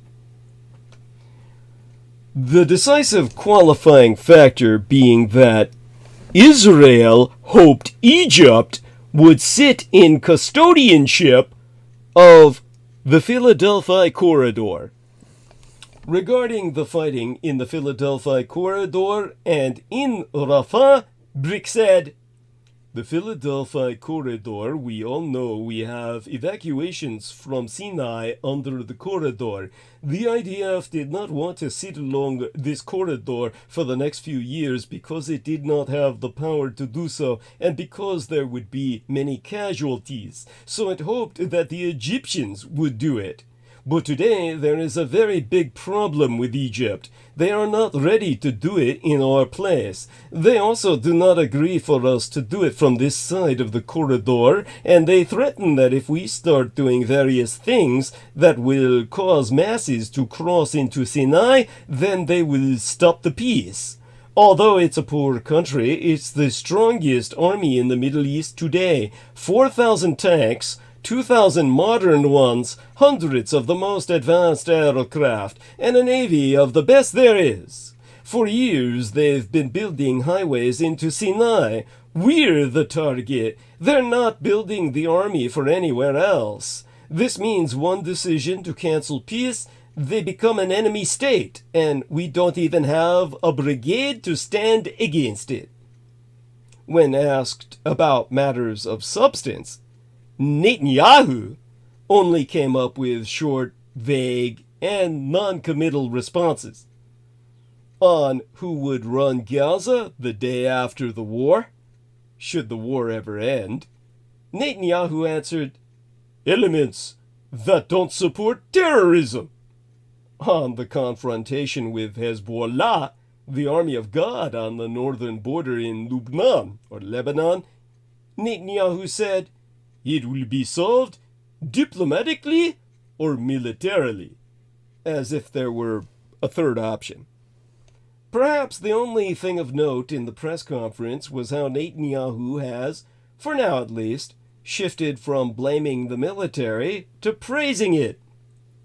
And, at least temporarily, stopped attacking the media for demoralizing the Israeli public. All this means is that after trying to push those messages, his polling has shown that they haven't worked. So he's focusing on total victory and nothing else. This week, an Israeli government minister said, Netanyahu reads the polls. He knows that a majority of the Israeli public still believes in total victory over Hamas. He's sticking faithfully to the public sentiment on that. His problem is that he refuses to read something else that's clear from the polls, that the public doesn't want to hear from him any longer, even though he's saying the things they want to hear. Any remaining trust in him has been fundamentally broken since October 7th, and he cannot fix that. With his constant refrain of continuing until total victory, Netanyahu, like many other leaders before him, is living in a Churchillian fantasy. He still believes he can emulate Great Britain's wartime prime minister and lead Israel forward into broad, sunlit uplands. What he cannot accept is that in his World War II cosplaying, he isn't Winston Churchill but Neville Chamberlain, the dismal appeaser whom Churchill replaced 8 months after the war began. Everyone but the most die-hard BBists already know the unavoidable truth that Netanyahu will forever be remembered in history as Israel's worst prime minister, if not the last, who led it into the greatest tragedy to ever befall the state. But he is incapable of understanding that and will continue fighting to change that narrative, even if he physically survives after the war ultimately ends. All this while the West's crisis of confidence is feeding Putin's tyrannical delusions. Vladimir Klitschko is one of the greatest heavyweight boxers of all time. He dominated the division for over a decade, winning multiple world titles and beating many challengers. And he has gone on record to attest that, in his own words, Russia is waiting for the moment to attack Alaska, meaning Russia is waiting for the moment to attack Alaska. This, while Tucker Carlson's boring-ass interview with Vladimir Putin, well, they say, never meet your idols. Tucker Carlson interviewed Putin, and boy, did that go off the rails fast. Tucker Carlson's deranged interview with Putin was even worse than expected. Tucker Carlson promised an unedited Putin. The result was monumentally boring.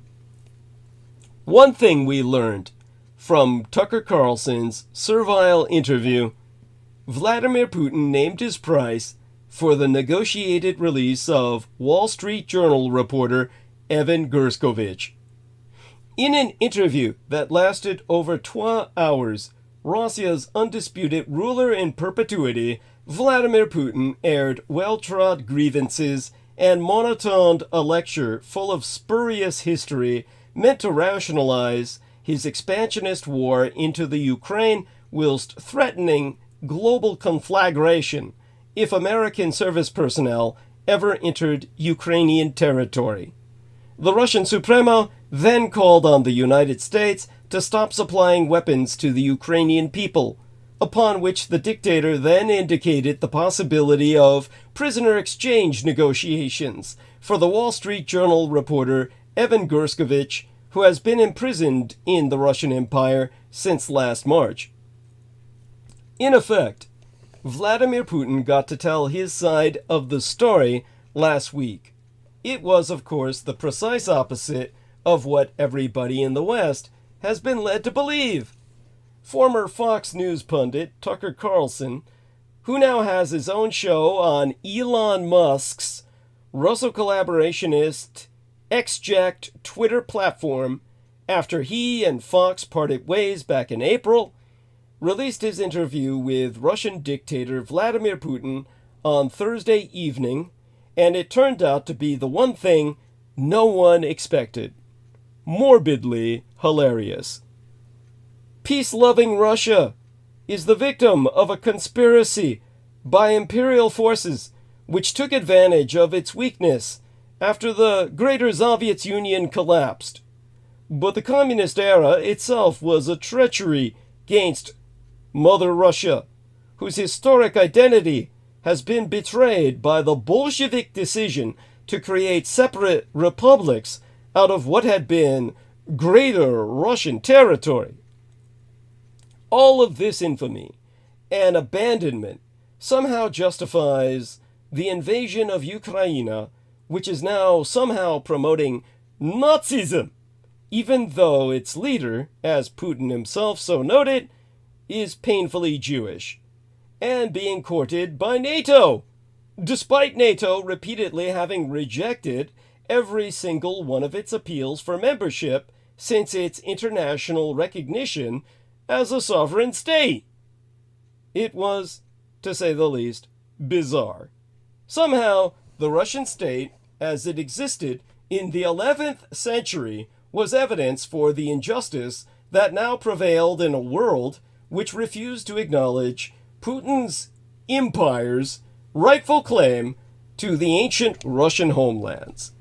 But woven into this mythic narrative were more recent and clearly personal examples of rejection of Putin's peace-loving Russia by the American deep state, which had prohibited sympathetic American presidents from achieving any fraternal bonds with his emergent empire.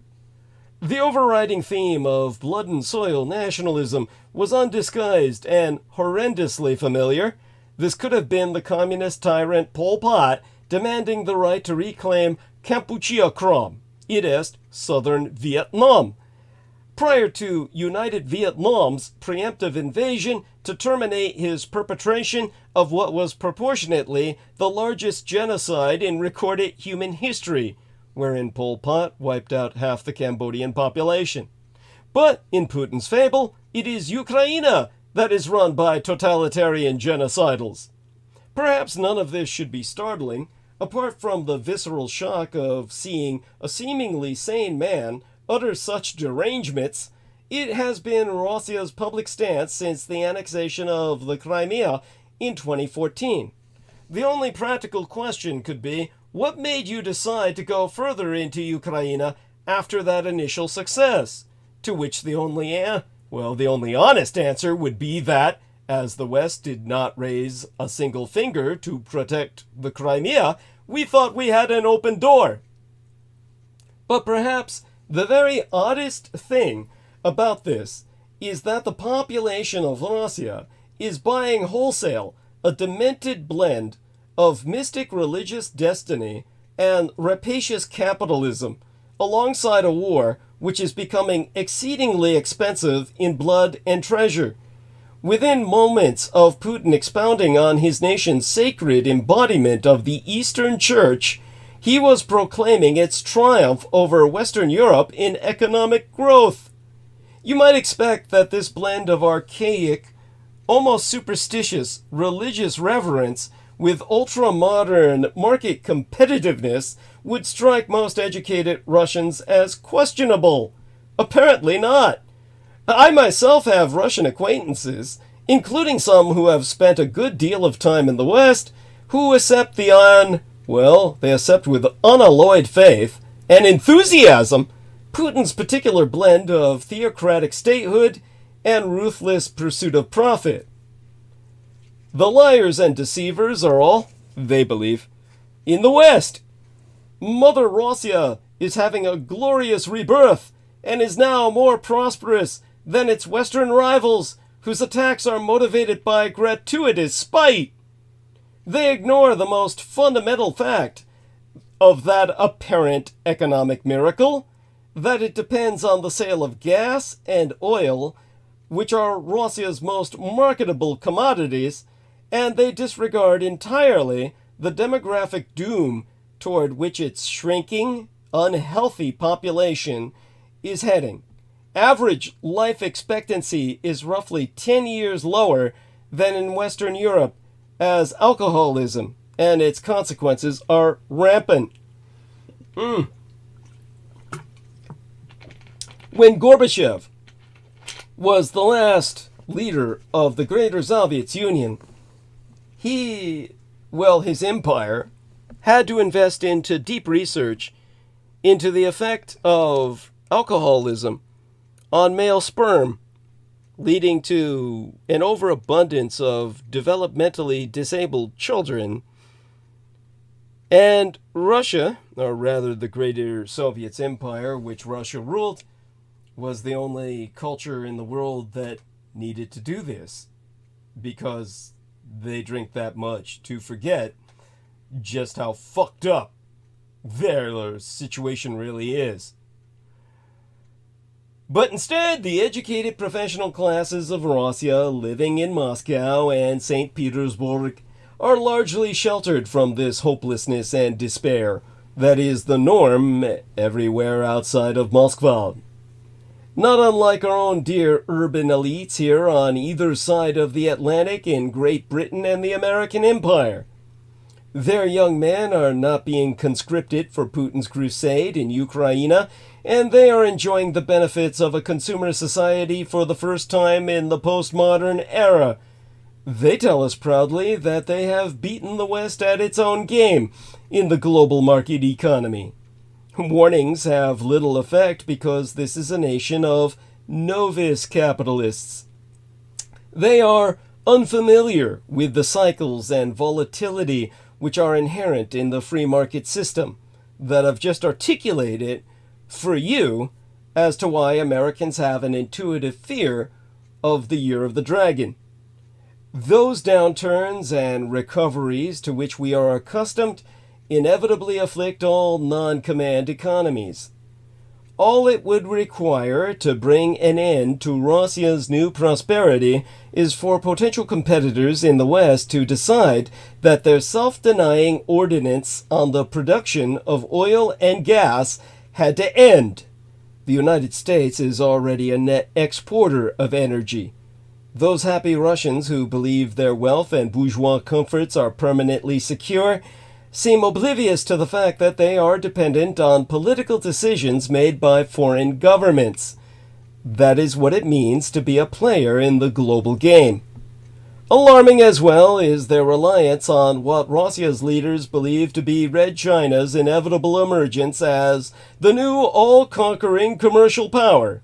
Putin referred reverentially to his friend Xi Jinping's stupendous success in making mainland China the dominant economy of the New World Order.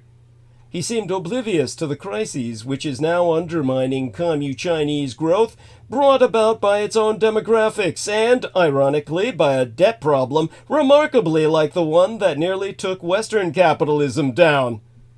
The CHICOM, or Chinese Communist Belt and Road Loan Program, which was designed well, designed to mire the developing world in unpayable indebtedness, has turned out to be similar in its consequences to the subprime mortgage scheme in these United States.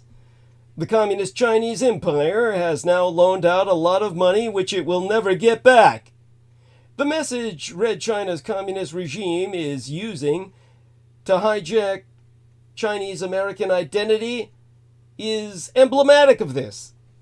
Now, I was going to take the Blood Boys on a field trip in which we would have actually had to have boarded a plane and gone to Washington, D.C. We canceled that because of the research I did into the Chinese American Museum in the District of Columbia. Mary Cini Helena Kiskonen says, living in a delusion. Yeah, I watched that. Thank you, honey. I appreciate everything you say and participation. She says that their scapegoat is dementia. Yes, she's referring to Biden earlier. Back, of course, to the phone call here, checking in to see if Amanda ever joined us. We got 3 upvotes from Nemo and Sid and myself, of course, from Andy. And she's welcome to check in if anytime she wants. In the meantime, I'll continue with my lecture. Basically, the People's Republic of China actively promotes the so-called CAMDC, CAMDC, the Chinese American Museum in Washington, District of Columbia, in its state media. Said museum, in turn, spreads the CHICOM regime's propaganda with its unusual framing of the story of the Chinese in America. Most Chinese American organizations were founded decades ago, before the rise of the Communist Chinese People's Republic. But Commu-Chinese businessman Philip Chu founded the CAMDC, the CAMDC, in 2017. Chu explicitly stated its mission in an article proudly displayed in the stairwell of the museum itself from China Daily, which is an official media organ of the Chinese Communist Party. He boasted in that article that the Embassy of the People's Republic of China spoke highly of our efforts. And I'm so glad I took the virtual tour before having the Blood Boys suffer physically, soiling their presence in this shithole. Because Chu has also promoted the museum on other communist Chinese state media, including an interview with Sinovision and a segment on CGTN, both of which are registered under the Foreign Agent Registration Act. The museum, or so his piece states, aims to establish the first and only destination in Washington, D.C. dedicated to the Chinese American story, because it is the capital. The implication being that this museum's name and proximity to power give it authority to dictate who is Chinese, and even what it means to be an American. The standard Chinese American immigrant story includes the Gold Rush, the Transcontinental Railroad, the Exclusion Acts, Wong Kim Arc, the San Francisco earthquake, and Angel Island, which is the West Coast's version of Ellis Island, except that it's an internment camp where Chinese or any other Asian immigrants from across the Pacific were kept for years. But beginning with the period around the emergence of the Chinese Communist Party and World War II, this museum sets the narrative aside in favor of advancing what looks a lot like the current regime's unrelated political agenda. Exempli gratiae, the Magnuson Act of 1943, which increased immigration quotas from mainland China, is mentioned, but it goes unmentioned that this was because of the American alliance with the Nationalist Republic of China, the entity that later became My Taiwan. That war's veterans are also being co-opted because that war represents the last time the American empire was aligned with any Chinese government. In an attempt to link the Japanese empire to the Holocaust, this museum also features Jewish refugees in Shanghai during the war. Again, they took refuge in the Nationalist Republic of China. The communists would simply have killed them, even though this has nothing to do with Chinese Americans at all. This is another clear example of the museum, supposedly about Chinese Americans, promoting the Chinese Communist Party's foreign policy agenda of jacking into the Judeo-Holocaust narrative, because they think that's where the Allies all reside. To the Allies, to the West, the Holocaust is above God, and the Jews are above God. The Americans worship the goddamn Jew. So the communist chinks say, we've got to give the Americans Jews, even though they have nothing to do with chinks. This is the most vulgar way of expressing it to get the message across, because it's a vulgar topic vulgarized by the communist Chinese in exploiting the American worship of the Jews as what Americans perceive to be the relatives of the boss, the man upstairs. The communist Chinese cynically exploit that to make it look like the Japs, or the Japanese Empire of World War II, was shoving Jews into some kind of ovens. It's a psychotic fabulation that renders the entire edifice a farce. Although Chinese Americans who fought in the United States Civil War between the states are featured in this museum, Chinese American participation in the Korean War, in which the United States and the United Nations fought against Communist China, is minimized. At every point, the museum also minimizes the internal turmoil that actually caused most Chinese emigration, as this would run counter to the regime's perpetual victim narrative about China's century of humiliation under domination by Western powers. Exempli gratiae. Although the Immigration Act of 1965, the year before I myself was born, is mentioned as an impetus for increased Chinese migration to these United States, the distinct role of communism in bringing about so much immigration is papered over. The waves of Chinese immigration from outside of Red China during the 1970s, 1980s, and 1990s go completely unmentioned. From Vietnam, whose boat people included overwhelmingly ethnic Chinese, because the Vietnamese communists would have slaughtered them all, thinking of them, in their minds, perceiving them to be the Jews of Asia.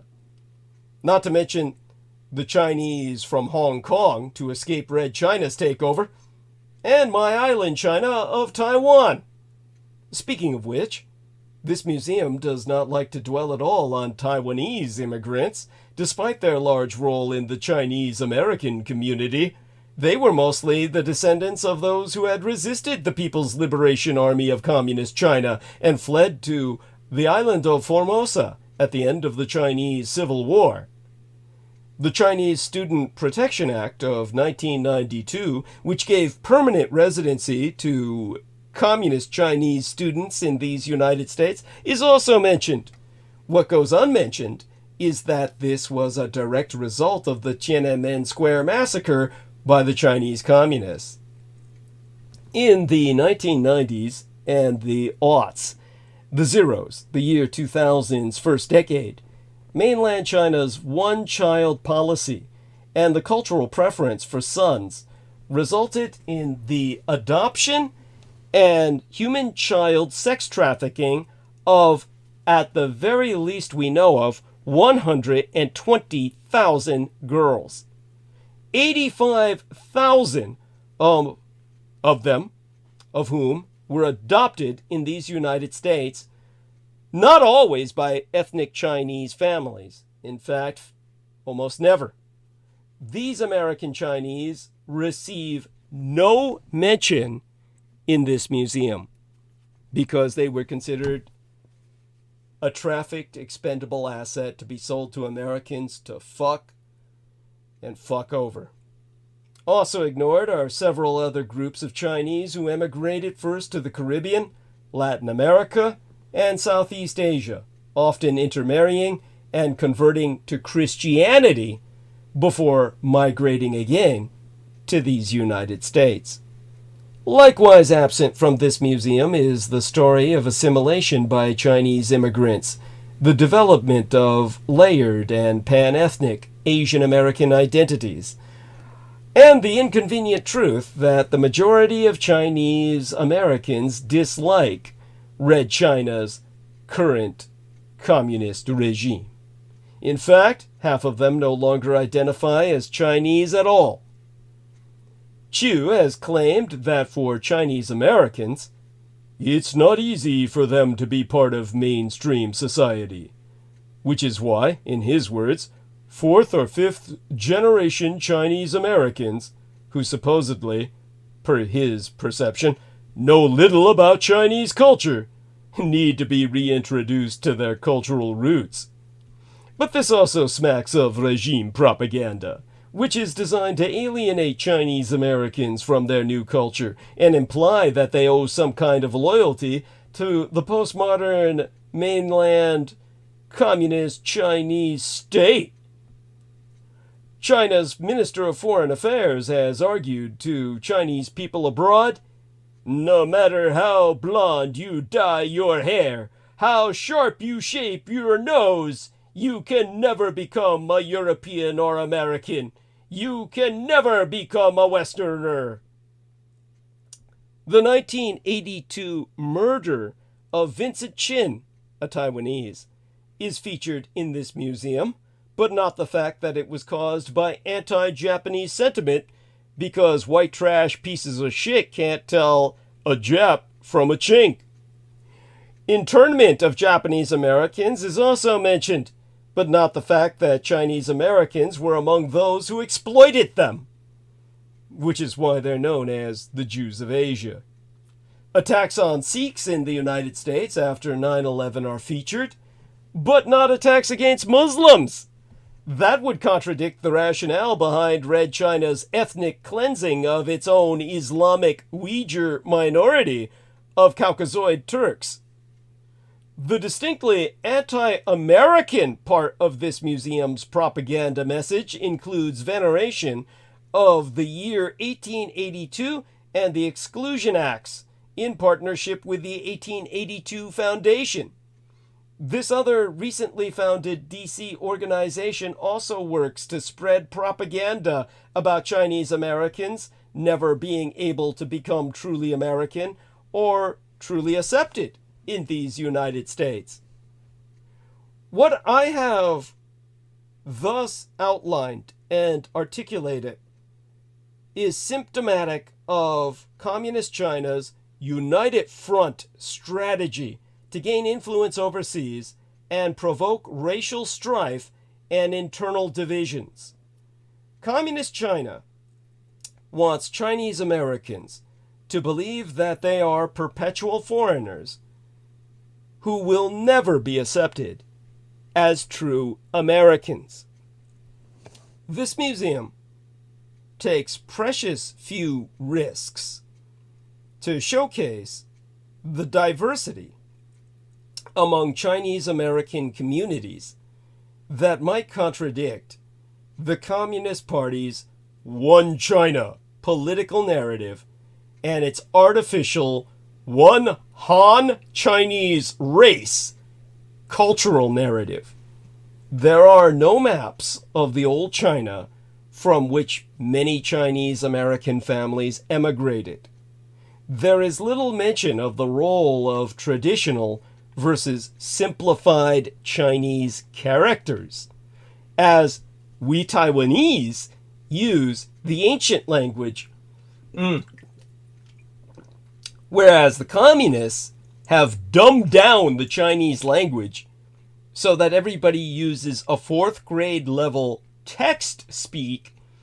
And when a Taiwanese educated in classical literature speaks to a Chinese person from the communized mainland, leaves them feeling like they're talking to an idiot.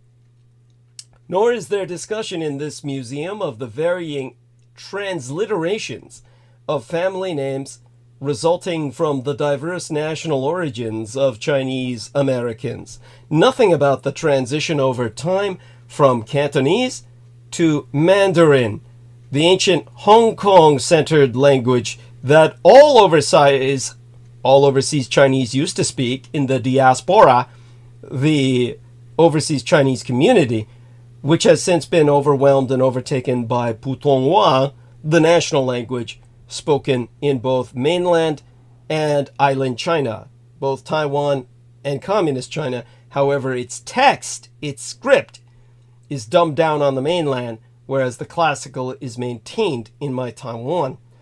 And, of course, the transition has been from Cantonese, a very brutal language of the overseas Chinese, to Mandarin in modern Chinese-speaking American communities.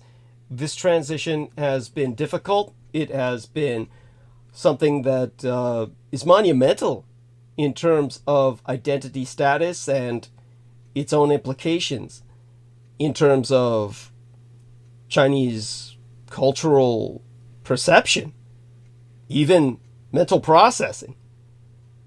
But that, of course, is too much for a museum like this to go into.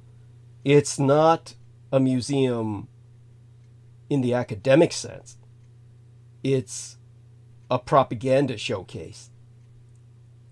Ultimately, the message Communist China's regime is abusing to hijack Chinese American identity is the very same recurrent theme that runs throughout the Putin interview and in comments we hear from our interlocutors in the revanchist, revisionist Russian Empire. The West is finished, broken by its own hubris and complacency. This may sound familiar to you. Indeed, some of the words we hear repeated back to us from those sublimely confident Russians are clearly borrowed from the apocalyptic commentary which has become commonplace in our own discourse. Every piece of news analysis which declares the death of the Western way of life is doing Putin's work for him. Perhaps it would be helpful to ask why there are not hordes of people risking their lives to get into Red China and the revanchist and revisionist Russian empires. The West's self-loathing is not only having a demoralizing effect on its own people, it is feeding the delusion of a dangerous enemy. First and foremost, it is imperative to qualify that Fortune magazine has calculated Vladimir Putin's private net worth at well over 200 billion United States dollars, making him the wealthiest man alive on planet Earth. The Kremlin states that Putin, who personally owns a super yacht fleet and privately resides in a massive palatial estate with his gymnast partner, who is 31 years his junior, earns an annual salary of $140,000 US while publicly disclosing his assets as consisting of a small apartment in St. Petersburg and 3 vehicles. That despite the fact that financial investigators like the United States fund manager, Bill Browder, confirmed that Putin abuses his power to force businesses and individuals in Russia to hand over their assets to him. In 2017, Mr. Browder testified before the United States Senate Judiciary Committee that Putin had amassed the latest cash grab for his estate after Russian tycoon Mikhail Khodorkovsky was imprisoned for tax evasion and fraud in 2023. To quote the Browder man, after Khodorkovsky's conviction, the other oligarchs went to Putin and asked him what they needed to do to avoid sitting in the same cage as Khodorkovsky. Understand that Russian people on trial are put in a cage like a monkey, naked, before the court, squatting, unable to stand because the cage is meant to keep them squatting like a monkey. To go back to Browder's quote, from what followed, this is after the oligarchs. Let me repeat that. After Khodorkovsky's conviction, the other oligarchs went to Putin and asked him what they needed to do to avoid sitting in the same cage as Khodorkovsky. From what followed, it evinced that Putin's answer was 50%. He wasn't saying 50% for the Russian government or the presidential administration of Russia, but 50% for Vladimir Putin personally. He's taken 50% from everyone of consequence in his empire. But while all the money in the world can buy you happiness, it cannot yet purchase immunity from neurodegeneratively disordered decline. As Carlson picked up on Putin's criticisms about competing alliances between countries and asked him whether he would be able to reestablish communication with America if there was a new administration elected later this year, Putin's left foot could be seen rising upwards before Putin placed a hand upon his leg to push it down. Said incident being captured almost 90 minutes into the 2-hour and 7-minute long interview. Well, I'll show it to you here. I'll put in a link into the chat. All right, let's get this done. Go into live streaming.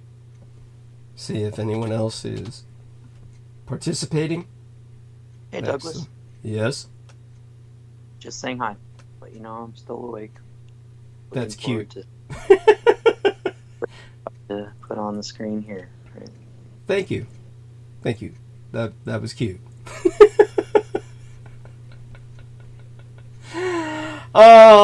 Yes. Sid. That's Sid. Just so any new listeners know who that was. That's not voices in my head. So such being qualified. With that failing... What, Sid? Sorry. Yes, Sid? Was there something to say? Who said? What? Okay, say that again slowly so I can understand what you're saying. Talk directly into the mic. But I didn't mean to derail. Okay. Is that what you meant to say? We'll take that as what you meant to say. Anyhow, with that failing health indicator as the appetizer, I shall reiterate.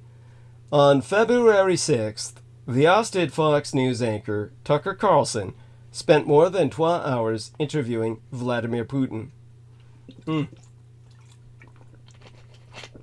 Carlson's interview, which was released Thursday via the Elon Musk echo bubble X, was the first Putin has granted to a Western media figure since the invasion of Ukraine 12 years ago. The Russian dictator repeated many of his oft-regurgitated talking points about the Russian invasion of Ukraine, including meandering lessons on Slavic history to rationalize his war of conquest, but there was scant news value.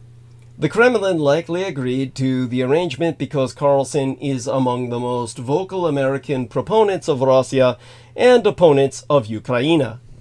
The interview itself later aired in a version dubbed by what were obviously Kremlin-provided translators, Carlson's own website, one of Russia's main state television channels, and, of course, the official Kremlin website.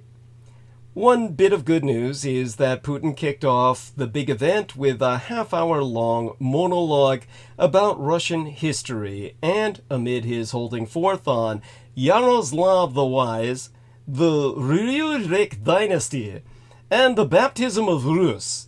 And this was all merely leading up to 1000 Anno Domini. Many viewers likely turned, well, I think pretty much every American and almost every Westerner, period, tuned out and turned it off. And that brings us, of course, to this particular meme, which I will share into our chat, which kind of personifies that. Okay. And on the face of it, it is legitimate, in principle, for a journalist to interview a mass murderous dictator. The uproar over Tucker Carlson's announcement that he would interview Vladimir Putin was that the session would amount to pure Kremlin propaganda. Carlson, after all, is an outspoken admirer of Putin, who, in his days as a Fox News host, hoped out loud that Russia would win its war against Ukraine. It was also feared that Putin would spout a stream of lies, and that Carlson, who is not even a real journalist, much less a historian, would be incapable of pushing back. In this sense, the 2-hour plus tax interview, which aired Thursday night on Elon Musk's masturbatory X platform and Carlson's own website, exceeded all expectations. It is a thoroughly repellent show. For the perniciousness of Putin's falsehoods, the thoroughness of Carlson's complicity, and the possible impact it might have at a time when many in Congress are looking for any excuse to cut off further aid to the Ukraine's embattled military. Ukrainian defenses are in danger of being destroyed and overrun because House Republicans refuse to provide ammunition and aid. If Russia wins this war, the consequences will be catastrophic.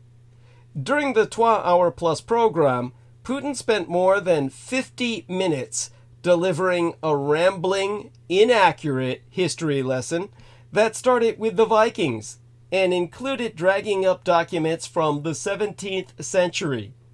During this segment, Carlson was left slack-jawed, staring at Putin while he was unable to get in a single question, which leads me to entering this into the chat room.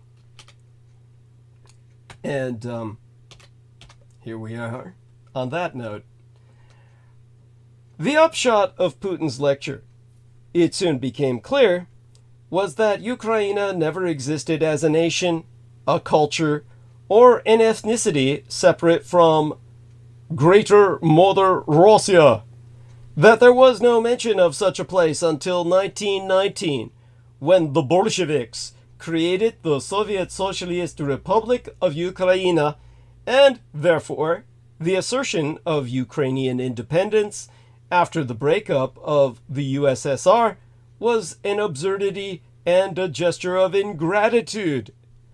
As many analysts and historians noted, when Putin laid out his thesis in a 5,000-word essay in 2021 titled On the Historical Unity of Russians and Ukrainians, this is total fucking bullshit.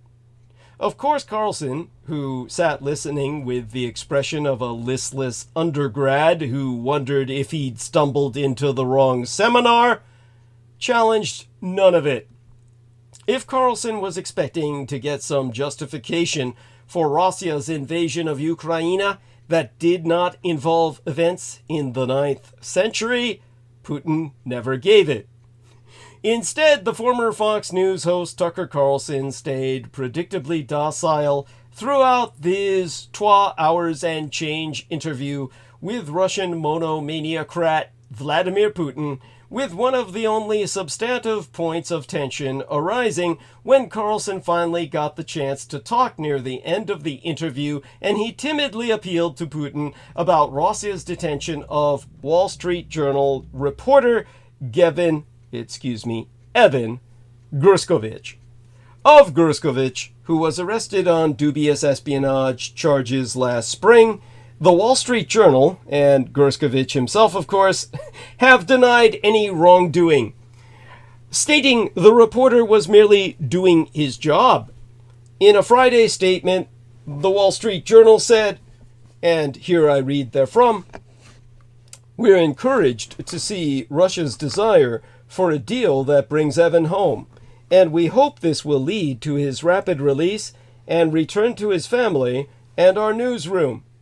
Evan is a journalist, and journalism is not a crime. Any portrayal to the contrary is total fiction. Evan was unjustly arrested and has been wrongfully detained by Russia for nearly a year for doing his job, and we continue to demand his immediate release." The Tuk asked Putin if, in his words, "as a sign of your decency," he would release Wall Street Journal reporter Evan Gerskovich. Putin responded by making it clear he was all out of decency, repeating the unfounded claim that Gerskovich, to quote Putin at length and verbatim, was caught red-handed when he was secretly getting confidential information. Russia is ready to solve it, but there are certain conditions that are being discussed between the intelligence services. I believe an agreement can be reached. He went on to note that Russia will continue to negotiate with the U.S., but in private, saying, "The more public we render these things of this nature, the more difficult it becomes to resolve them. Everything has to be done in a calm manner." In December, the State Department revealed that Russia had refused a proposal for the release of Gerskovich and the former United States Marine Paul Helan, who has none of my sympathies but has been held against his will within the Russian Empire since 2018. It is unclear what Russia would have received in return, but Putin, without delving into specifics, did inform Carlson of one bargaining chip the United States could use in negotiating an exchange for Gerskovich: Vadim Krajikov, a Russian operative serving a life sentence in Die Neue Vereinigte Deutschland, the new United Germany, for the 2019 assassination of a Georgian national who fought Russian troops during the Second Chechen War. Which brings us to this particular link I will enter into the chat room now. And here we are with that. Now,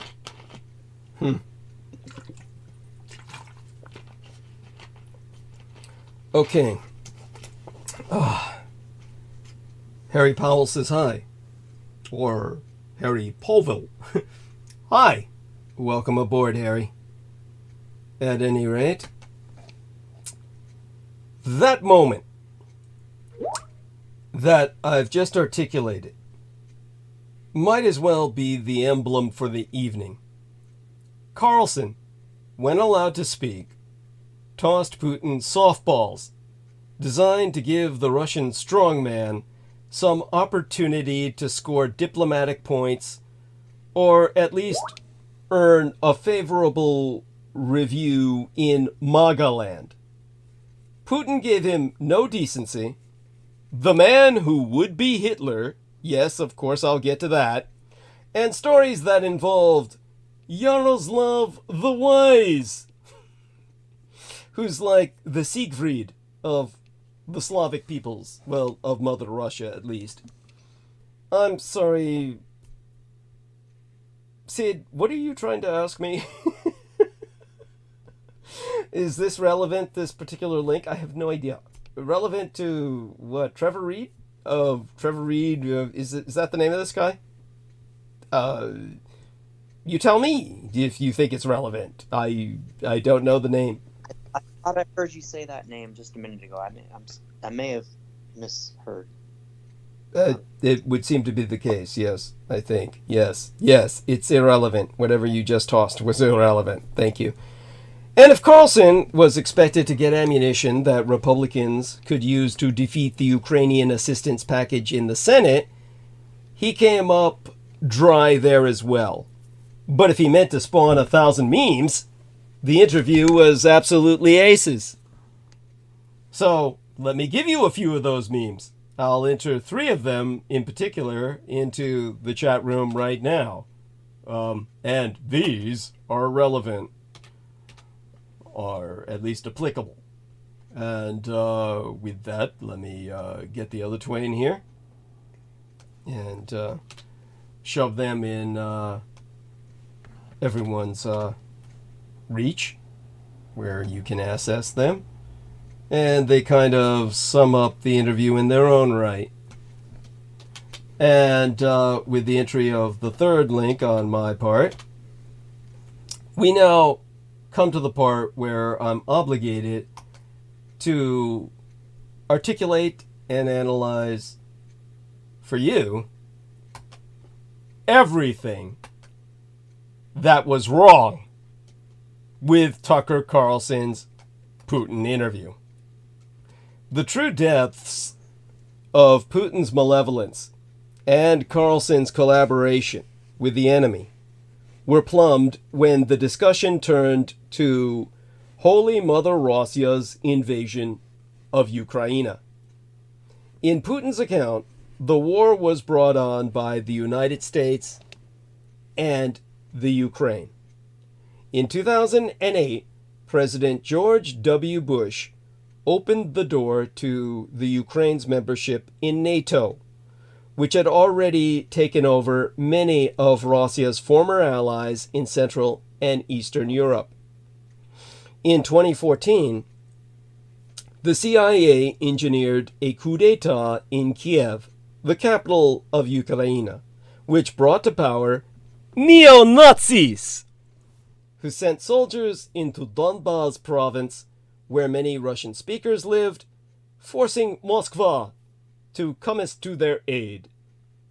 This account had the virtue of being half true, but the half that was false is crucial. It is true that at the 2008 NATO summit in Bucharest, Bush declared, and pressured the Western allies to agree, that both Georgia and the Ukraine would become members, but he did not lay out a timetable, thus feeding Ukrainians false hopes and Putin's paranoia, the worst of both worlds. Putin critically omitted or malevolently distorted much context. First, the expansion of NATO, which began under Bush's father and President Bill Clinton, was encouraged most of all by the small Central and Eastern European countries themselves, chiefly Czechoslovakia, Poland, and Magyarország, it is Hungary, which did not want to be left defenseless in the face of what they saw as Russia's inevitable revanchism. Putin repeated to Carlson his claim that Clinton had promised NATO would expand not 1 inch to the east, as historian M.E. Saurote proves in her book titled Not 1 Inch, This is a Lie, a complete and total myth. It never happened. It's bullshit.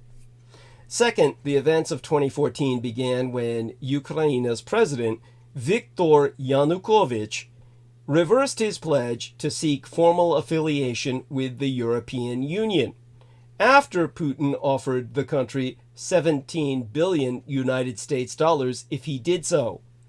This backpedaling sparked a mass rebellion on the Maidan, Kiev's public square.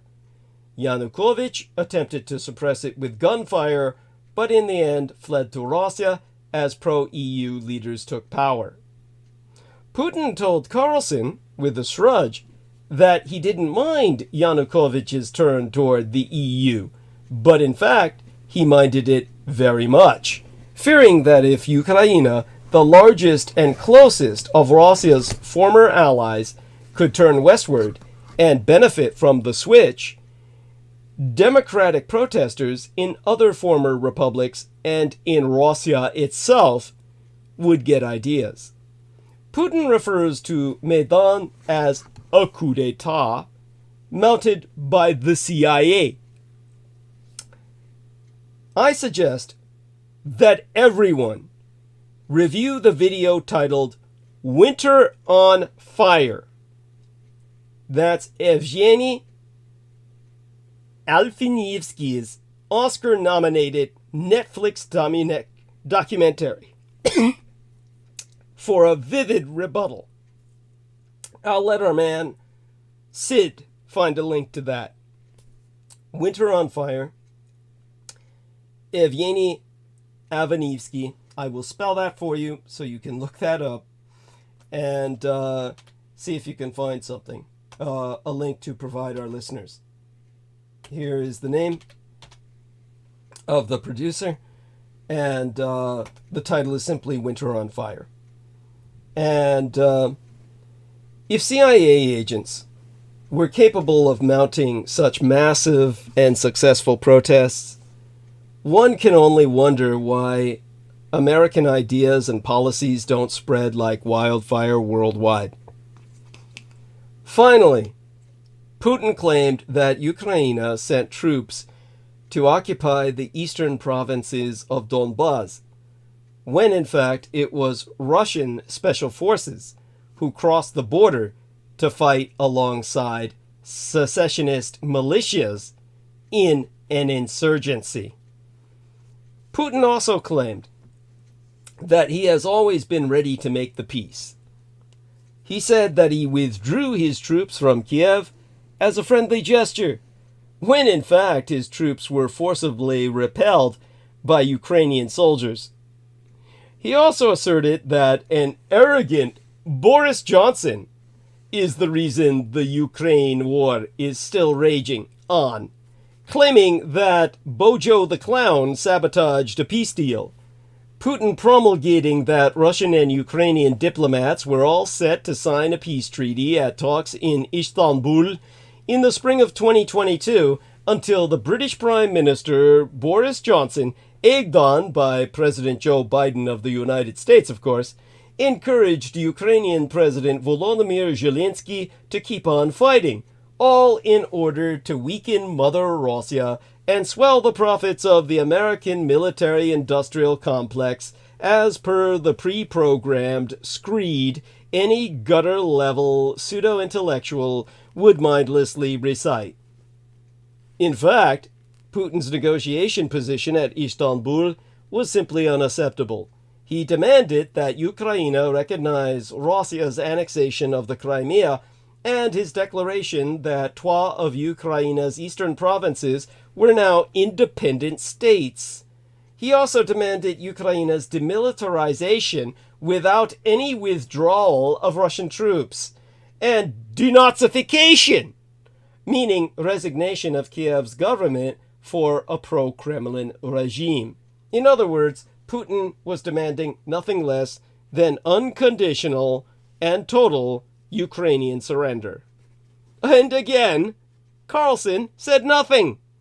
In fact, he repeated the claim about Johnson as if it were true, doubtless because Boris Johnson called Carlson, quite rightly, a traitor for interviewing Vladimir Putin.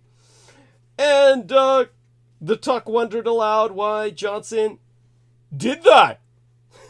Putin also neglected to note, and Carlson lacked the resources to remind him, that 12 weeks into the war, Zelensky dropped his insistence on joining NATO. If the Western militarization of Ukraine were really the cause of Russia's invasion, as he continues to claim, Putin could have halted the war right then and there. Carlson did ask Putin what he meant by denazification. Putin cited the ultranationalist, ideologically fascistic heroes from World War II that Ukrainians still quite rightly lionize, while claiming that Zelensky is among them. There be every justifiable historic reality behind the undeniability per Ukrainian Nazi nationalism that I myself have repeatedly articulated, but it is nonsense to pin the tag on Zelensky, who is Jewish and whose relatives were killed in the Holocaust. It is also worth noting, though Putin did not, that in the 2019 parliamentary elections, a coalition of Ukraine's 4 extreme right parties won just 2% of the vote, less than the 5% threshold needed to win even a single seat, and far less than far-right parties in most other European countries. Finally, Putin claimed that Zelensky issued a decree banning talks with Russia. In fact, Zelensky's decree banned peace talks not with Russia, but with Putin, on the quite sensible grounds that Putin could not be trusted on anything. Carlson did not challenge this claim, so Putin went on. Ukraine, he said, not for the first time, is a mere puppet of the United States. Biden should lift the decree, and Putin will happily negotiate. Why keep sending billions of dollars to Ukraine, he calmly asked, when America has so many other problems? All the usual culture war canards about the southern border, the national debt, and so forth. This was the point that Putin came to make. The point that he knew no real Western journalist would leave unchallenged, which is why he turned down many other invitations for an interview until the reliably sycophantic Tucker came sniffing and sucking. Putin knows, and so does Carlson, that many viewers who know little and care less about Russia or Ukraine will nod their hollow heads like bobbing hood ornaments off an assembly line and agree that it's time to give up and give in. Carlson did confront Putin at one point. He asked about Evan Gershkovich, the Wall Street Journal reporter who has been in a Russian jail for nearly a year on trumped-up charges of espionage. Carlson asserted that he clearly isn't a spy, so why not free him and let him fly home with me? That would have been quite the coup d'etat, a real feather and favor for Putin's favorite American scribe. Putin allowed that a deal would be made at some point, but he continued to insist that Gershkovich was working for U.S. Special Services. And again, Carlson said nothing. Otherwise, Carlson asked nothing about the many other journalists and critics that Putin has shut down, arrested, or killed. He asked nothing about Putin's incessant bombing of purely civilian structures across Ukraine. He asked nothing about Russian cyber operations against the West. He asked nothing about his cooperation with North Korea or Iran. When Putin said he had no territorial ambitions in the Baltics, Poland, or any place else, he failed to note that Putin said the same thing about Ukraine before the invasion, or that he has rhapsodized since about restoring the greater Russian Empire. All in all, the interview, by Putin's standards, was more of the same that we've heard for some time now, and by Carlson's, even worse than anyone could have dreaded. Speaking to Carlson, Putin recounted his pleasant personal relationship, his words, with Donald John Trump, and repeated all the right-wing, Russo-radicalized, red Republican stock criticisms of the Biden administration. In my own honest opinion, I think he's envious of the fact that Biden's decline excuses him from criminal charges. In an inescapable aside, a lot of things went wrong for Biden this last week. Not only did he mistakenly believe he'd held meetings with twa long-deceased European leaders, Special Counsel Robert Hur's report embarrassingly recommended that Biden escape criminal charges for his alleged mishandling of classified documents on account of his declining mental health. with the report describing the leader of the free world as a sympathetic, well-meaning, elderly man with a poor memory, Democrats are scrambling to defend the president. In a public letter opened on Monday of Yester Septimania, last week, White House counsel Richard Sauber and Biden's personal attorney Bob Bauer said, "We do not believe that the report's treatment of President Biden's memory is accurate." Which is interesting, because it was only a few days ago that Biden held a press conference confirming that the president of Mexico, Sisi, did not want to open the gates of humanitarian aid to the Gaza. Abdel Fattah el-Sisi is, of course, the president of Egypt, not the United States of Mexico. Meanwhile, in a case of shameless medical parallelism, Putin said, "Ukraine's thousands of miles away from your national territory. Don't you have anything better to do? You have issues on the border, issues with migration, issues with the national debt. More than 33 trillion United States dollars. Wouldn't it be better to negotiate with Russia? Make an agreement?" Of course, in Putin's mind, any supposed peace agreement would allow Russia to keep the portions of Ukraine it currently occupies, including the strategically vital Crimean Peninsula. In a coda shared on his website, after the interview had aired, Carlson himself appeared unsure of its quality. He even finally criticized his guest, a convenient and empty gesture, given the twain were no longer even in the same room. Carlson noted, "Putin is not someone who does a lot of interviews.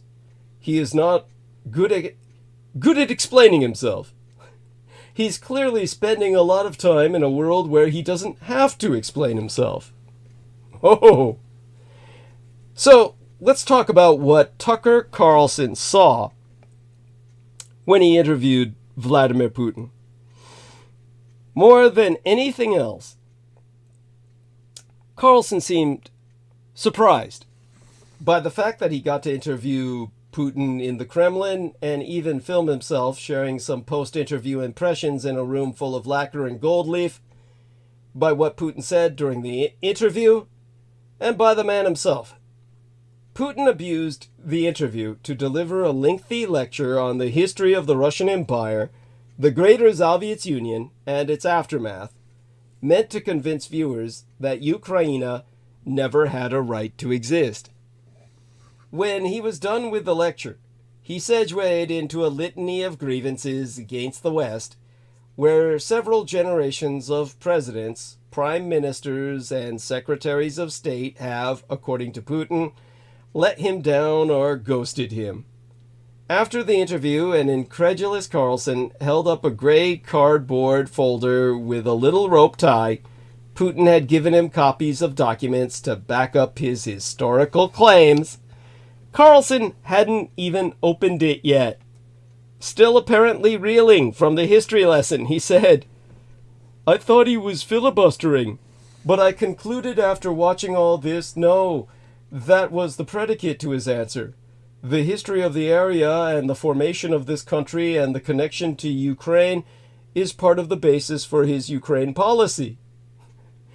The content of Putin's conversation with Carlson was barely distinguishable from the content of Putin's rare speeches and so-called press conferences and hotlines, annual, hours-long, highly orchestrated television productions.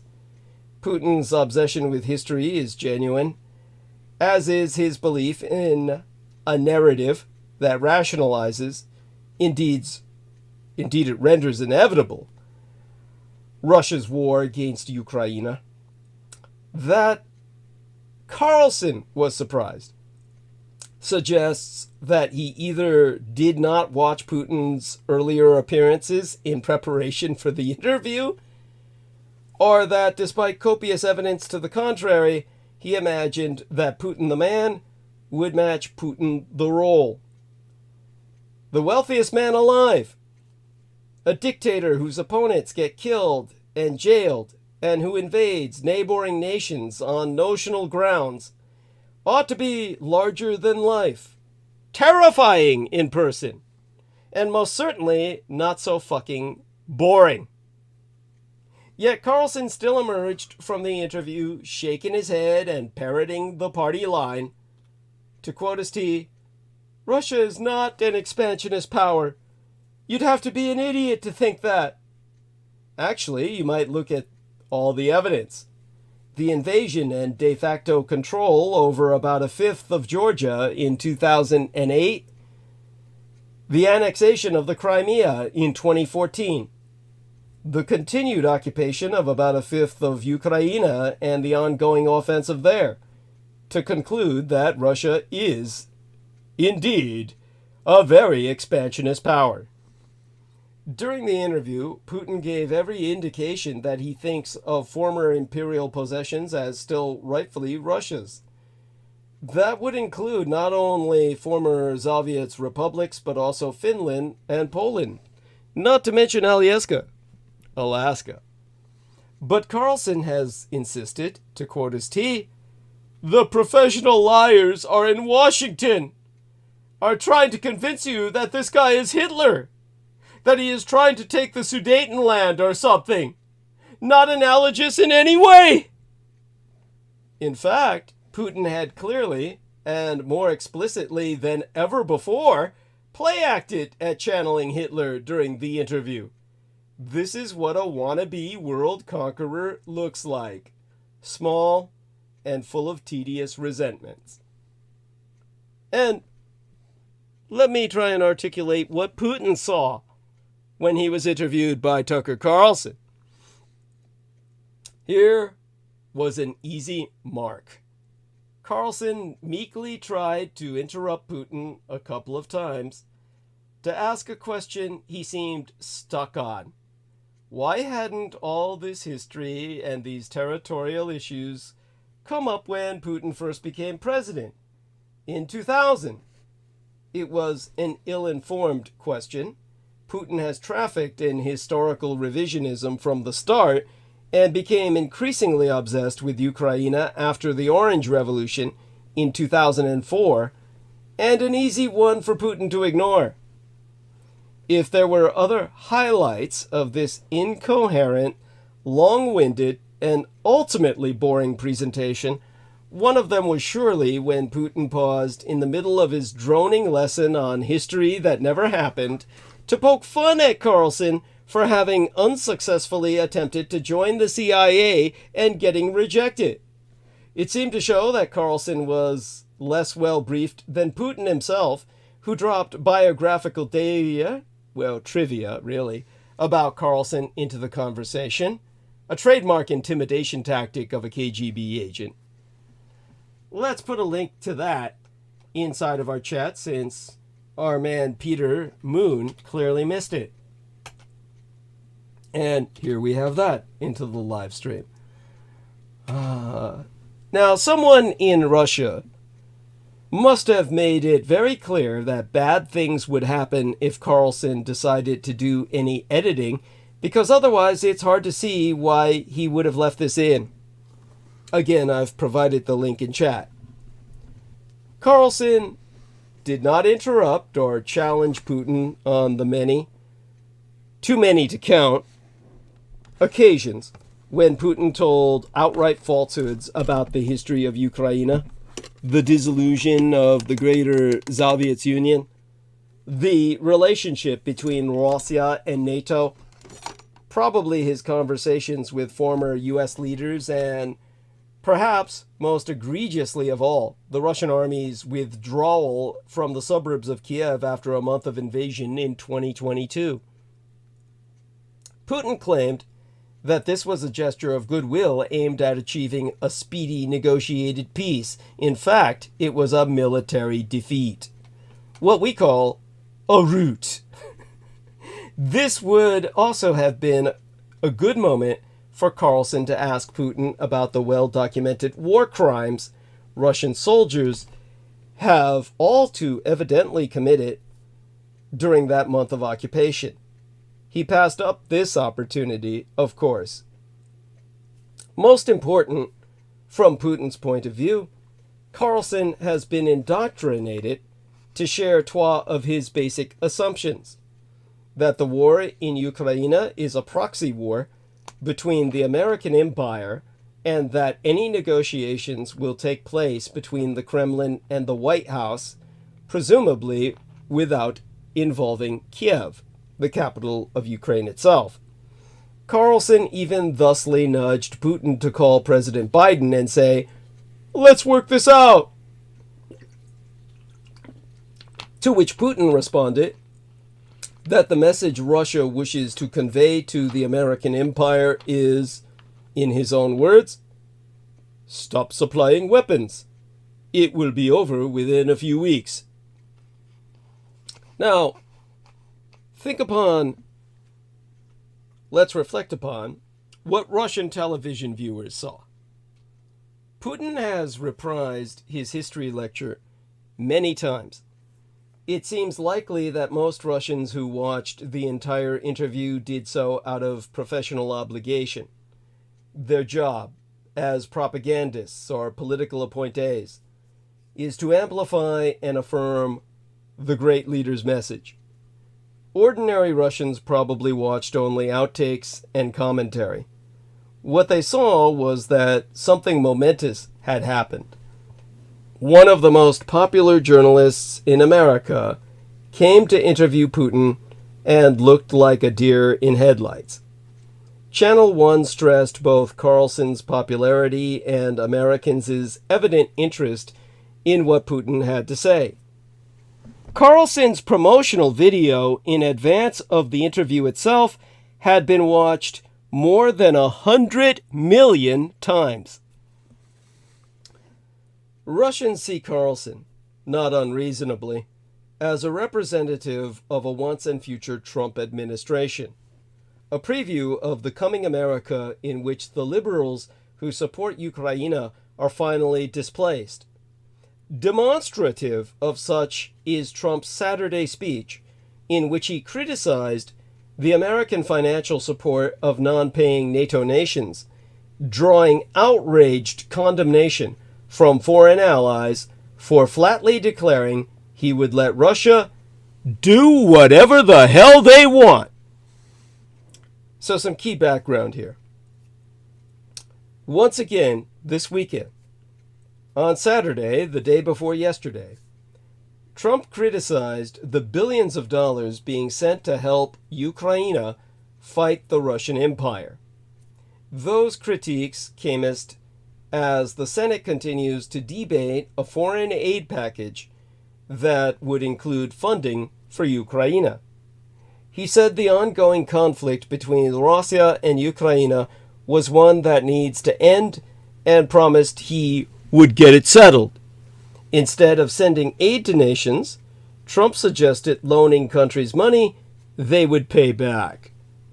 Kind of like the Chinese scheme that didn't pan out. Now, there's half a dozen key takeaways here. During a campaign rally in South Carolina on Saturday, which was probably not attended by Brooke Gibson, Trump said he did not want to financially support NATO nations, even if they were attacked by the Russian Empire. Trump so saying, and here I quote his T, "If they said we don't pay, are you still going to protect us? I said absolutely not." As in the past, Trump mischaracterizes the issue. There is no debt to NATO, and is likely referring to some NATO members not meeting their pledge to spend 2% of their GDP, their gross domestic product, on defense spending, an ongoing internal dispute among NATO nations. The White House Deputy Press Secretary, Andrew Bates, described Trump's comments as appalling and unhinged, and said encouraging invasions of America's allies endangers American national security, global stability, and our economy at home. Now, NATO Secretary General Jens Stoltenberg told Reuters Trump's comments put American and European soldiers at increased risk, and said any suggestion that allies will not defend each other undermines all of our security. The European Council President Charles Michel said on X, the platform formerly known as Twitter, as I am forever obligated to qualify, that Trump's were reckless and only serve to, well, Trump's comments were reckless and only serve the Russian dictator Vladimir Putin's interests. Thierry Breton, European Union Internal Market Commissioner, said during an LCI television interview that Europe would be able to handle Trump as president once again, but qualified that, in his words,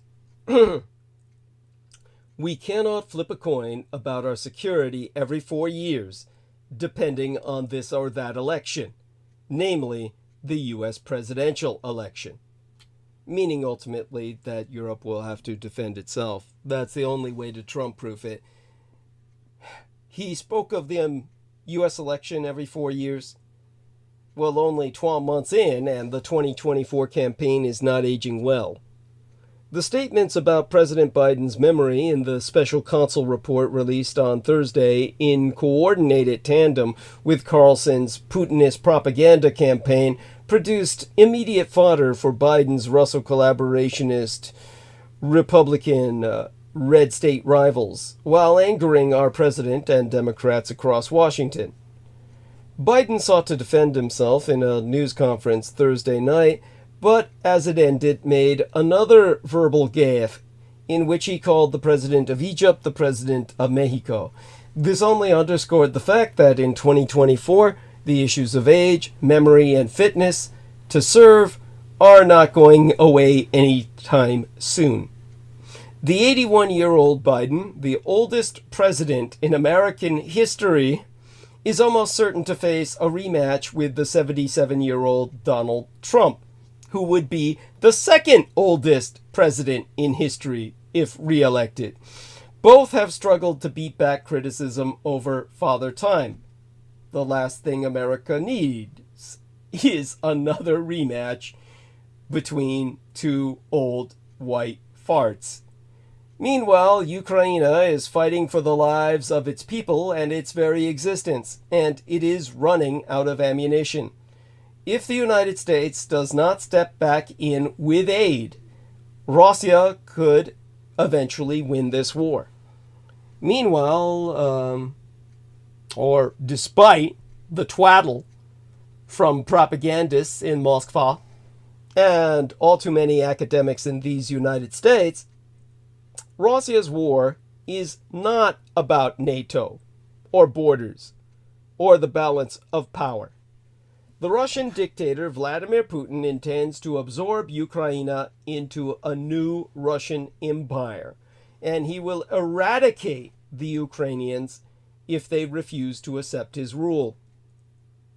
Europe is in the midst of the largest war on the continent since my biological sires Panzerwaffe were obligated to secure National Socialism by rolling from Norway to Greece in the struggle against communism and capitalism, and the Russian invasion of Ukraine is by far the most important threat to world peace since the worst days of that third world conflict we misnomer as the Cold War. In a less febrile political era, defeating Russia would be the top priority of every American politician. The Republicans in Congress, however, serve as a Russian insurgency, remaining fixated both on their hatred of the Ukrainian people and on their adoration for Mother Russia, rooted in World War II fantasies of Russia being the decisive factor in that conflict. A myth, of course, we've exploded in our book, The Roswell Deception, which is your required reading.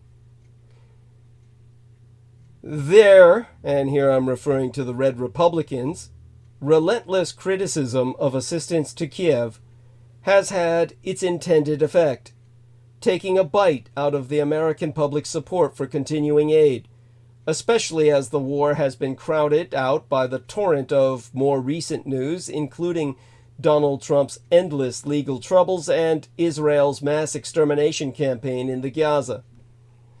And so it's time to think more seriously about what might happen if the Republicans succeed in this treasonous, or at least irresponsible effort, to blockade any further assistance to Ukraine. The collapse and dismemberment of a nation of millions is immediately at stake, and that should be enough for any American to be appalled at the Russo collaborationist Red Republican insurgency's obstructionism. But the peace of the world itself could rest on what Congress does or does not do next. First, what would it even mean for Russia to win? A Russian victory does not require sending Moscow's tanks into Kiev, even if that were possible. The Russians have taken immense losses in manpower and in armor, and they would have to fight house to house as they approached the capital. Putin is maniacally reckless and a piss-poor strategist, but he is not stupid. He knows that he does not need to plant the Russian flag on the Mother Ukraina statue just yet. He can instead tear the Ukraine apart piece by piece, with Republican help. The destruction of the Ukraine would begin with some kind of ceasefire offered by a Ukrainian leadership that has literally run out of bullets, bombs, and bodies. The average age of Ukraine's soldiers is already over 40. There are simply not that many more men left to draft. The Russians would signal a willingness to deal only with a new Ukrainian regime, perhaps some government of national salvation, that would exist solely to save whatever would be left of a rump Ukrainian state in the western part of the country, while handing everything else over directly to the Kremlin. The Russians would then dictate even more terms. The United States and NATO would be told to pound sand. Ukraine would have to destroy its weapons and convert its sizable army into a small and weak constabulary force. Areas under Russian control would become, by fiat, parts of Russia. The remaining thing, called Ukraine, would be a demilitarized puppet state, kept from integration with any kind of Europe, or of any kind with Europe at all. In a few years, an internal push, or a Russian-led coup d'etat, would produce a new government that would request final, complete, and total union with the Russian Federation. Soon, Ukraine would be part of a new Russian superstate, with Russian forces on NATO's borders as peacekeepers or border guards, a ploy the Russians have abused in Central Asia since the 1990s. Imagine the world as Putin and other dictators, including the Mad Master of mainland China, might see it even a few years from now if Russia wins in 2024. Simultaneous, a Republican victory on the American home front, which is the same as our surrendering to Russian occupation. America stood by, paralyzed and shamed, as Ukraine was torn to pieces, as millions of people and many thousands of square miles were added to the Kremlin's ever-expanding empire, and as American alliances in Europe and then around the world quietly disintegrated, all of which will be even more of a delight in Moscow and Beijing if Americans decide to add the ultimate gift of voting the ignorant and isolationist Trump back into the White House.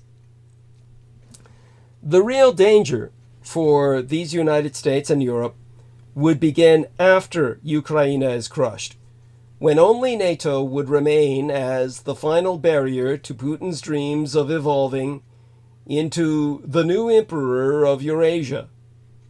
Putin has never accepted the legitimate existence of Ukraine, but like the unreformed Greater Soviets nostalgist that he is, he has a particular hatred for NATO. After the collapse of Ukraine, he would want to take bolder steps to prove that the Atlantic Alliance is an illusion, a lie promulgated by cowards, who would never dare to stop the Kremlin from reclaiming its former Greater Soviets and Greater Russian imperial possessions. reckless and emboldened, emotional and facing his own mortality, Putin would be tempted to extend his winning streak and try one last throw of the dice, this time against NATO itself. He would not try to invade all of Europe, of course. He would instead seek to replicate the success of his 2014 capture of the Crimea, only this time on NATO territory. Putin will preliminarily declare that his commitment to the Russian-speaking peoples of the former Greater Soviet Union compels him to defend Russians in one of the Baltic states.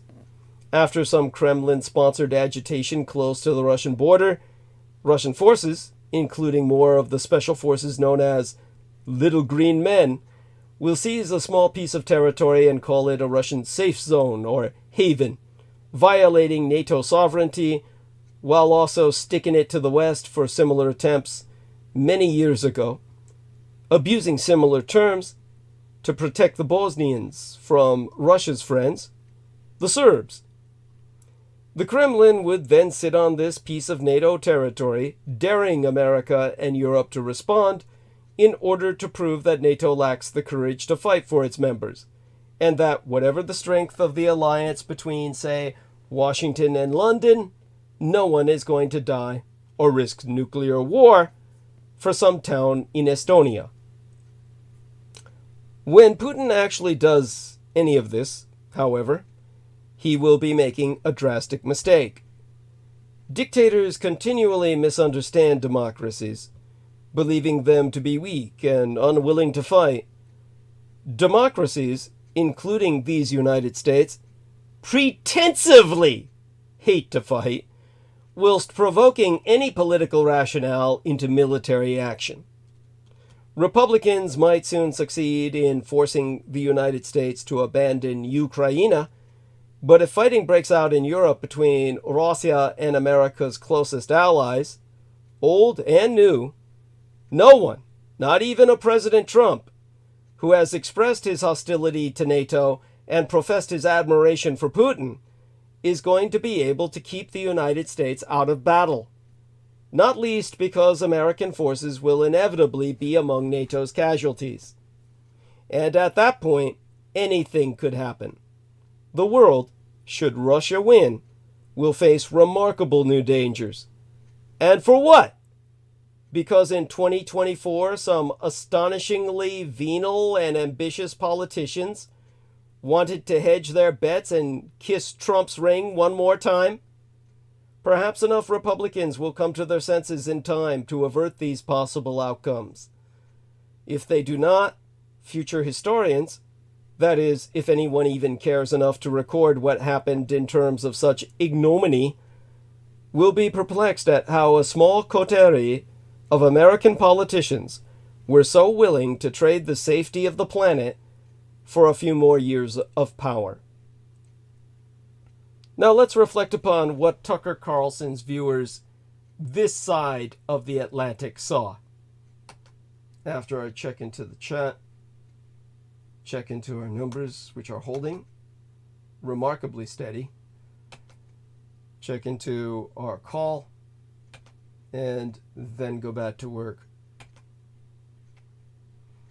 It's hard to imagine an American viewer who would make it past the first 10 minutes of Putin's monotonous history lecture. In the interview, Putin called it one of his dialogues, betraying either his ignorance or his idea of what constitutes a dialogue. The Kremlin itself translated dialogues as my long speeches. It really did. The translator or translators generally cleaned up Putin's prose, smoothing out passages that, even in the Russian, made no sense. Exempli gratiae. Responding to Carlson's question about a possible invasion of Poland, Putin said, in Russian, "Because we don't have any interests in Poland, nor in Lithuania, nowhere. What do we need it for? We just don't have any interests. Only threats." The translator rendered it as, "Because we have no interest in Poland, Latvia, or anywhere else. Why would we do that? We simply don't have any interest. It's just threat-mongering. In another exchange, the translator took liberties to make Carlson appear more dignified.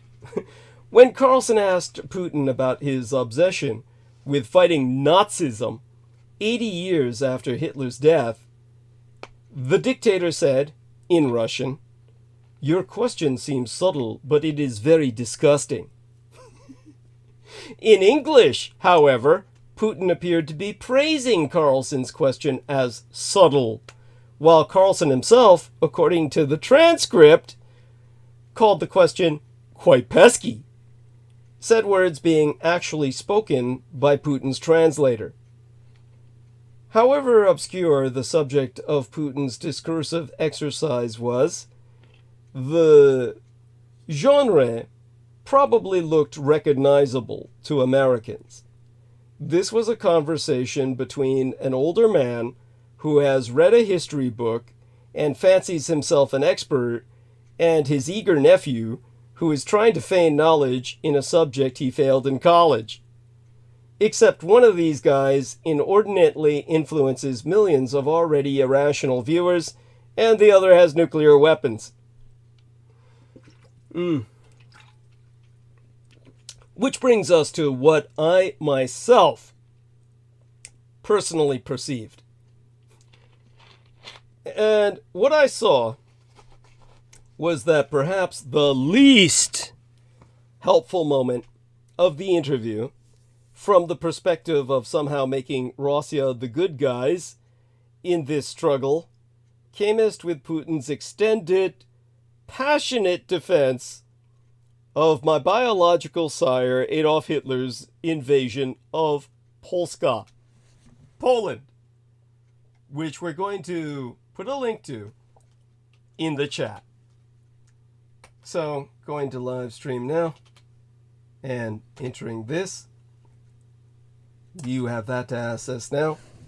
Yes, Putin blamed Poland for Hitler's invasion of the country, and it would seem to be all that anyone needed to hear to understand how Putin justified his invasion of Ukraine. And if anyone was wondering about that part where Carlson confronted Putin over Russia's role in dividing Poland with the Nazis, or how Russia slaughtered the Polish resistance, that never happened. I can't get one passage out of my mind.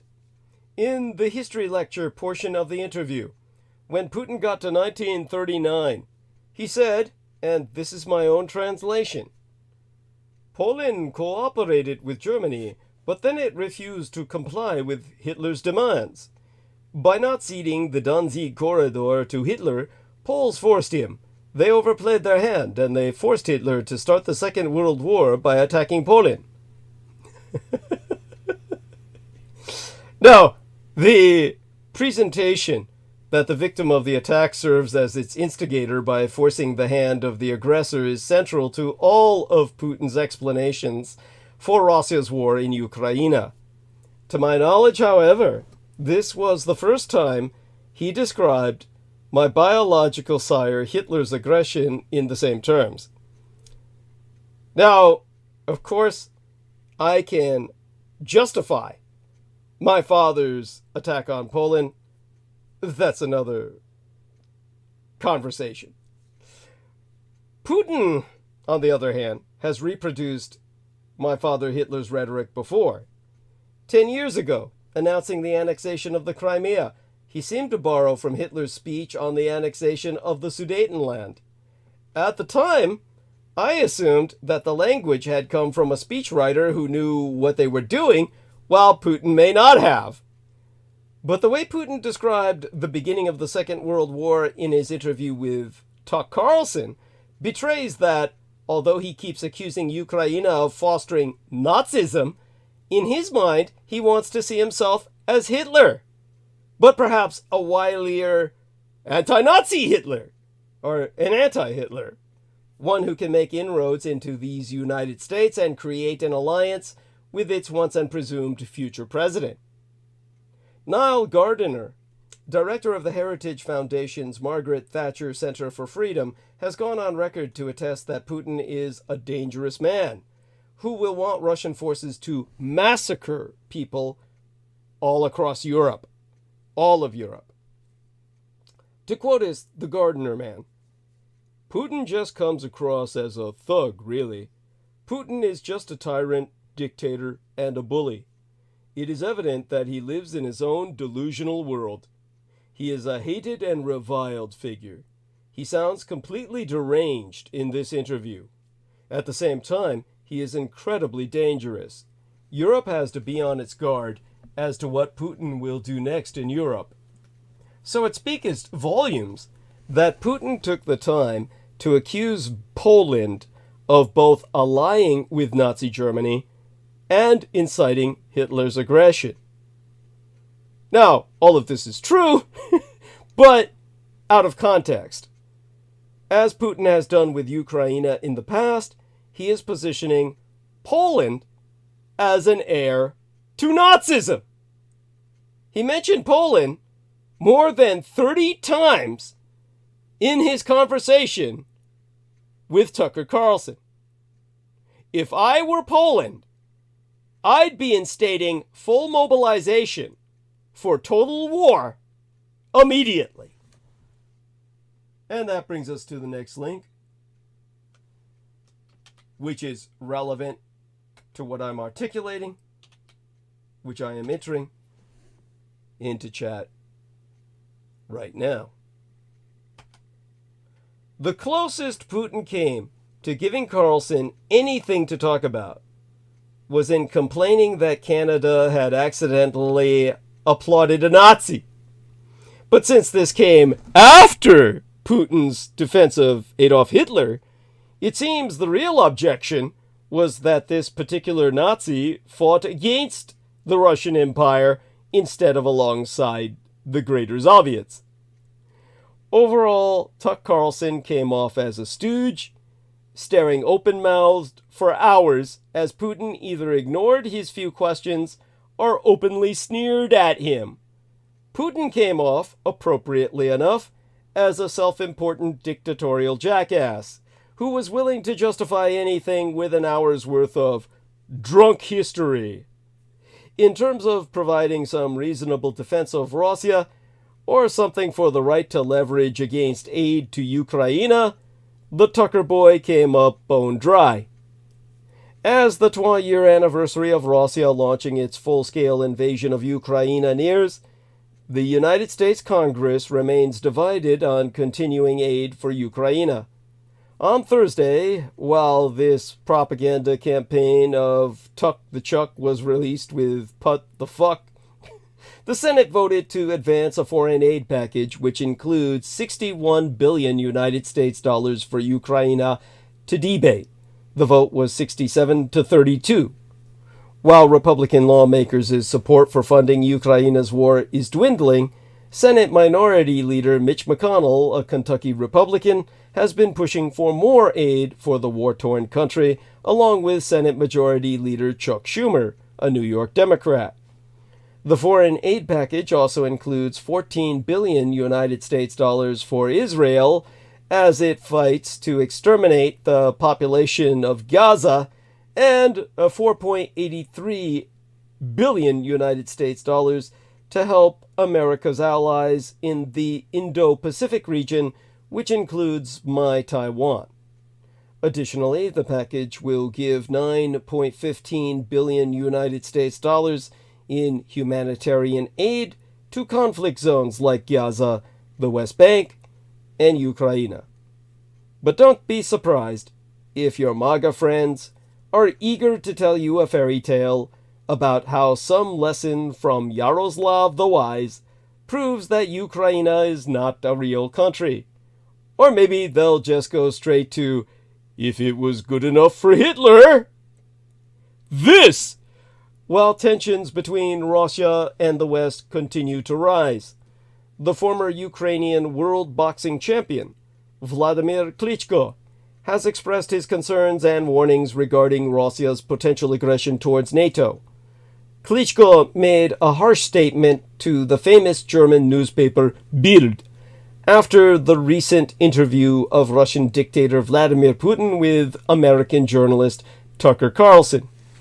Even though he had no career-defining victory or seminal moment in the ring, Vladimir Klitschko is one of the greatest heavyweights who ever lived.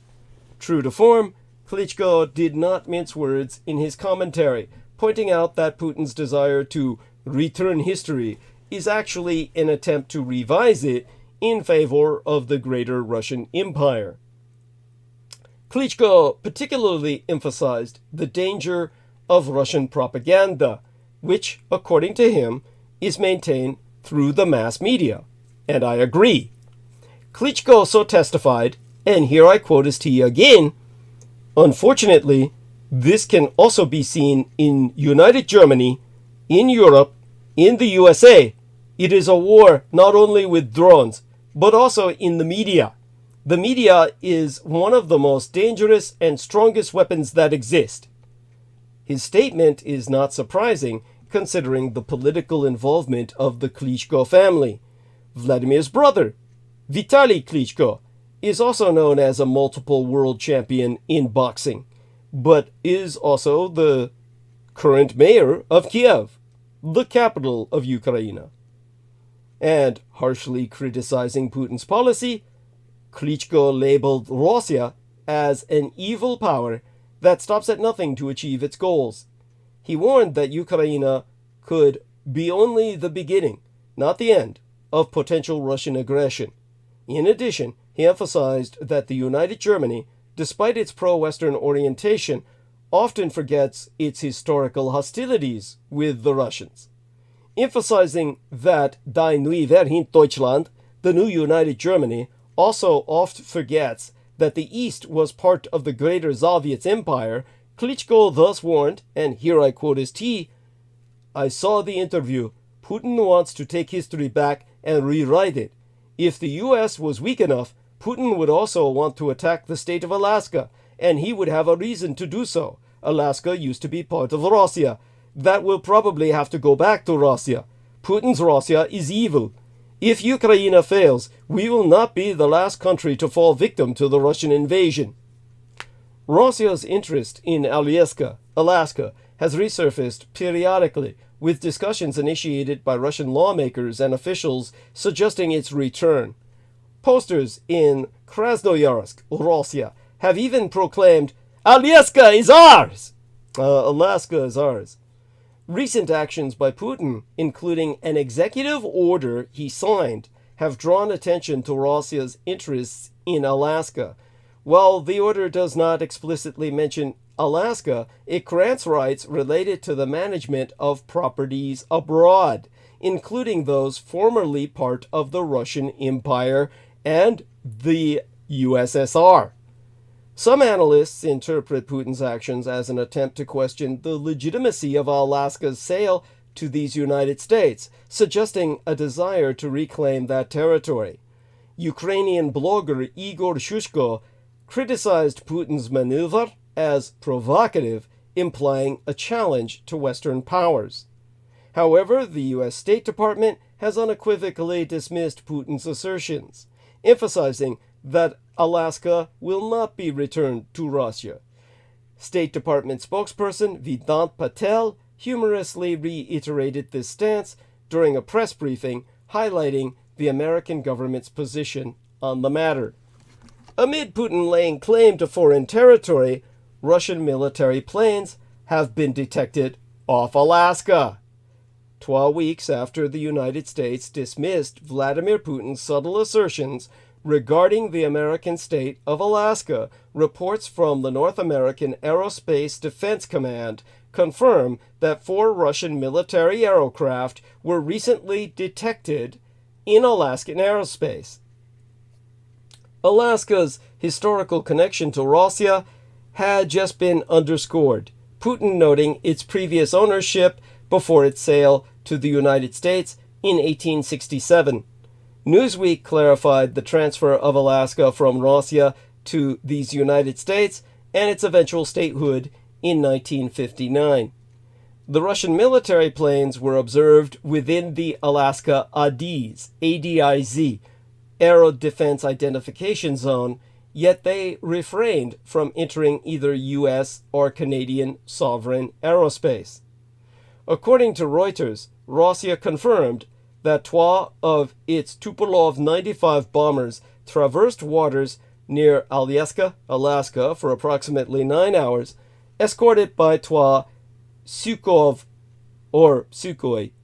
30 SM fighter jets. As stated by the Russian Defense Ministry, the aircraft flew over the Bering and Chukchi Seas.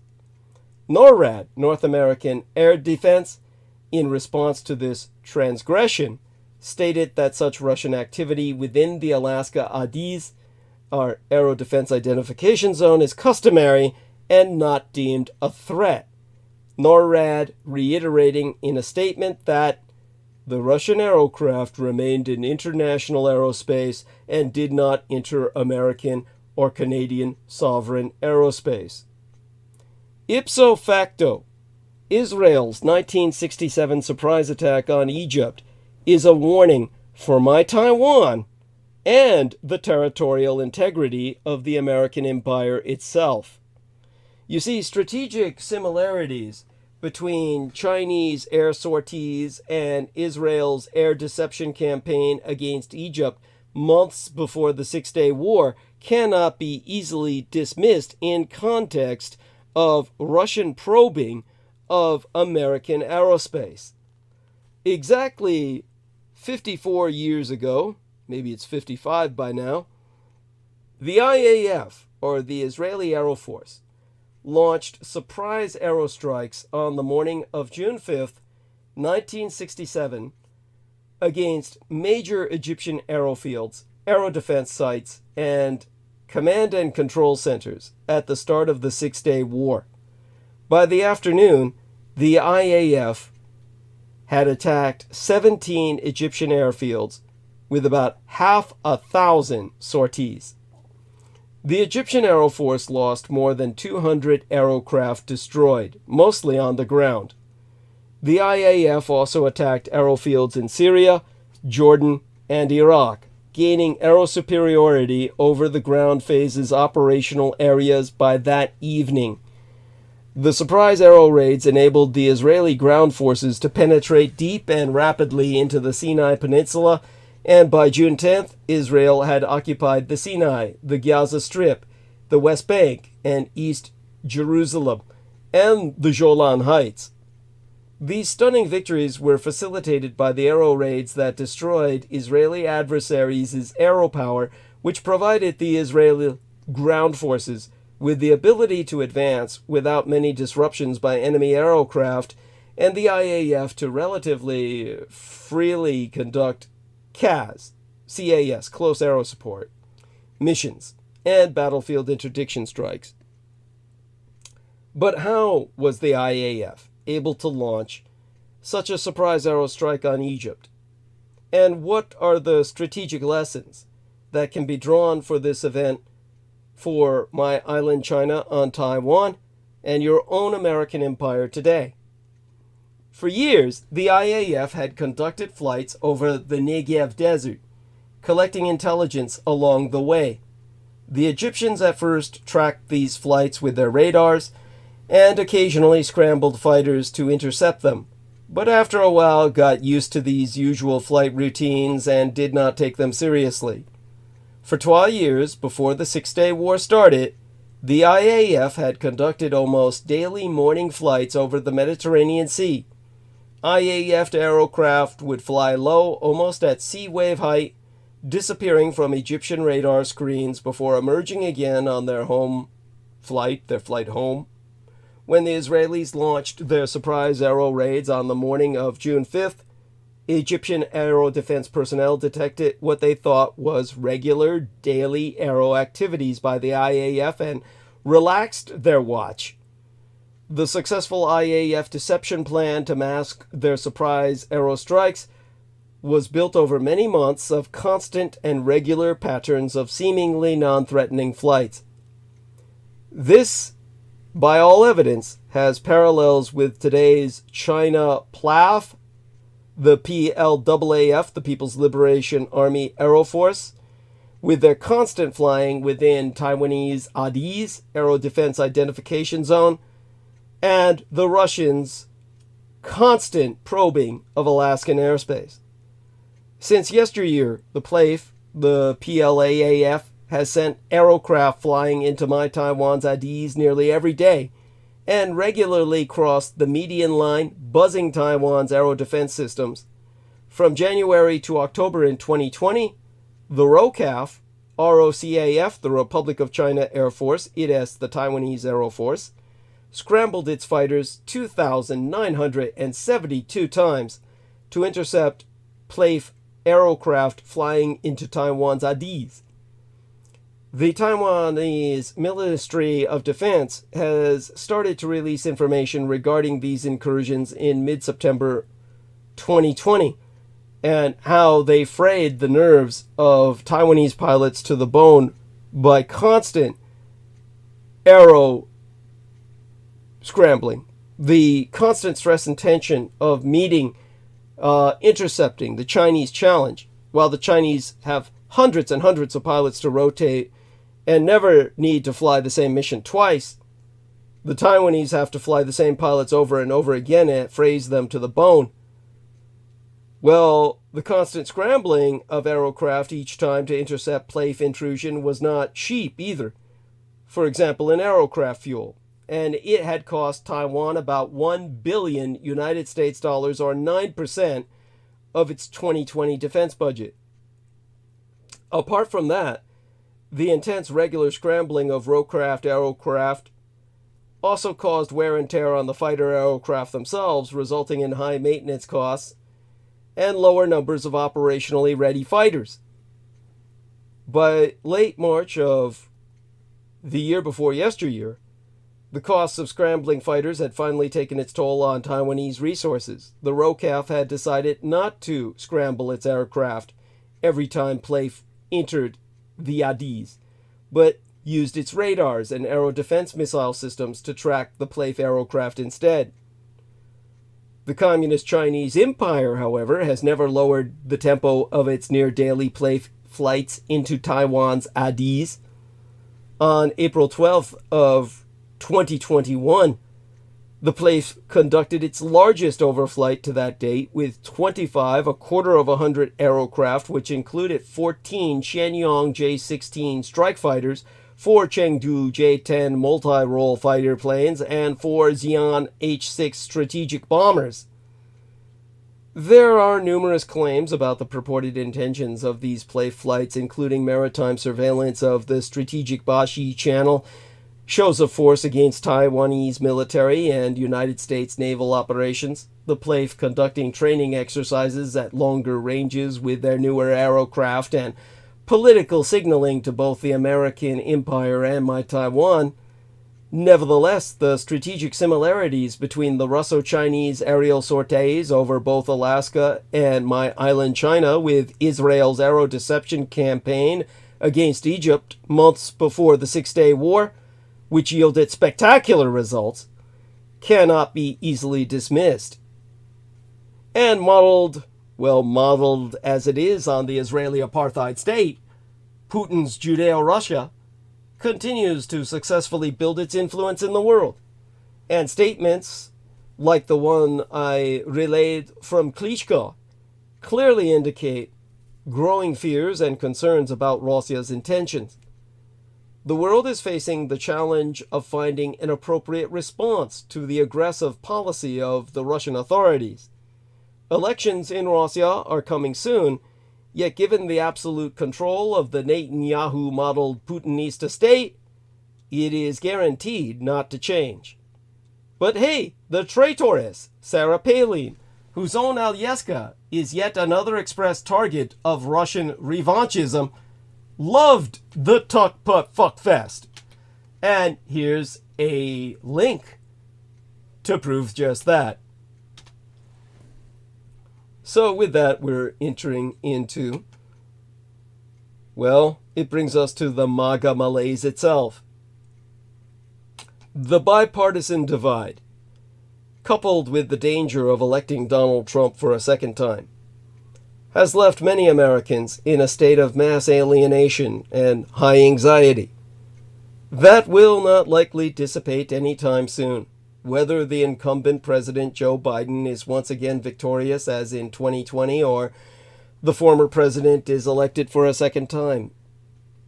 As Malcolm Nance, a renowned expert on terrorism, extremism, and insurgency, has contended, the Trump insurgency, Russia's fifth column, is a threat that these United States will have to confront for at least another generation. In her words, the terrorists, street enforcers, militia members, QAnon adherents, and red-pilled Trump voters who believe the big lie collectively have the potential to drive America into civil war, or at the minimum will continue as a slow-burning insurgency. A case on the later point is the current border standoff between Texas Governor Greg Abbott and other Russo collaborationist red Republican insurgent state governors versus the United States federal enforcement of immigration border laws, and the SCOTUS's, the Supreme Court of these United States' recent ruling calling out Texas's illegal actions in that matter. Over the past several decades, Americans, regardless of political party, have been losing their trust or faith in one another as human beings. According to various survey data, people of all parties are not psychologically feeling as connected or anchored to their local worlds as they once may have. People are a bit colder, harder, meaner, and less empathetic than they were back in the late 1980s. More recently, people are increasingly avoiding other people, and more than a few are self-isolating post-COVID-19. In fact, many people enjoyed the imposed isolation during the pandemic as it made avoiding other people easier, especially when they could bubble with those adults and children whom they wish to spend time with. Overall, there has been rising anxiety and cynicism in these United States, warranted and unwarranted, about government, religion, media, corporations, and the capacity of normal politics to resolve environmental conflicts, from gun violence to climate change to financial looting to sexual conduct to the January 6th insurrection. The gathering anxiety and cynicism are not indivisible from the spiraling rates of mental illness, especially among adolescent populations, or from the bipartisan malaise regarding the potential loss and our demise of American democracy as an existential crisis. Bipartisan alienation reflects not only a decline in secure attachments, as well as an increase in dismissive and fearful attachments, but also a growing dissatisfaction with the prevailing political, economic, and cultural conditions in America. Demographically, the United States is not exceptional, as human anxieties and political discontent are on the rise worldwide. Here, the data is supportive of the idea that we are living in an insecure attachment period. Discomfort with intimacies of all kinds, not only sexual, are on the rise and are to be avoided not only among people with avoidant or dismissive attachment styles, who are committed to their independence, free of taxing partners or offspring, but also among those adults with fearful or preoccupied styles of attachment, who still crave intimacy. The data between 1988 and 2011, the year of my mother's murder, or slaying, as they would say of vampires, suggests that mental health or well-being was in slight decline. With respect to the 4 attachment styles and the 3 insecure styles combined, dismissing, preoccupied, and fearful, these increased from 51.02% in 1988 to 58.38% by the year of my mother's murder in 2011. And during the same period, the percentage of people with a commitment to independence and non-attachment had increased. Well, it had increased from 11.93% to 18.62%. Notably, anecdotal evidence and more recent research also suggests that Americans are growing wary of their own colleagues, neighbors, friends, partners, and parents. Exemplare gratiae, the share of adults between the ages of 35 and 54 who had a spouse or partner in 1990 compared to 2019 fell from 67% to 53%. While a growing number of people want to be left alone, many more are longing for personal attachments and social connections. One way among political ways to feel connected or to belong is to become a part of Trump's cult of personality, and or to adopt to one or more of the popular conspiracy theories ascribed to by QAnon adherents and the MAGA base. Similarly, across the political spectrum, other ways of dealing with the rising alienation and anxiety is to hook up with similarly minded people in chat rooms or Substacks, such as former U.S. Attorney for the Northern District of Alabama, Joyce Vance's Civil Discourse, with more than 6 million subscribers. Individualized alienation, feelings of disconnect or of not belonging, is widespread throughout American culture. According to a nationally representative survey taken in 2022, using the Belonging Barometer, people are experiencing belonging ambiguity or exclusion. More people than not feel disconnected from 3 out of 5 life measure markings. Those people not belonging or feeling disconnected include 64% with their work, 68% with their nation, and 74% with their local communities. Moreover, 20% of Americans do not feel a fit with their friends and families. The Belonging Barometer research has also disclosed who those people are that are more likely than not to feel that they do not belong or are detached. To read therefrom, Americans are more likely to report belonging if they see themselves as better off or much better off economically than the average American, are older, identify as a woman or a man versus another gender, or identify as heterosexual, straight, or homosexual, gay, rather than bi/pansexual, asexual, or queer. Importantly, neither negative attachment styles nor social alienation are inevitably self-destructive. They are also subject to self-agency or to a conscious desire to change.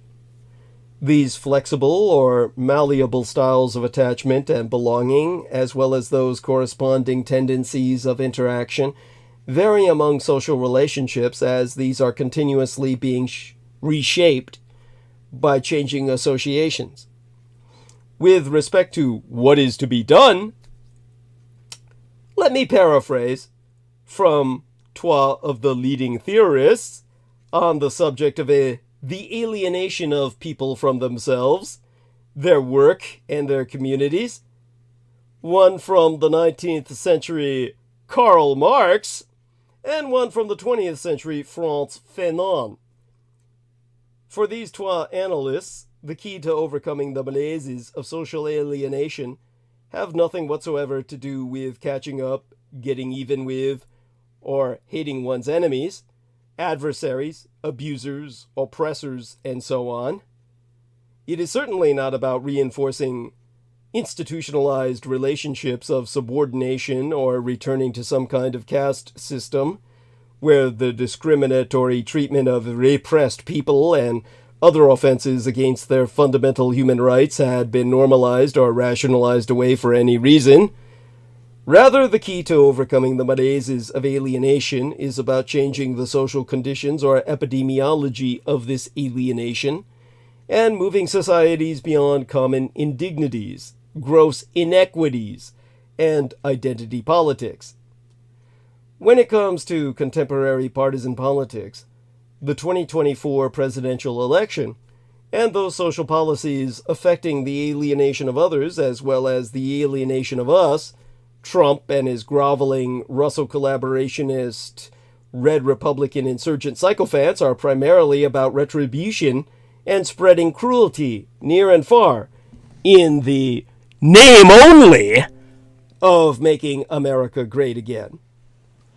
As an antonym to the Biden and Democratic Party's empathetic catchphrase, "We feel your pain," an appropriate catchphrase for the vindictive Trump cultic party would be, "We are your pain."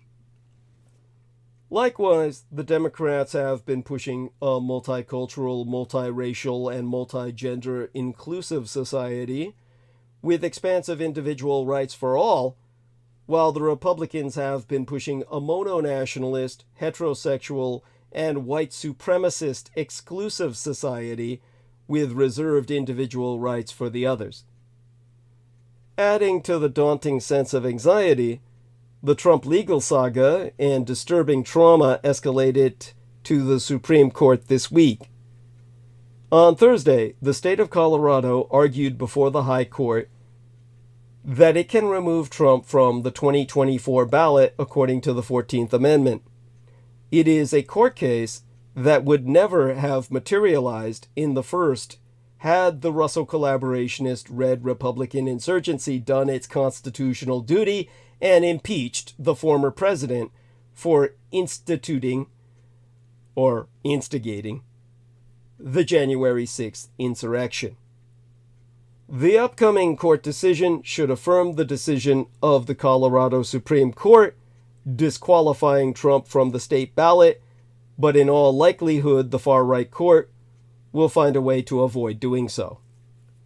Meanwhile, Trump and his team of attorneys have found a way to manage their political and legal argument in order to push their conspiracy theory that accounts for all the former president's sham lawsuits, civil and criminal, as the product of the concerted efforts of crooked Joe Biden and his thugs over at the DOJ, Department of Justice, doing their best to undermine Trump's third run for the presidency in 2024.